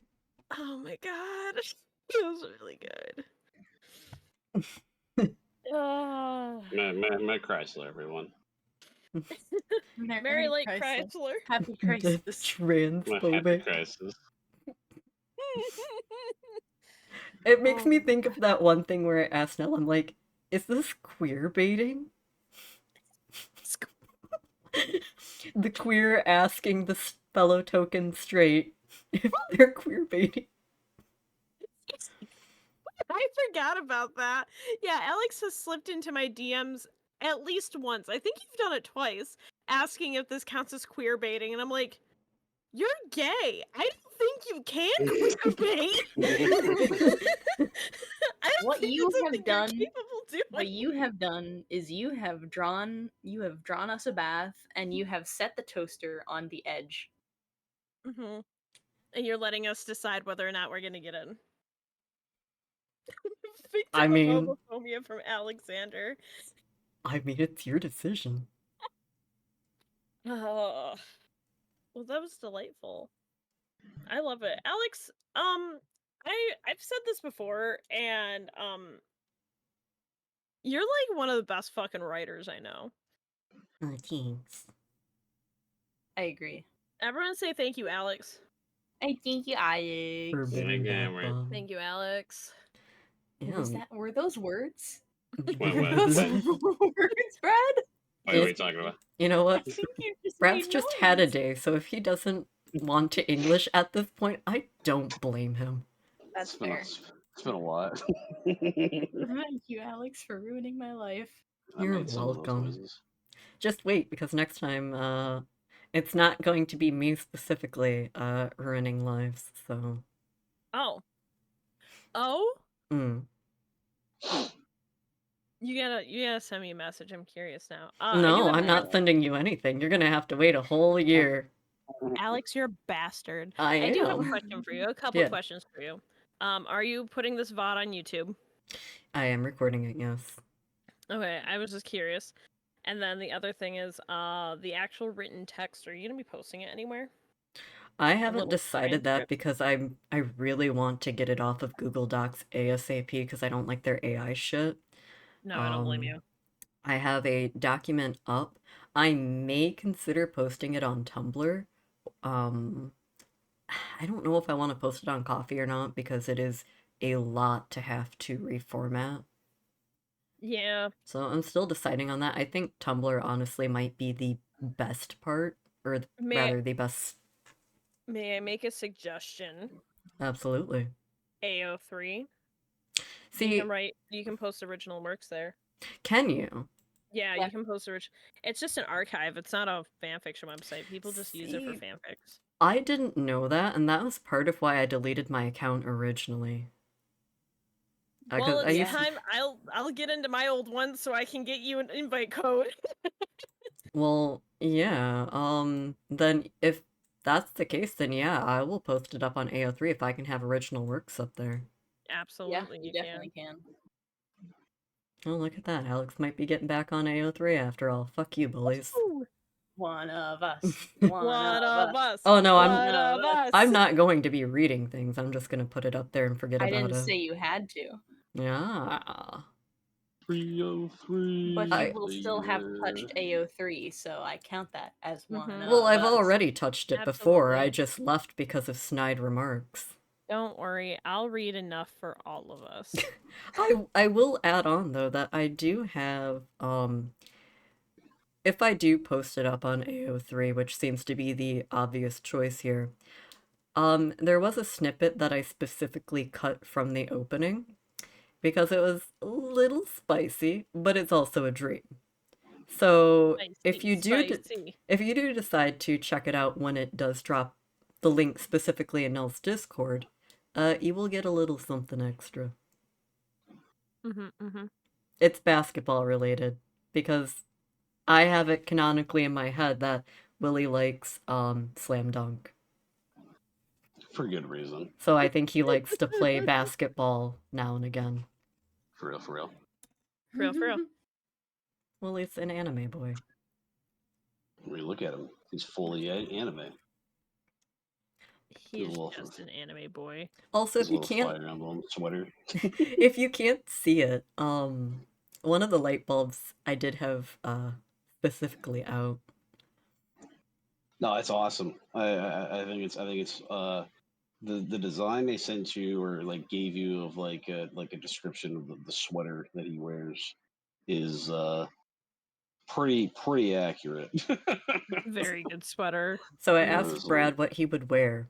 He gave me the description, and I specifically had to withhold from showing this to him. I'm like, God damn, this is such a good photo. I'm like, I need to get this out there. I need to show everyone. All I'm thinking to myself is, I just want that sweater. It is a really fucking cool sweater. Came up with all that shit on the spot. I was like, yeah, this will probably be it. Something like this. It's really Yeah. good. Yeah. Look at this shit. Yeah, fucking get a thank you, Pookie, again. Thank you, Pookie. Thank you, Cookie. God damn.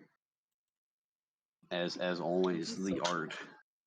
The fucking art. Hell yeah. The art do be arting. The Dude, art what the- do be arting. I'm just fucking arting right now. Really quickly too. Shout out first of all to Alex and Shy for coordinating our little PNG tubers. I cannot get over mine. Obsessed. I'm obsessed with this. And the present that's Peeps colors. Sorry. I'm happy you have Cheyenne's legal name, full legal name here in the artwork section. Mm-hmm. I The do better Wyoming. I do That is enjoy me. the butter. Also, I like how my name is Nelson. Yeah, you're Nelson and Cheyenne Butter, Wyoming. Mm-hmm. Both of our legal names, absolutely. Mm-hmm. It's amazing. Yeah. But The elves and Mothnell really got me. the second Shy showed me that, I was like, oh man, she's gonna fucking love it. That's really good. I love how I've just written it to be canonical, that they don't have Santa, they have Saint Mothlis. That's just across That's the just board. canon. Oh, there goes my wind filter. I don't need it at this point anyways. Oh, I mean, we saw his ass. Yeah. He clicked at us in joy. The whole universe to the can't believe. I said we for good reason. It's only Saint Mothlis and only not dear. God Oh damn, my man. gosh, I need to get this out of my brain. I was narrating at the time, so I couldn't type in the joke because I needed to narrate. But I was going to type, "Did you bring protection? Why? What's up there?" Wow, what's up there? What's going on up there? Well, okay, so I'll disclose to you guys another joke because part of the funny thing is there's just so many sexual jokes littered throughout here, and the best part is Willie just completely diffuses everything because that's him. And Basically, anytime fucking Alex would be like, "So how would Willie react to this?" and it was like instantaneous, and I'm like, "Oh yeah, that's just gonna immediately be batted away in without any issue whatsoever." and it worked out really well. But one of the things that will show up later on is there is a specific joke where Abel pretty much remarks to Willie that he cheats at basketball because he's so much taller. And Willie's like, well, why don't you just get taller? Wait, can Dogman do that? Because Willie's always questioning himself. He might as well be studying Dogman at this point, let's be real here. And Talk Abel, about the real scientist. right? He might as well be. And Abel's like, well, why don't you put some inches in me? And yeah, I'll just leave it at that. You'll have to reread the opening when it goes up. There are advantages to being a dog man biologist. We're seeing all of them Yeah. unfold here. He's just gonna have to get a card at some point, like school ID, but it's Dogman Biologist, and he's just gonna flash it to everyone. It's written in crayon. Bless There's this a boy. couple letters that are backwards. Dogman trainer.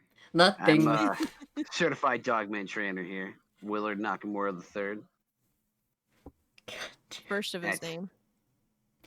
At your service. So there's a funny thing with that too, because originally Brad gave me this really long, super Yeah. silly, extravagant name, and none of us could remember the full fucking title.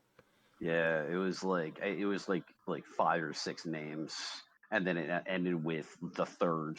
The third first of his name. Yeah. It's really good. Couldn't remember all the fucking middle bits, but I remember the beginning and end. It's Joke's still literally landed. just literally the same energy as our other game with Talleyrand. That was basically the what you call the inspiration for it, I think. Just make the name longer. It Give him was. 4 to 6 inches and make it inconvenient to walk tomorrow. God damn. Oh, I'm sure Abel would love that. Oh, Oh, my Jesus. sweet Jesus. Let's be real. I looked over the It's chat just for like- 1 second. Oh my god. Really, it's just like of snow. I Yeah. don't know, wouldn't make it inconvenient to walk. I mean, He's a dog. Can he might dogs But just get- why walk would like he that? want He might- snow? He might I get guess cold. he of that. he's probably he did say he's adapted to the cold, so he probably likes it. And then foxes do that thing where they jump in the snow and they do the dig thing. Maybe he wants to do that. Well, also, you know what? Now that I think about it, his feet might be completely covered in the snow. You know what I'll do? I'm gonna get him some like booties or something, so that way his feet don't like freeze when he's walking in the snow and stuff. Oh Rose, my do you think he'll like that? Little dog booties. Yeah, little dog booties. You know the thing that cats do when you put like anything on their feet and they just keep Yes. picking up their Yes. paw and shaking it and like Mhm. Yes. they like try to walk without putting any weight on that paw. So if it's all 4 paws, they just fall over. That was the hope. That's Abel, but like Abel isn't even like in dog form at the time. That's just Abel. I even got you a saddle, buddy. So the joke Willie, about no. him having a collar, Chads. he What's wrong? I get it. oh no, Abel is 100% sexually frustrated at any and all times when it comes to Willie. Sorry, dog. That's the life he chose. He signed up for this. Yeah, I mean, shit, dude. If that's what he wanted, then he's definitely getting it. Oh yeah. But like the thing with the collar is, so he really, really wanted one because he's a power bottom. And so when he bought it, he was pretty much, when he got it in the mail, Willie's like, oh, what's that? And Abel's like, oh, it's a collar because, and he kind of like gestures at himself. And Willie's like, oh, right, Dogman, right. And that's how he essentially tricked Willie into putting his collar on him. Well, yeah, as soon as Willie puts on, he's like, well, I mean, it makes sense. You got to feel like you belong, so I got you, buddy. Little did Willie know that was the Dom's way of asserting his sub. Who would have fucking thought? God. And I just, Man, I keep forgetting to get the tags for the collar. God damn it. Are you up on your rabies shot? I feel Maybe like we he should does do a ask. chip. I feel like he does ask them that. Like he's just laying awake in the middle of the night. Hey Abe, you awake? Ah, Jesus What? Did Christ. you remember to get your rabies shot? Yeah. I gotta get the heartworm stuff for you tomorrow. Abe, it's that time of year. You need the flea pill. Hey, I know you don't like it. Take it. You know, that's a Take great question Come for on. Willie. Get in there. Don't you bite me.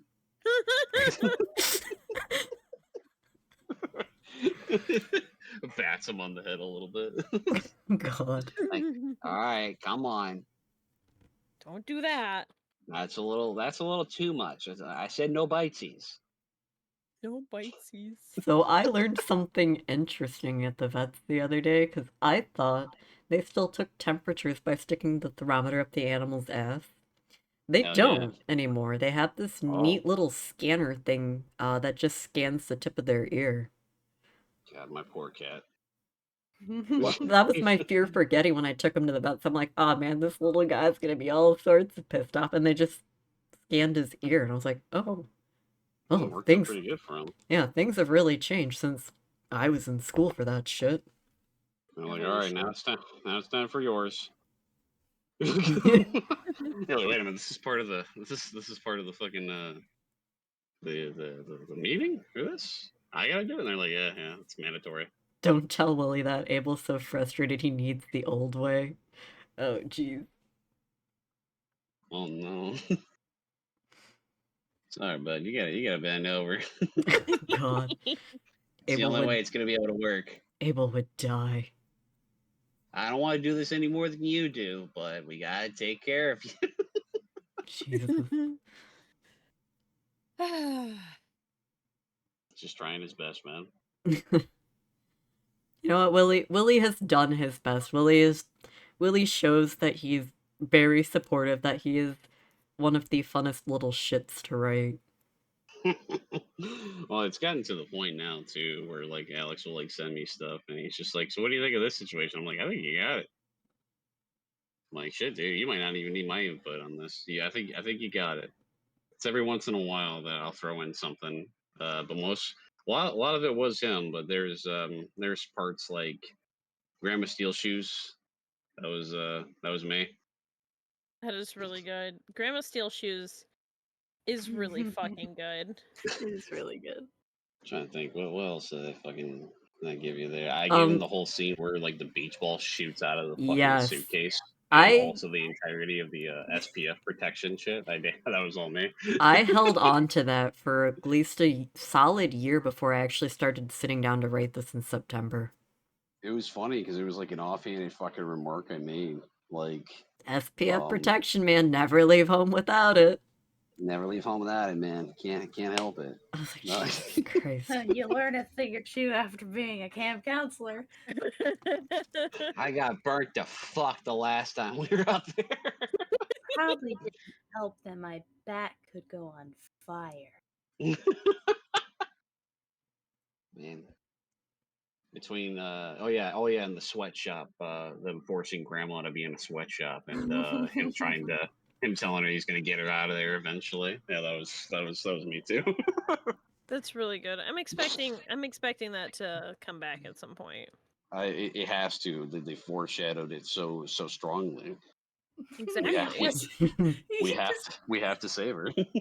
He comes back and he's telling Rose about everything. He's like, they have this wonderful grandma named Grandma Steals Shoes, but they have her working in a sweatshop. And They Rose is like, won't let her go. what? What the fuck? And you did nothing? And you didn't bring me back cookies? It's not that I didn't want to. It was, I was surrounded. There's so much. Thorn is literally like, forget the grandma. You didn't bring any of the sweets? What kind of friend are you? Listen, she provides the sweets. I can bring you her. I can't believe I was part of you at one point. Well, I have one cookie when I can bring you the whole source. You can eat like a whatever the hell you are. You can eat like that forever. Hold on, let him cook. That's actually her job. Brad you don't want actually. to like force her to cook because you just saved her from a sweatshop. Well, that's the thing It's a is that sweatshop for shoes, though. yeah, I that's for know. shoes. She voluntarily cooks. There's a difference. She likes to cook. She doesn't like the shoes. He Okay. Oh pulls god. grandma out of his suitcase. It is Well, just. I had to give up the beach balls, but I saved grandma. I can always buy one of those, but I can't buy another Grandma Steel shoes. Welcome to your new home. It's just a funny little thing that Willie, as a whole character, has become that specific one, always breaking the fourth wall of some degree. Yeah. That's like one of my favorite things, because it's like, oh yeah, no, Willie just kind of doesn't acknowledge there's a wall there, and well, yeah. I mean, what's the point? Like, I, I established that with Willie I think pretty early on in the campaign, and Janelle just never stopped me. So he just kept running with it, like the infinite amount of Snickers he had in his pocket at all times. Jesus Christ. Honestly, I figured if I God. tried to interrupt it, that everyone would get mad at me. So I'm like, this is clearly I gotta run with it. That's This is I the bit. legally can't not. Well, The it's thing like, is, oh, go ahead. I was just gonna say, it's like with Chad and his bag of holding that just had the infinite snack bars Oh, and he had t-shirts. that and shirts. Yeah, why Yeah. the fuck? Why do they have so many fucking shirts in there? Why not? It was like believe the whole campground had like they had the ability to have a bag of holding at any time, and something about the land. It's those burial grounds. They allow you to store everything there. I don't Something fucking about know. Ohio, man. I don't know, man. It's weird. Whatever the fuck Ohio has. I mean, Jesus Christ, what Everyone is knows Ohio even known for? Ohio's not real. Toledo? Cryptids. Does it have cryptids? Yeah, Well, Charles Mill. that is true. They do have some. They actually have some pretty fucking good cryptids there. I'm not gonna lie. Sons of Cryptid connoisseur. bitches. I know, right? I guess they had to have something. They They had got, to they, have got, something. they got corn everywhere, though, man. They got corn in Michigan, too. Granted, it doesn't survive all the time, but we do have it. Michigan's more known for like apples and cherries. Yeah. Mm-hmm. And car theft. That's also true. That's because Michigan's of the really car good at that. industry. Yeah, really high car insurance. That's one of our main exports. High car insurance. You know, yeah. If you're you not live- from Michigan, you're welcome. that's what they always say. That's their slogan, and then they say that, and then afterwards they say pure Michigan. Here, Michigan. I It's love just pure fucking Michigan. I love just slapping in the pure Michigan joke when I can. Something It's a about very it. good one. You It just guys have fits. car theft in Michigan? They all I got is some oranges, some hurricanes, and some gators. You do have a lot of gators. You have like a stupid amount of gators, really. That's the land of where GTA Enough 6 gators takes to have place, right? signs for them. Yeah. Yeah, Gatorland. you're from the land of GTA 6, bro. That's awesome. Aren't you also from the land of where one of the JoJo parts take place? Yes. Wait, which part? Part 5. What the fuck? All right, I haven't seen that shit yet. I'm still in part 4. That's fair. No, wait, sorry, it's part 6. Not part 5. Part 5 is in God. Italy. God, you're killing me, Chief. I was also gonna say Shy also lives in the land of the wild Florida men. This is true. Were you even alive when they were talking about people eating each other's faces down there? If I was, I don't remember. Were you a Glenn in your father's eye? In that your time. father's eye. Well, if it happened in the 90s, probably not. No, that happened in like 2007, 2008. Then Shy Yeah. was definitely alive. I was Sorry alive. for your That was loss. around the time that I gained consciousness. Oh, I'm sorry. Yeah, I'm Yeah. sorry for your loss. Just a wee babe. Jesus Christ. What a time to be alive. You're like, wow, now not only do I have consciousness, but also there's zombies and they're real. Cannibalism. I mean, Uh, that's probably the least thing that you'd have to worry about down in Florida is cannibalism, right? Yeah. Yeah, gators get you first. Mm, Honestly, I'm more worried for the gators. That's fair. yeah, they, There's they they do have the signs to not molest them, so I'm sorry. Hold yeah. well, yeah, They yeah, have dude. signs to not molest the gators. Please do not Usually, fuck the gators. usually it's just the do not disturb. It's just worded as molest, but there have been people that have done that. Gators. I Those brave pioneers. Let's all have a moment of The Florida silence. men, don't you know? I A little moment of silence Oh, for all those lost. no. yeah, what's up? The thing you posted in the Discord where it said, where it was the remark on Abel's booty shorts. Yeah, I figured. I remembered Mhm. that you posted something like that in my Discord, I believe. Yeah, that was specifically for June. I told June I was gonna add that in there. You're welcome, June. It is now canon. Abel owns those.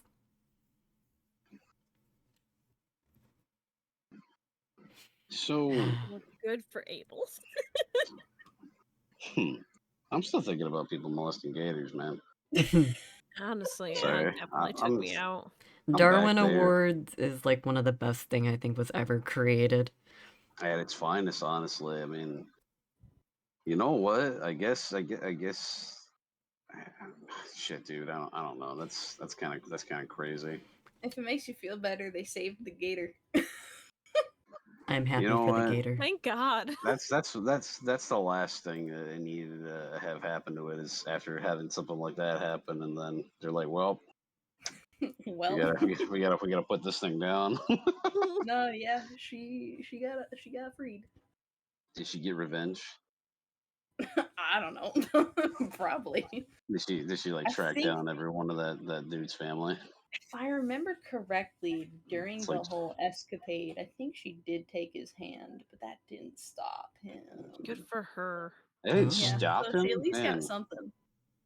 Well, we gotta get something in return. I mean, I was hoping it'd be like what is it, Jaws 3 or 4 or whatever, where they're like Jaws' child hunts him down in like New York, draws out a Jesus. Jaws detailed movies, plan.